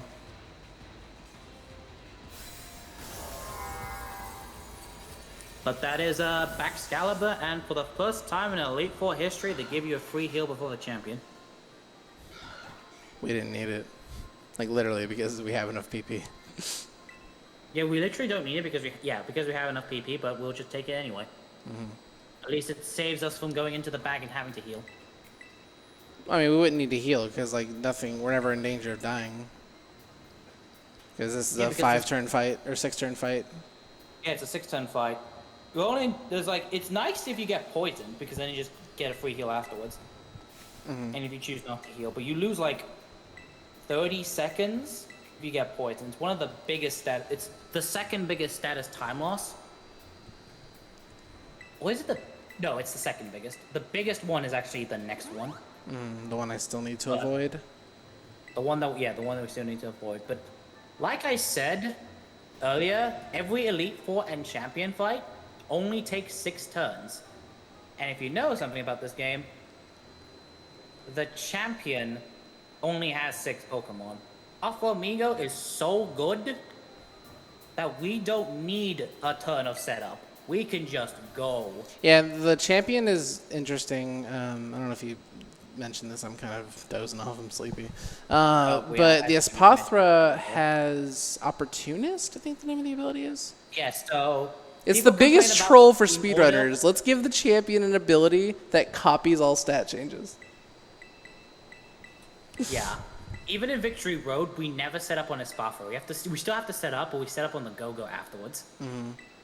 But people still have complaints about the team order being wrong, and they are correct.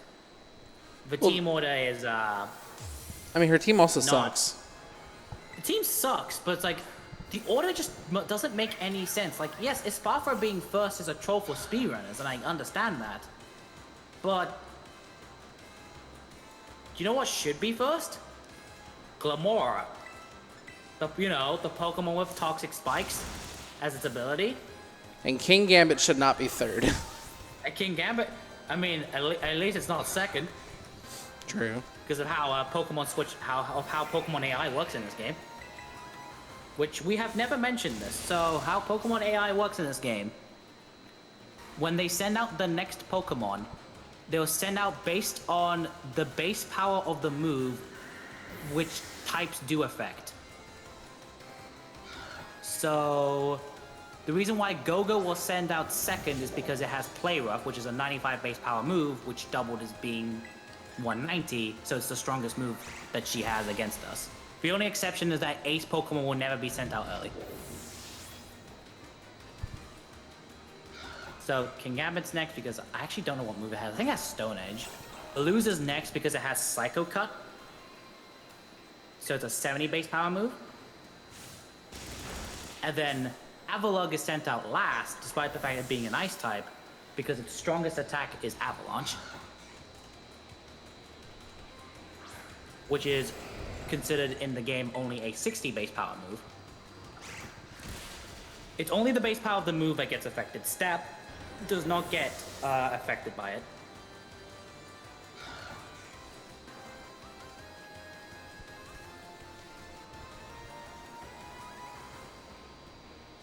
And here's Glimora, the second use of close combat, because unfortunately, low kick is not enough damage.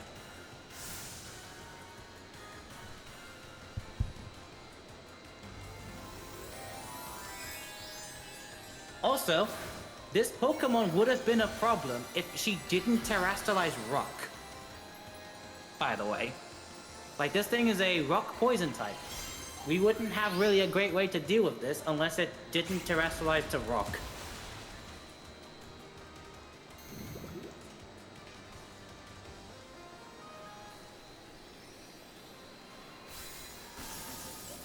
And there we go. We have now became top. We've now defeated the top champion, but we still have to beat the to finish the category.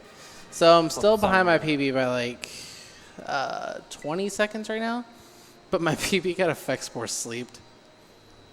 So if I don't get Effect Spore, I can catch up a decent amount of time.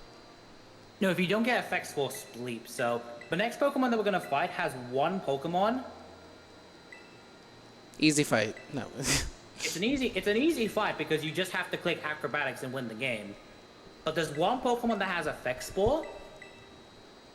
And for those who don't know, Effect Spore has a chance to either poison, sleep, or paralyze you. Mm-hmm. So it's a 9% chance to poison you, a 10% chance to paralyze you, and an 11% chance to put you to sleep. If you get the 9%, and then 70% of the time it just does nothing. So if you get poisoned, you lose poison time. You lose like 5 seconds. It's fine. Like, I think, actually it might be slightly, I think it might be 8 seconds, but it's fine. And there's the other instance of a dialogue option that saves time? That's not the default one? Yeah, you want to click the second option here. Mm-hmm. If you click the first option, it's fine because it just loops around and you can just click the second option. The funny option is actually the third one. It's like, oh yeah, we kind of did something there. It's kind of memorable. But yeah. Now we go to the Ninjara Academy. This is always the scariest flight point to me. Because for those who don't know, I had my game crash here. For no reason whatsoever. I thought it was before you flew. No, it was so I flew, it then screened to black, and then it just froze. Awesome. Yeah, this game can randomly crash at you, and sometimes it's like, yeah, I've seen it. You know what? I'm gonna say I've seen this game crash when walking to cloth. I've seen it, yeah. That's the only time I've ever seen the game crash. Well, besides the olive roll soft lock.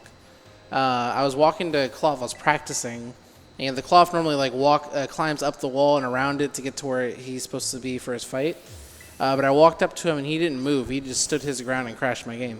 It was I respect it. Yeah, so again, this fight, I would say it's very much complicated, but it really isn't. You just click acrobatics, you win the video game. It's not complicated, it's just scary. This is actually another fight where, depending on which starter you pick, changes what Pokemon Clavel has. So because we picked Fuecoco, Clavel will have Quaquaval as the final Pokemon, but he will not have Gyarados. And that's good because if we run Tangled Feet if we have run Tangled Feet, it would actually mean that we would be -1 attack. And also, I don't think we can actually KO the Gyarados in one hit, even if we went +1, but don't quote me on that one. Yeah, if that were like required, that option to go with, then that would make Scrappy much more valuable. Yeah. It would mean that it would actually, but since Fuecoco is like so useful other areas, we have to, nice grip by the way, we have to deal with what we call effect spore. Please don't. Yeah, it's like 20% to get something I don't want. Well, it's 30, but 20% to get something bad. All right, that's fine. That's the one I wanted. Okay, that's fine. If I had to pick. I saw effect spore and I was scared. And I was like, okay. Yeah, that's why I said 20% to get something I don't want, because but I can live with poison. Like, it's one tick, and then, you know, yeah, we're fine. Yeah. Like, that's the end of my time loss. So. Well, that's still area 0. I mean, for this fight, you know what I mean? Whereas Yeah, if I was if I was paralyzed or asleep, I would have to spend a turn doing a full restore. And that would mean Quaquaval would get a turn to do Ice Spinner or whatever. The only problem is that if Quaquaval Aqua Steps, you're screwed.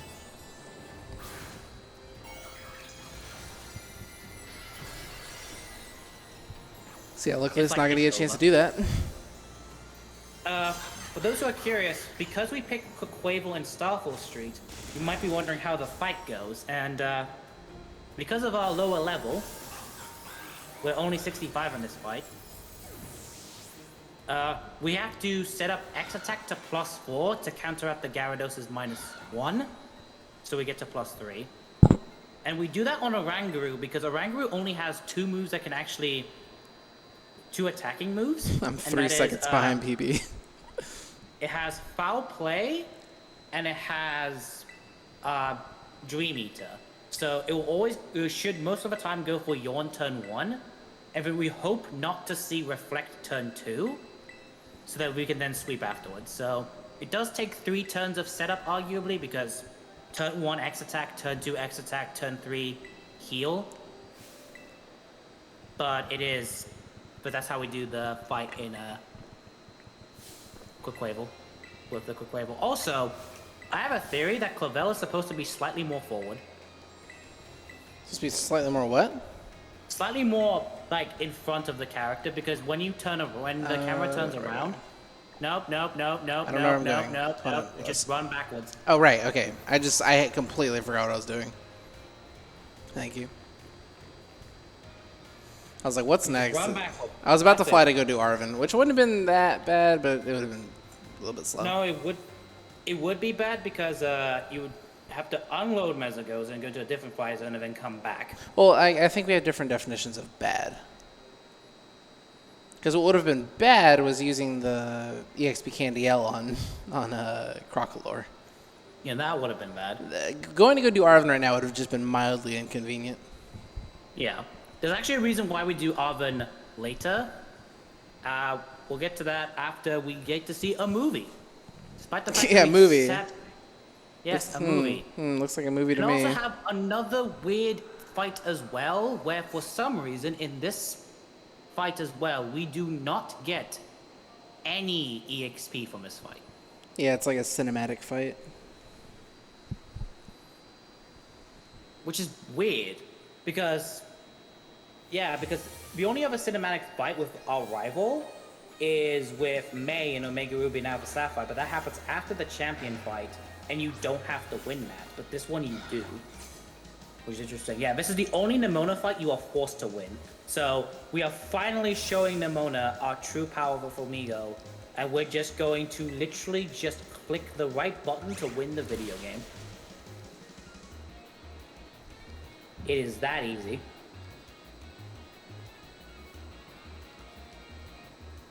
I actually don't know. Are you going close combat or low kicking the dunce boss? Low kick. Okay. Because depending on your bird, you sometimes have to close combat the dunce boss and lose 5 seconds because of it. But thankfully our bird is good enough that we don't have to do that. Did you say burned? No. I thought you said like if you can get burned. I'm like, I don't think you can get burned in this fight. No, you can't get burned. I'm saying, like, if you have a bad bird, you can't kick over the dunce boss in one hit. You don't get burned. Yeah, I specifically fed Flamingo enough proteins to where low kick will kill here. Yeah. The worst thing about the dunce boss it can do is it'll just coil actually. So you're fine. So it'll boost its attack, defense, and accuracy. So that's the time once if you miss the range. It's not like Bronzong where if you go for a low kick range and you miss it, you are dead. That's it. Your run just dies right there. Because you wanted to save 5 seconds. And instead you just lost 4 hours of your time. And here, it is arguably slightly faster to use close combat than it is to use acrobatics, but I'm not gonna... Is it? Yeah, because close combat is only 0.4 seconds slower animation-wise, but you don't get to see the super effective text box. Which, according to Pulse's timing, loses 1.17. So actually, it is faster to close combat than the Ascarada. Interesting, but does close combat kill? Yes. Okay. Well, I mean, it's not dark type anymore after it tears. Yeah, it still kills. Okay. Meowscarada has no defenses, and we are like 20 levels higher. Fair enough.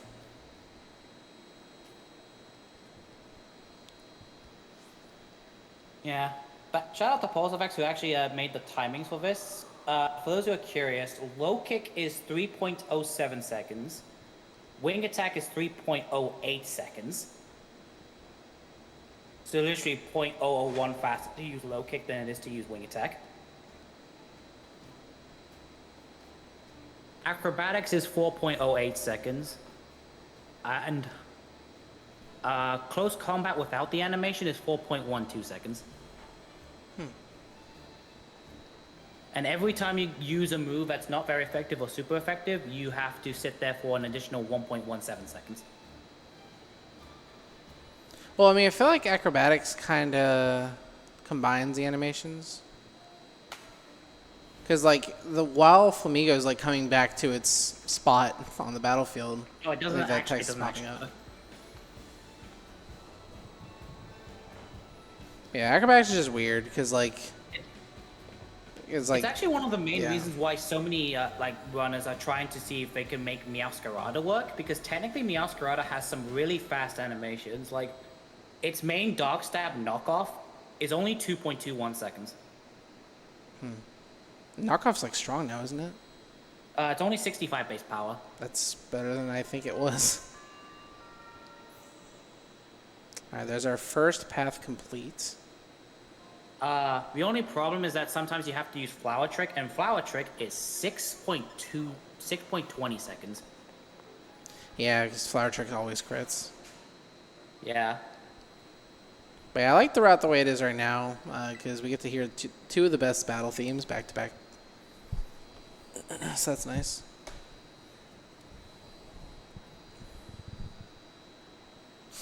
Oh, yeah, so, yeah, Penny is Cassiopeia, the leader of Team Star.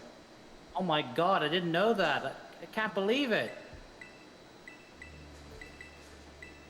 Anyway, this fight can sometimes suck. And the reason why is actually all the evolutions, she has an entire Eevee-based team, which is, cool. But every Eevee that she has 2 moves. All of them share the same 2 moves. Quick Attack, and the worst one, Baby Doll Eyes.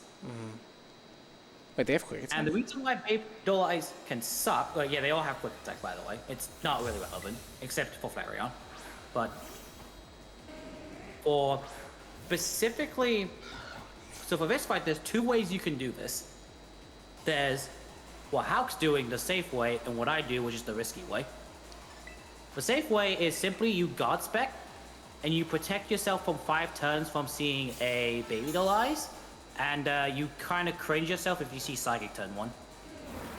Oh, Yeah, if it's psychics like that. again, I'm very safe. It will psychic you again.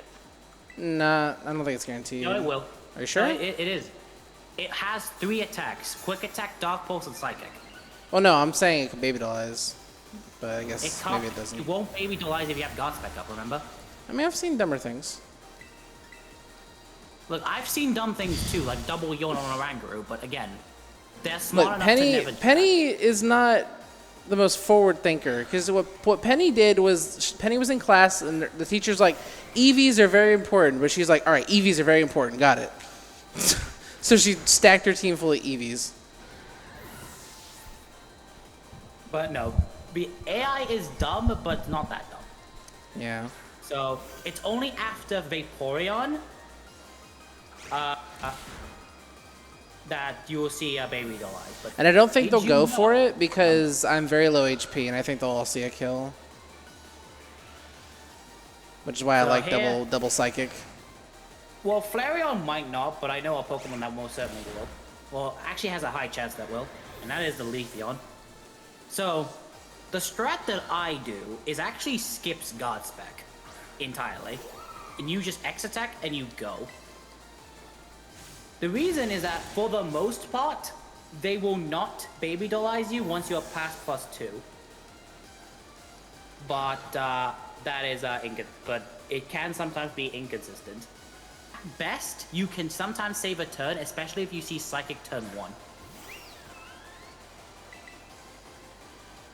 If you, like, if Halqery just went for X attack and you saw the Psychic turn 1, he can just go ahead and sweep from there, for the most part.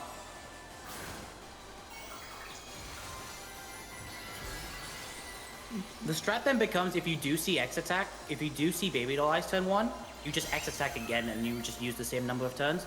But you also skip the text box of Mist running out.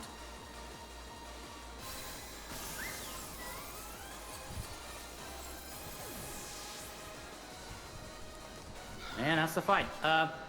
For those who are wondering how this fight goes in Starfall Street, it's relatively simple, except with Cook Wavel, you have to set up to +4 instead. And because I'm still that guy, I will not guard spec, so you either use 2 to 3 X attacks, depending on if you see Baby Doll Eyes turn 1, and then you sweep from there.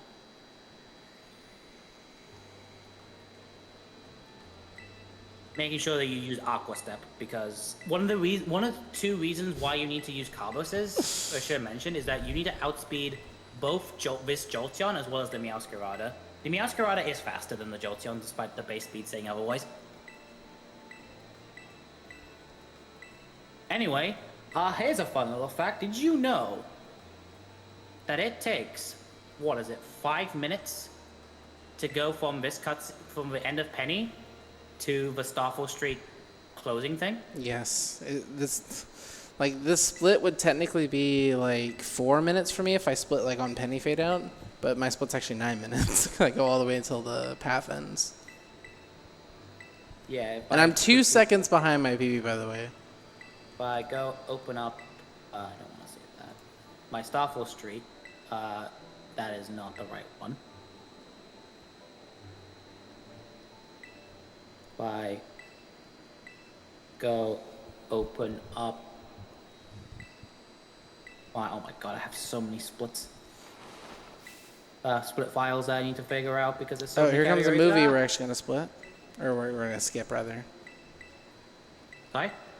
There's a movie here that we skip, I'm pretty sure.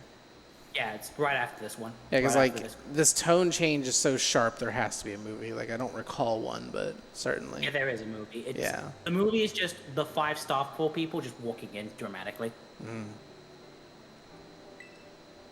But what I was gonna say is,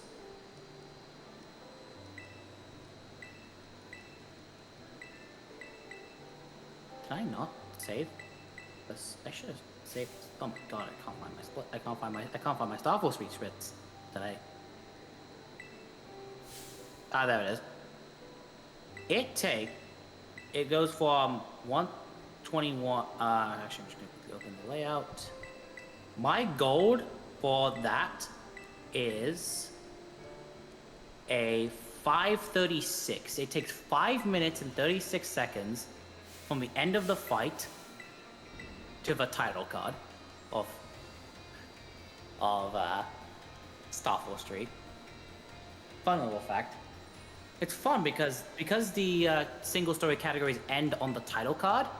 You have to watch 5 minutes of cutscenes before the speedrun actually ends.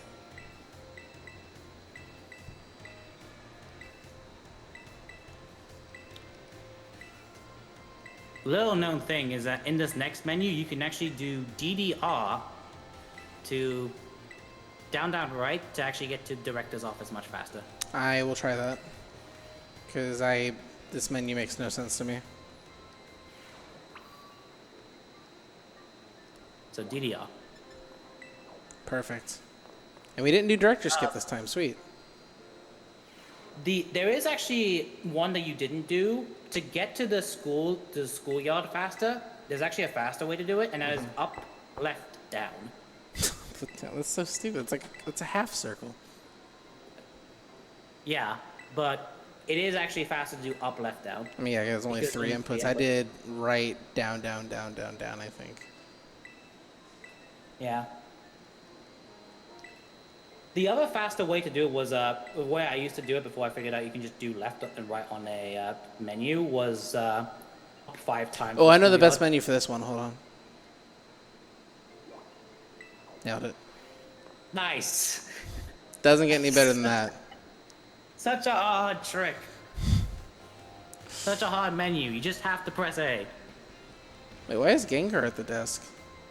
because it's nighttime. Really? Is that a thing? I never noticed that. Yeah, it's a thing. Daytime it's Psyduck, nighttime is Gengar. I forgot to do a running mounts. Yeah, another little time save you can do is that it is slightly faster to do a running mount than it is to actually just mount directly.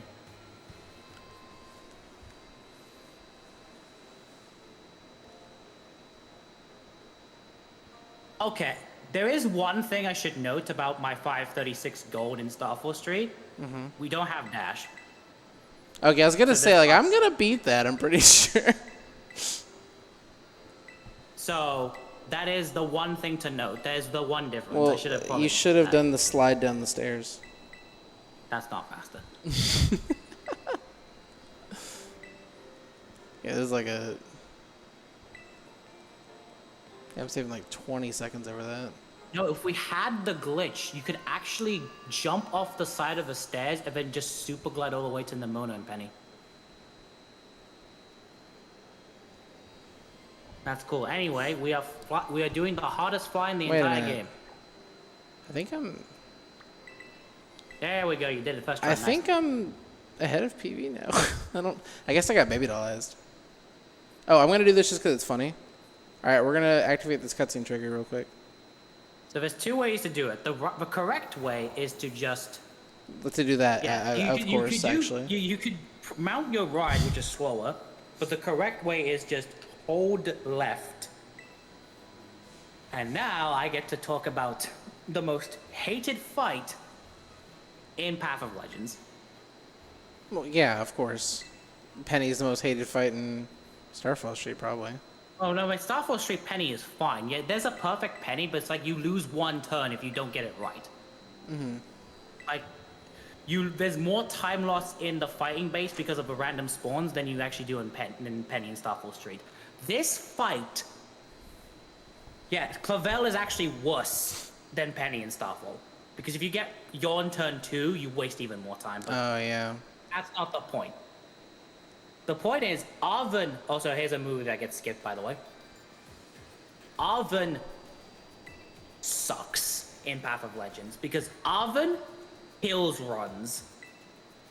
It was like, oh, your world record pace. Too bad I'm just going to kill it instead. What does he do? So, he leads off... So you remember that Greedent?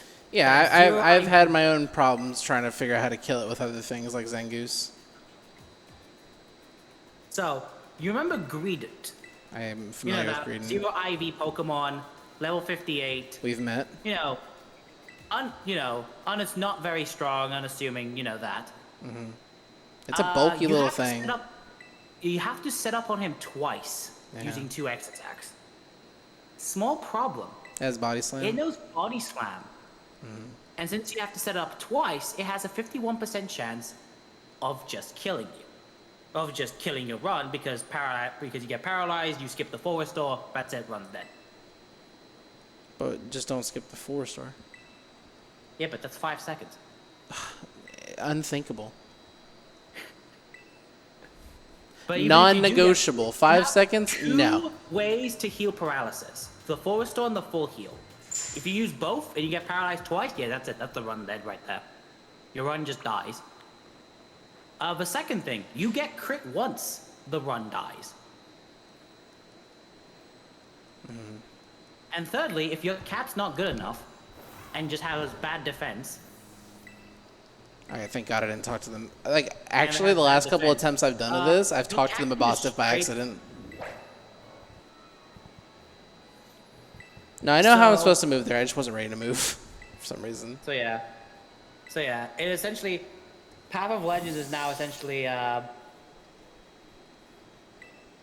like this fight is like one of the dumbest fights and essentially, T-Pat has said in this category he hasn't PB'd this in like 5 months because of this one fight. Also because of other issues, but mainly because of this fight. Yeah, this Peter Griffin-looking Pokemon is the cause of so much grief in Path of Legends. Fun fact, did you know that before Flamigo was used in any percent, it was actually used in Path of Legends. Until Headbob decided to route out Flamigo to be used in any percent, and turns out it was just so much better.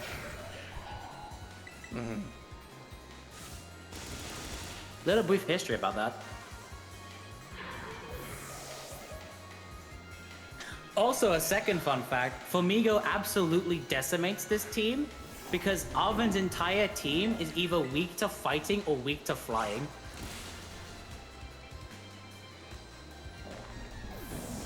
He has 4 Pokemon weak to fighting and 2 Pokemon weak to flying. We don't use a super effective move on Greedent nor on this Toedscrew because we can actually just use a non-very effective move. But yeah. Also, this is the last fight in the entire game where your ability matters. So, the Mabostiff that we're about to fight, you know, the Pokemon that we revived so much earlier, and then just killed off. Revived so much earlier, spent all this time to do. Yeah, we're just gonna one-hit KO it. No setup required. If you didn't have Scrappy and if you had Tangled Feet, you can just close combat. It does lose you a second, but it's fine. It actually loses you a bit more than a second.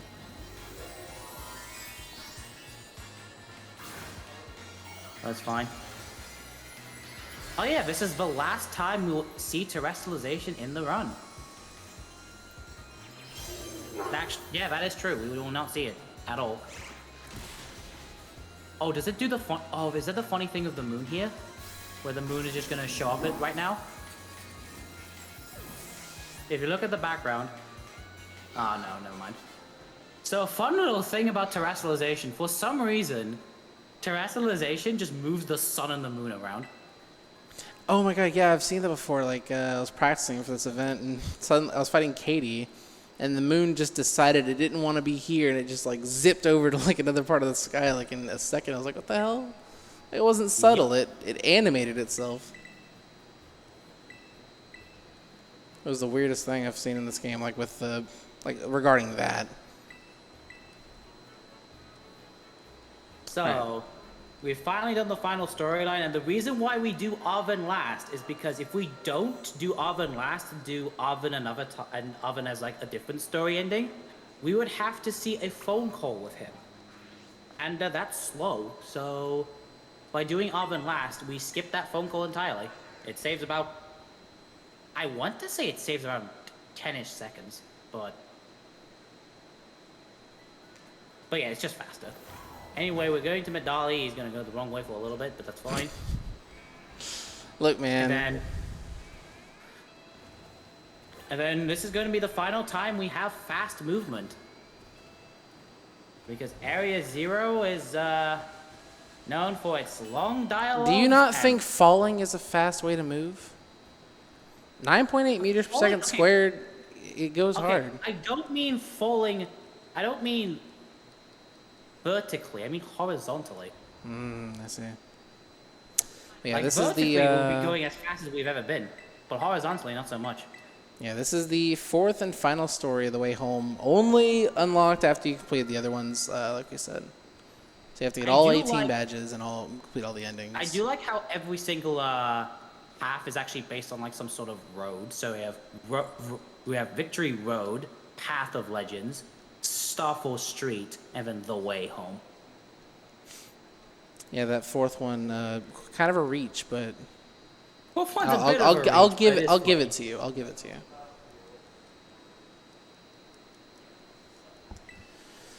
They could have. I mean, what could they have done instead? I guess. I think the name's the best that it could have been.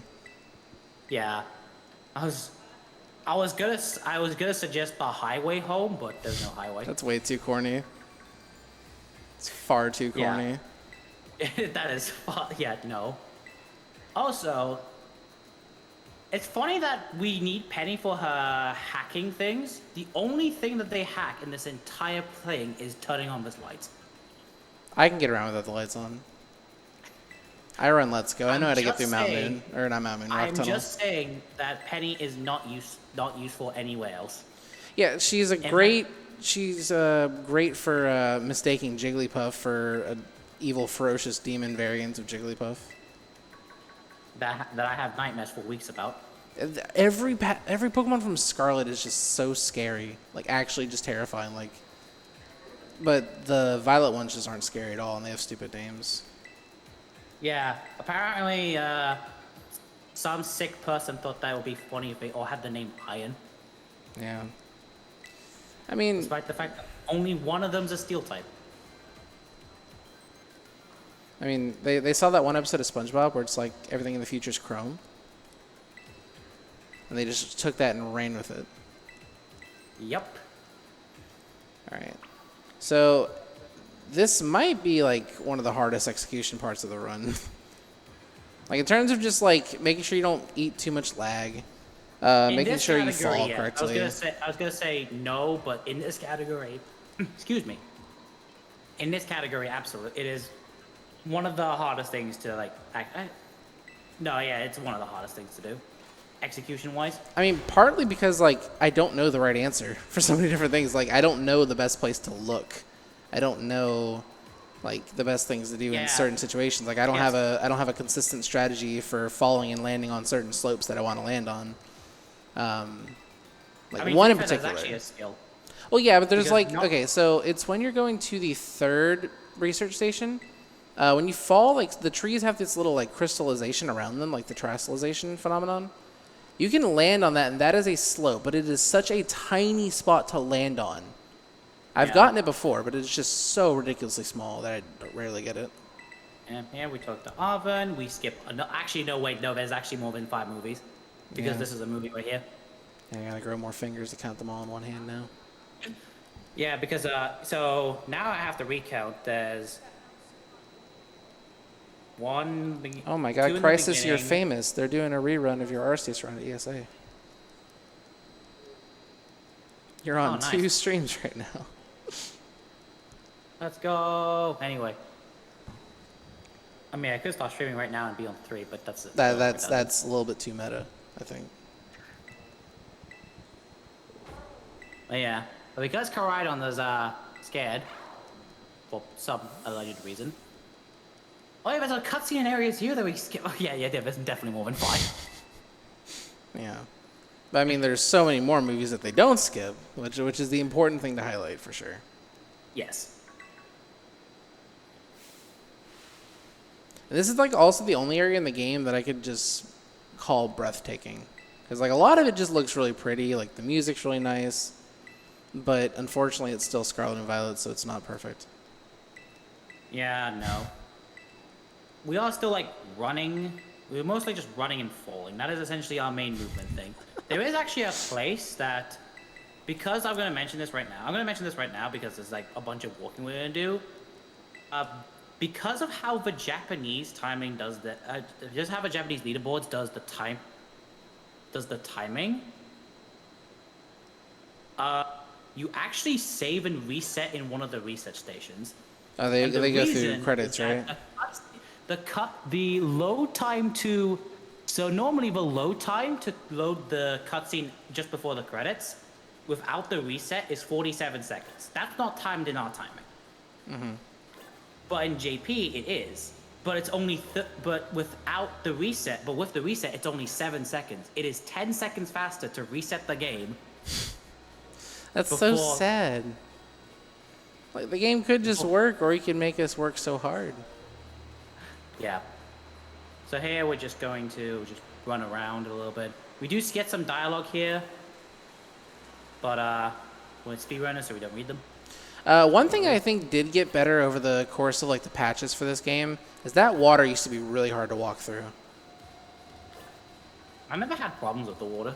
Like there was like a part that would just bring you to a complete standstill. All right, so because I'm so close to PB, yeah, because I'm so close to PB, I'm gonna try to get this fall right here.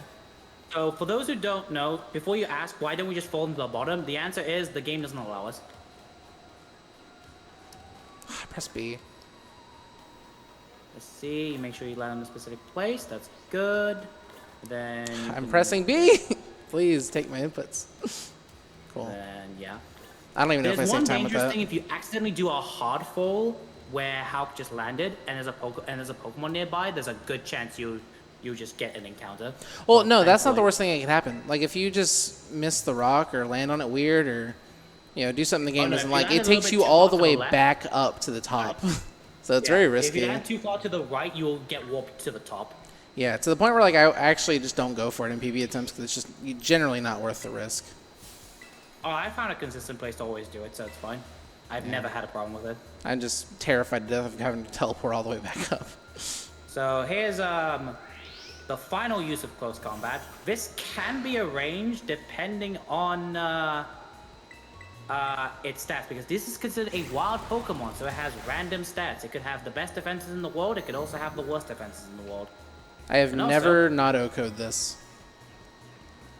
I've sometimes never had to not. I sometimes didn't get the OCO specifically against when I had to early hasty, like really early hasty. Okay. Is that in Violets? Scarlet. No, it can be Violet too, where sometimes you just don't have enough speed to outspeed. Like, I think it's when I was like, I had like 10 attack, no speed, and I had to hasty at Nimona. Right, okay. Which obviously makes every range worse. Okay. So the reason why we can't fall down to the bottom is because the game doesn't allow us to. If we fall down to the bottom, we are then gonna have to fall. We have to redo all that tracking again. Well, that and we have to check into these 4 research stations. Yeah, that too. Now there are some research. There's 2 of the research stations that we're gonna get to faster by falling. Yes. We're gonna get to the first 2 legit. Then after that, 3 and 4, we're just gonna fall, I think. Yep. Yeah, from 3, we're gonna go back up to 1 and then fall down to 3. And then for 4, we're gonna go up to 2 to then fall. No, for 4, we're gonna go forward, trigger the cutscene, and walk backwards. Back. I keep forgetting they do this. Also, I found a nice visual cue earlier today, actually. Because there's a random part in this dialogue where it just stops you literally in your tracks. Like, it makes you stop moving. But I know if you slide through it... I know the reason for that. Why? And the reason is that they're trying to load the second cutscene dialogue after you hit, like, the trigger for the first one. Because they don't expect you to go down this fast for some reason. I'm blazing fast, clearly, yeah. It's a me problem. Yeah, they expect you to take time. I bet they expect me to get encounters the way they're just trying so hard over here. I pressed B a little bit too late. That's fine. Yeah, okay. I've definitely slid through that trigger before. Oh, yeah. It is one of the things that you can actually, like, depending on the trigger, slide through or even just go more forward than the trigger intended you to go to. It is something that you sometimes do in, like, when you dismount Karido, you actually go a little bit more forward than the dismount trigger is a little bit. But, yeah. Anyway, we're about to come into my waking nightmare. What, this And that is- Screamtail? This Screamtail. And you might be thinking, okay, why is this Screamtail so bad? One, no matter what, you cannot one-shot it. Naturally. It is that bulky. Two, your partner Penny is an idiot. And just baby doll eyes. But she has her elite hacking skills. She can't be dumb. And three, and this is the most infuriating part, 1 in 4 to use rest. Yeah, I've seen that before. When I had that happen to me, it was in one of my PB runs. Like, all the other top players came in, they're like, I didn't know it could do that. Like, I've seen it use rest. And ever since I've seen it use rest, I have always seen it use rest. No way. That's funny. Granted, it's only been like 2 overruns afterwards, but still. But it's weird that it happened twice. Yeah. Actually, happened 3. It happened also on the world record, my not world record run that crashed. Oh, So, so you if it know. didn't do that, you might have had it.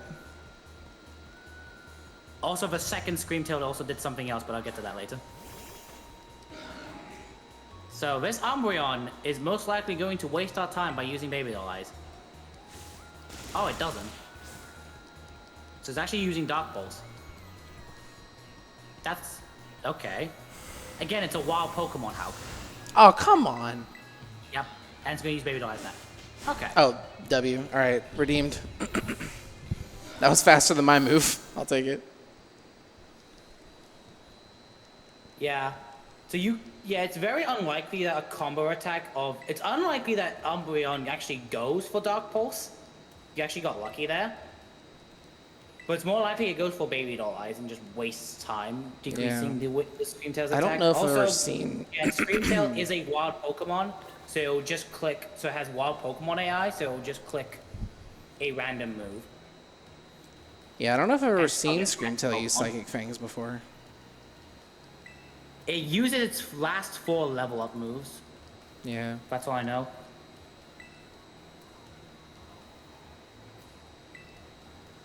Screamtail has... What is the stats again? Oh, what is its last 4 level move? It's 62, if I recall correctly. So it has Psychic Fangs, Hyper Voice, Play Rough, and Rest Okay. as its last 4 moves.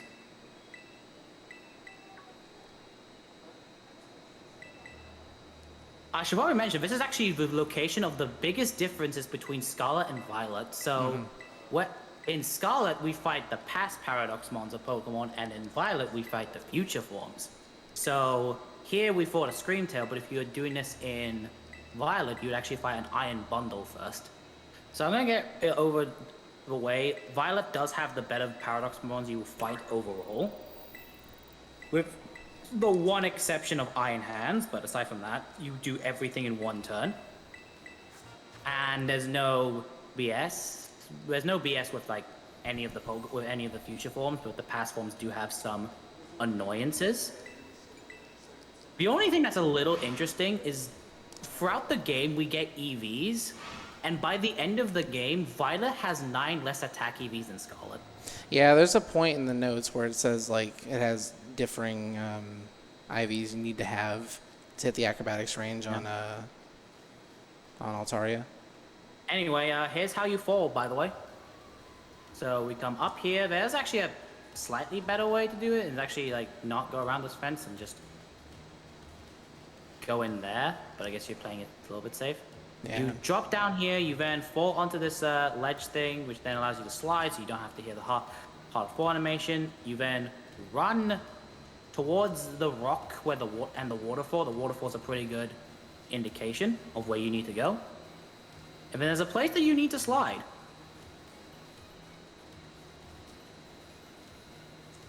Where when you slide, you will try to hit a tree, and this tree is very difficult to hit. Yeah, I'm trying to land on this tree that has, like, these formations of, like, crystals on it. I literally almost landed inside of it. That's Yeah. fine. It's a very hard place to hit, but this essentially allows us to skip having to walk around in a circle and allows us to fight the next thing, which is actually the Great Tusk Pokemon. I should also mention this, in Violet, you actually fight Iron Treads as a Titan, which is actually a much better fight because it has less defenses, and Low Kick actually does more damage than Acrobatics at that point because it does 120 damage instead of Acrobatics is 110. But here we just KO with Acrobatics. Again, it's just weird. Violet has the better endgame and the better fights, but Scarlet takes it over because it doesn't lag nearly as much. It's the weirdest thing. Like you said at the beginning, like every sign is coming up. Every possible like data point points to Violet being better, but it's just not. Yeah.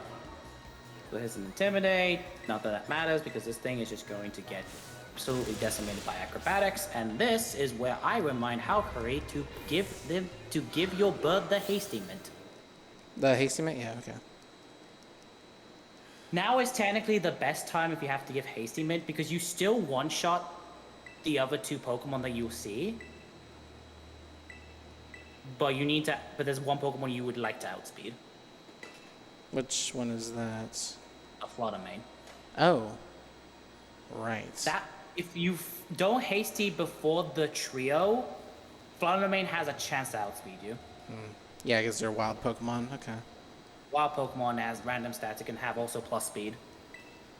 It's also a chance that if you don't hasty, it can still outspeed you if you get like best speed plus nature.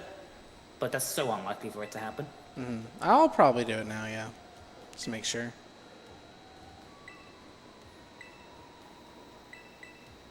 Yeah, it's best to do it now because the next three Pokemon you fight will be weak to flying, very low physical bulk. Like we mentioned, the Fluttermane, it has paper thin defenses. Like very much paper thin defenses. I mean, it's kind of a good complement to Iron Bundle in that case. Yeah. Although, I don't know who designed this, but for some reason, they thought it was a good idea to have Fluttermane, Xianpao, Koraidon, and Miraidon all have the same base speed. I'm gonna see if I can make Arvin go the wrong way. Idiot. Alright, well, that's one less problem. Not that that matters. Maybe he can let me know if it starts raining. He'll feel it first. I mean, it can never actually rain in the Area Zero. Although, apparently, according to, there's a YouTube channel I watched, according to someone, for some reason, even in Area Zero, the entirety of Mesagoza is loaded in. Of course it is. That's the most Scarlet and Violet thing I've ever heard in my entire life. Yeah. I shouldn't be doing this. Here we go. All right. So there's a really long path here. There's a nice waterfall, and that Screamtail was very much resisting being despawned for the cutscene. You're supposed to go around in a circle. But I don't really want to do that. That's actually slower. So instead, we're gonna go backwards. So you see that building on the top right? Yes, that. I do know my lefts and rights. Yeah, that building right there. Yeah. That building right there. That's where we need to go. How the game wants you to go is they want you to take a big semicircle around this thing and go. Just around it. But it's like going around is slow. Let's just go towards it and just fall. Mm-hmm. And the problem is, the main things that'll cause these falls to fail is if dialogue is still going on and you fall too far. Yeah. So we can only really save like 5 seconds over it by leaving and dropping down somewhere else. But I mean, that time save is time save. Before anyone asks why didn't we just go drop down earlier, that cutscene that we triggered must be done before we can drop down. Oh, they already spoiled Fluttermane. Yeah, they spoiled Fluttermane early for some reason. It's cringe. Like, in Violet, they spoil Iron Jugulus early.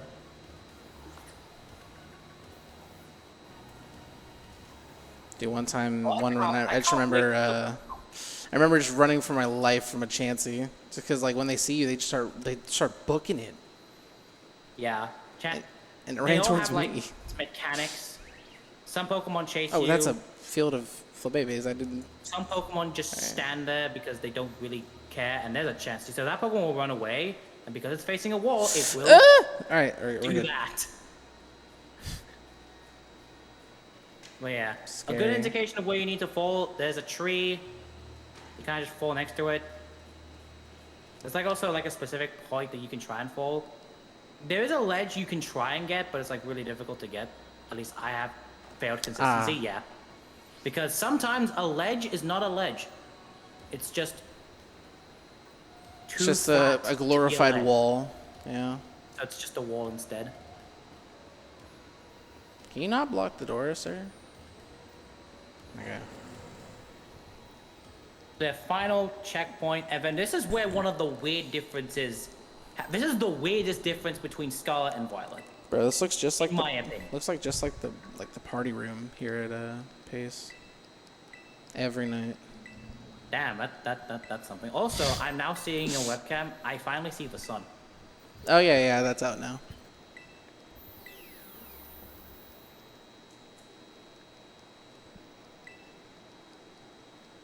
Yeah, it's about 8:30 local over, man. time.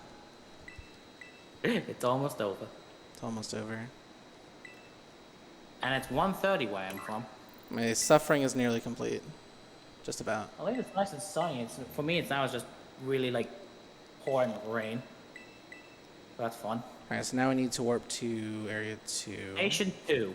All right, now I actually remembered that Arvin like walks. You pressed the wrong button. Yeah, I know. Never mind, accident. I pressed B twice. Oh yeah, it's the one menu where pressing B actually does back out. Yeah. instead of- So every time I've done that, I've always tried to go like around to the right, but Arvin walks that way and blocks you off. But I just remembered because I did this earlier today that I had to like go to the left because he walks that way.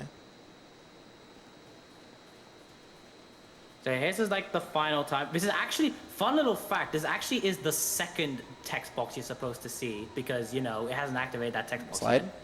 Consider sliding. There we go. And then the way to do this is you go towards this wall, this edge wall here. When you drop, you immediately hold back and right, and then to make sure the camera's still holding forward. All Because right. at some point around here, the I got it. cutscene is gonna act. Cool. The text box is gonna activate. Yeah, if I didn't stopping hold you- fully back right, I would have landed on that large blue Yeah. thing. But I actually discovered the violet counterpart to this.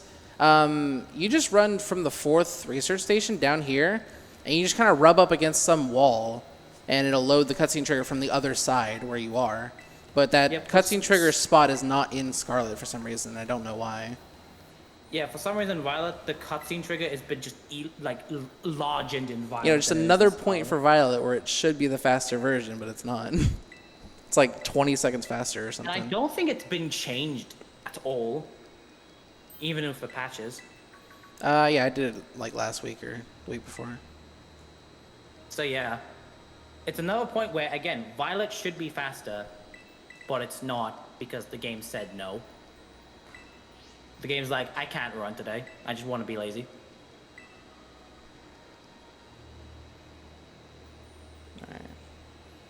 But yeah, on top of that, I think the legendary fight at the very end is faster in Violet as well. Because Yeah, it is Scarlet has faster to use because you use a faster animation move. Scarlet has and to even the use final collision fight's course, faster. which is a terribly slow move. And it's also a faster. Also, the final fight, the fight before that, is also faster because guess what? I'm not guessing. I'm too tired to guess. Wait, what? Yeah, it's faster because you don't. Because Toro does not hit you with a super effective move. Does he not? The only move that he should ever hit you with, if you've done the fight correctly, is Fake Out. But that's the turn you set up. Right. Whereas in this, we have to set up on Screamtail, which has a chance to. Well, there's a chance to miss, play rough. It has a chance to miss, which is 10% of the time. But it also has the 10% of the time where you get the attack drop. And guess what? And that also happened in that run. So I got rest and attack drop, so that's fun. So yeah, we just have to now deal with these 3 barrage of Pokemon. It is simple, you just click acrobatics. In Violet, because a lot of them actually are either weak to fighting or resist flying, you actually want to use low kick instead. Mm-hmm. Yeah, because here you fight, well actually no, you use either low kick or close combat, depending on the situation. Yeah, for the Sandy Shocks, So- it looks like close combat if I get Play Rough dropped. Yeah. I think that's the only difference, I think. Right? I mean, yeah, because it just says low kick otherwise. Yeah. I think you still KO the big boy at the end. But there goes Great Tusk. Then here comes what is apparently meant to be a dinosaur mushroom, according to its origins. Like, these fights are kind of boring, so plot update. Arvin's mom, the professor's in here, and she's just kind of barricaded herself in here for some reason. And going to all those research stations unlocked like all the bolts on the laboratory. So now we're able to go in, but when we went in, all these things ran out. That's crit. Optimal time waste. So here's a fun little fact about this group 1. You either get sucker punched or baby doll eyes. It's one or the other. Sucker Punch or what? Baby doll eyes. Oh, yeah. It's been a while since I've played Scarlet Endgame. Holy moly. Yep. I did most of my So- practice for this run with Treasure Hunt. Yeah, because treasure hunt's like just this category, except you don't play the ending and you don't play the beginning. Yeah, it's the meat of any percent, so. Yeah, so everyone just treats it as practice for any percent, although there are some optimizations that you can do that I will be doing. There's a useless intimidate, and then here's an acrobatics. This Flutter Mane can be fast if you skip hasty entirely. If it has like the highest echelon of speed possible, plus speed plus nature, which it can have because, again, this is a wild Pokemon. And Arvin tells us to go Get lost. instead of him confronting his own mother. You just like, Koraidon, you know you ruined my life, right? I'm hoping that when the Pokemon anime happens for this game, which it is starting to happen, I hope we get a deep conversation lore. between Arvin and Seda, who, as we're going to find out right about now, has been an artificial intelligence the entire time. Yeah, so this story actually takes a pretty dark turn for Pokemon. So, Arvin's dead. Arvin's parent, no matter what game you're playing, they've been working on a time machine, and they actually died from complications of the time machine. But they left behind this artificial intelligence to run the place if anything happened to them. But Arvin doesn't know his mom's dead yet, so Nope. that'll He's about be to get the shock of interesting. his life. Also, here's just the second Koraidon, by the way. Yeah. Apparently, this one's a bully. Yeah, this is the one. The reason why Koraidon was scared when we got down here is because before the timeline of the game, our Koraidon lost a In the turf intro war. cutscene, Our Koraidon lost a turf war against the big scary one. you actually see that you don't see the turf war itself, but you actually see the Koraidon fly away in the intro cutscene And then that we it's skip because we don't want to watch it. yeah. I considered watching it, but But that's Nah. 3 minutes, and I think we're behind schedule or something along those lines. perhaps. We might be behind schedule, but we're not. Well, we're not gonna be behind estimate. That's what's Nah, this is a potential PB still, I think. And yours is like a 526. So Yeah, 5:26:33. Yeah, as long as it doesn't go wrong. Yeah, so we get a bunch of things like what is an AI. The whole thing about this time machine is that Seda was obsessed with bringing Pokemon over the future, regardless of what it actually does to the environment. So our job is the AI's job is because the AI is so sophisticated, the AI wants our help to just stop the time machine. But when we do so, all the defensive protocols are going to happen. Because So, the professor really does not want anything to happen to this time machine, like at all. nope. So the professor put safeguards on top of safeguards on top of safeguards to make sure, no matter whether they died or things blew up, the time machine still lives. I mean, there's only there's 3 safeguards technically. The first is the book. Yes, Apparently, which we have. often taking the book was actually the biggest problem. Because we could have done this way earlier if we just had the book. If the AI had the Scarlet book. Well, no, we wouldn't have had our friends. We wouldn't have, maxed out our social links to have a full team to come down here with. Okay, fine, that's true as well. So here, we're gonna talk. We're gonna give state of the book.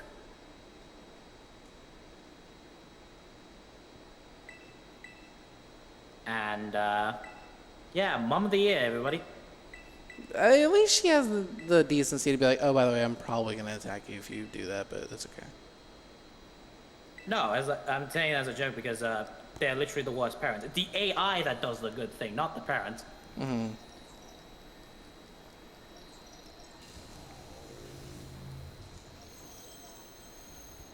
And then we get to listen to movie, by the way, when we have skip movies on again. Yeah, I know, but we get to listen to the best song in the entire game. That's subjective. In my opinion, we've already heard it. This is a really good theme, though. I'm not gonna lie.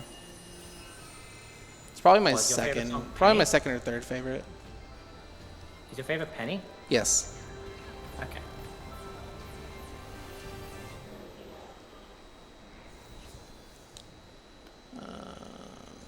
But this is my favorite theme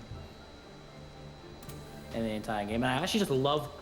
This is like such a good this is actually just really cool where she just gets a Master Ball from out of the time machine, and she's standing like up there.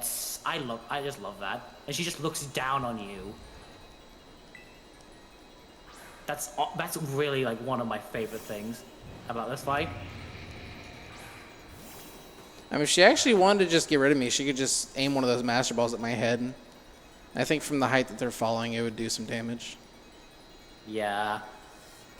But yeah, now we're gonna fight Seda. The first Pokemon is actually Slithering, and too bad of its typing. Its typing just allows us to obliterate the thing. This Pokemon would actually be problematic if we have to set up on it because it has Low Sweep and Lunge. Lunge reduces our attack stat, and Low Sweep reduces our speed stat, which both would be a significant problem. Yeah, so we cannot give that thing another turn. And so here we go ahead and use an X attack, and hopefully we see no problems with this fight. Right? That's a crit. No, it's not a crit. Actually, is it a crit? Okay, you don't get the attack weight.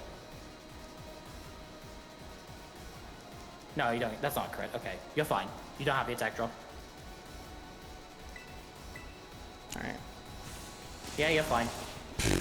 Alright, so I think we're safe now for the rest of the fight. I forgot how much damage that Scream Tail does. Yeah, it's a lot. Oh wait, we're hasty. Right, yeah, we're that minus makes sense. defense. That's why it does so much damage. Yeah, well, no, we're fine. So yeah, everything else we just acrobatics with the exception of this next Pokemon, which is the Sandy Shocks. Shocks. Which you might think it's a steel type. It's not. It's a ground type. Ground electric. So we have to locate this, and then fun little fact about the Brute Bonnet. Its moves are Seed Bomb, Giga Drain, Sucker Punch, and Earthquake. It has no. All of its moves are either not very effective or immune, which is funny. By the way, you can never skip the text box of Seda hitting you because Sucker Punch will always hit you. It will always use Sucker Punch. kind of like in Turo, there's no way to skip the hit text box either. Because if you do, because it will always go for fake out. At least it should. And then here's the final Pokemon, Roaring Moon. And there it goes. And we actually use the same attack that most competitive Roaring Moons use. It's just, it'll never not be funny that this whole game just bows, you know, in fear to Flamigo. Yeah, fear to essentially what is the punching glove Pokemon. But that's not it. So That is not it. we talked about That is safeguards. The final fight we use Flamigo. Because apparently, this entire time, Professor Seda has made a protocol to disallow the use of other people's Pokeballs. Imagine if an evil team got that power. Yeah, that. So Seda's finally realized what makes me strong. So we're nerfing Flamigo by just like deleting it from the game. But the cheeky part about this is that with this order to seal all Pokeballs from other trainers, only Pokeballs that are registered to Seda will open. And it just so happens our Koraidon is not our Pokemon. Yeah, Koraidon is not our Pokemon. Technically, Professor Seda caught the Koraidon, which was then just given to Arven, and then it was given to us. So we can just use the friend that we made along the journey as our source of power. I mean, I prefer the word have to. No other choice in the matter. Yeah, there is no other choice. As much as we would like to use... Flamigo would two-turn that easily. Yeah, and you might maybe even Oko. There's actually two things that that I saw in chat. Well, the first thing was, this is a scripted fight. The answer is yes. It's a scripted fight in a way that you cannot lose this fight no matter how hard you try. If you've seen the small ant clip, you know exactly what happens if you take too long. But it's not scripted in terms of like every way you could possibly do this fight's going to take the same amount of time, because we actually found like a small optimization with using Exit Hack and then Flamethrower. There is actually an optimization that we actually do for this fight. So we actually have, if we've done our shopping correctly, one X attack, and we're actually going to use that. And as people said in chat, normally we're supposed to terrestrialize in this fight, but we can skip that and actually be faster. So here we go. The only time we ever go to the Pokemon menu and actually swap in a Pokemon.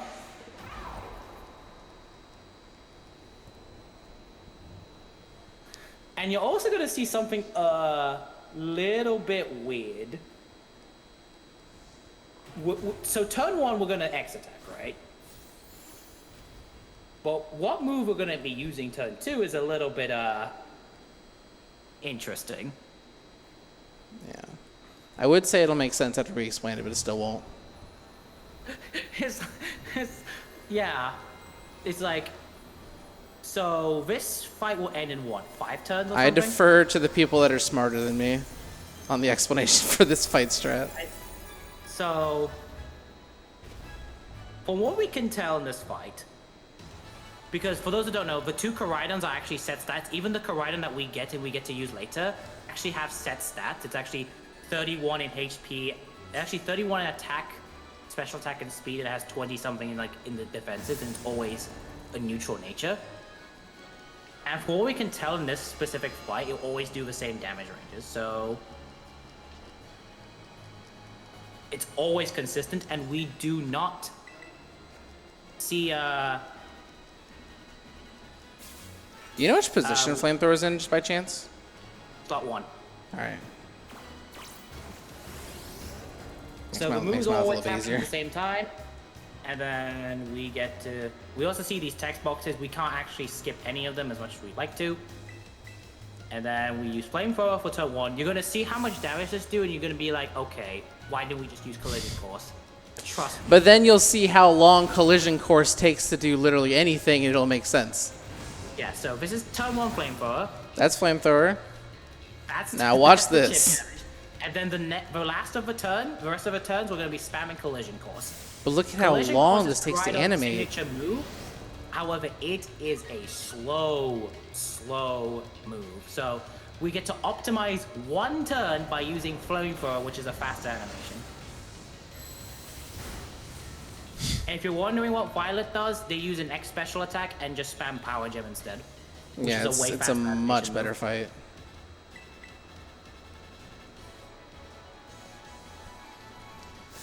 Okay, so actually coming into Area 0, I was only 2 seconds behind my PB. So it'll be interesting to see. Interesting thing about this game, this is the only time the Power of Love is in the game, and I don't think we can ever... I don't know if you actually can get Power of Love in this game. Power of Love is a thing in Let's Go runs that we try to avoid, because you get turnarounds, but in this game, this is like the only time we get Power of Love. Also, we get free stat boost, by the way. Like,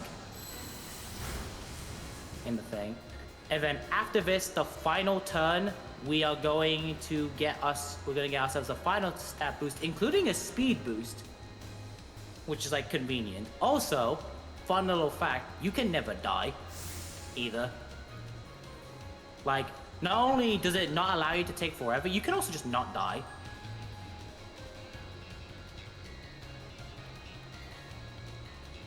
Get an Omni boost for good measure. Yeah, if by this turn you have not killed it yet, I think the next turn they make you Terastallize. I think it's 2 turns. You have 2 extra turns.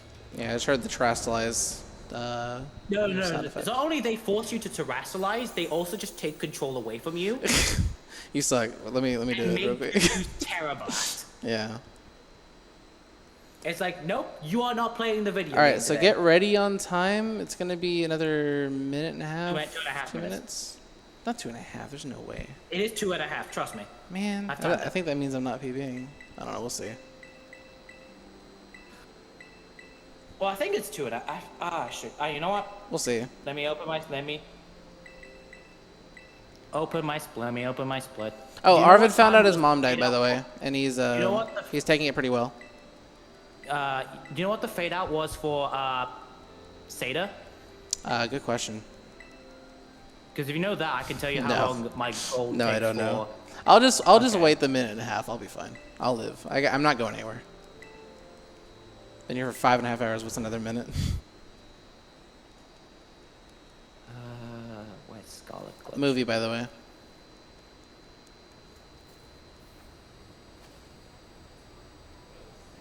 There. The entire from fade out from my gold, the fade out from Seda to the end time is 8 minutes. Is my best 8 minutes 37 seconds. That includes the entire fight. And I believe from fade to white is 2.5 minutes. Okay. So, not this fade to black, but the next fade to black will be the end of time. Yeah, so after this fade to black, that is when time is cold, and that is when you should mute the stream because Ed Sheeran is gonna play, and we don't want that. Yeah, that will result in copyright action. So I'm not kidding about that. You should probably make sure you mute that.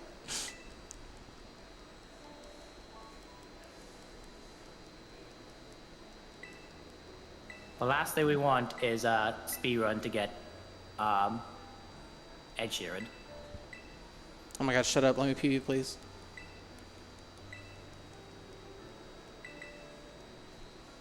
I think I got it. And fade Oh my to god. black. Time. That's a PB. Cool. 13 seconds. 13-second PB. 13-second PB. That is a nice one. All right. You have some time to mute the stream, but that's pretty much it. That's Pokemon Scarlet. Yeah, it went a lot better than I expected, to be honest. Especially because... I mean, wasn't your original estimate 6 hours? Well, no, because they included the setup time for that. They did that to all the runs, but... Okay, never mind. Yeah, so for the rest of the marathon, it is all Mario all day. I'm going to be here for that, and you should all be here as well for that as well. And I'll also be here, but mostly remotely. But, I'll be sometimes in chat. Thanks. I guess quick shout outs since I have like a minute or so left. Shouts to Etiquette. His notes have carried me today. Shouts to Crisis for offering to commentate this and, giving me pointers mid-run about things I could do better.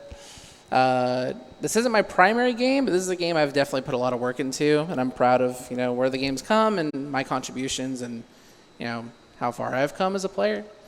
But yeah, that's pretty much it. Thank you guys. I'm good to go whenever.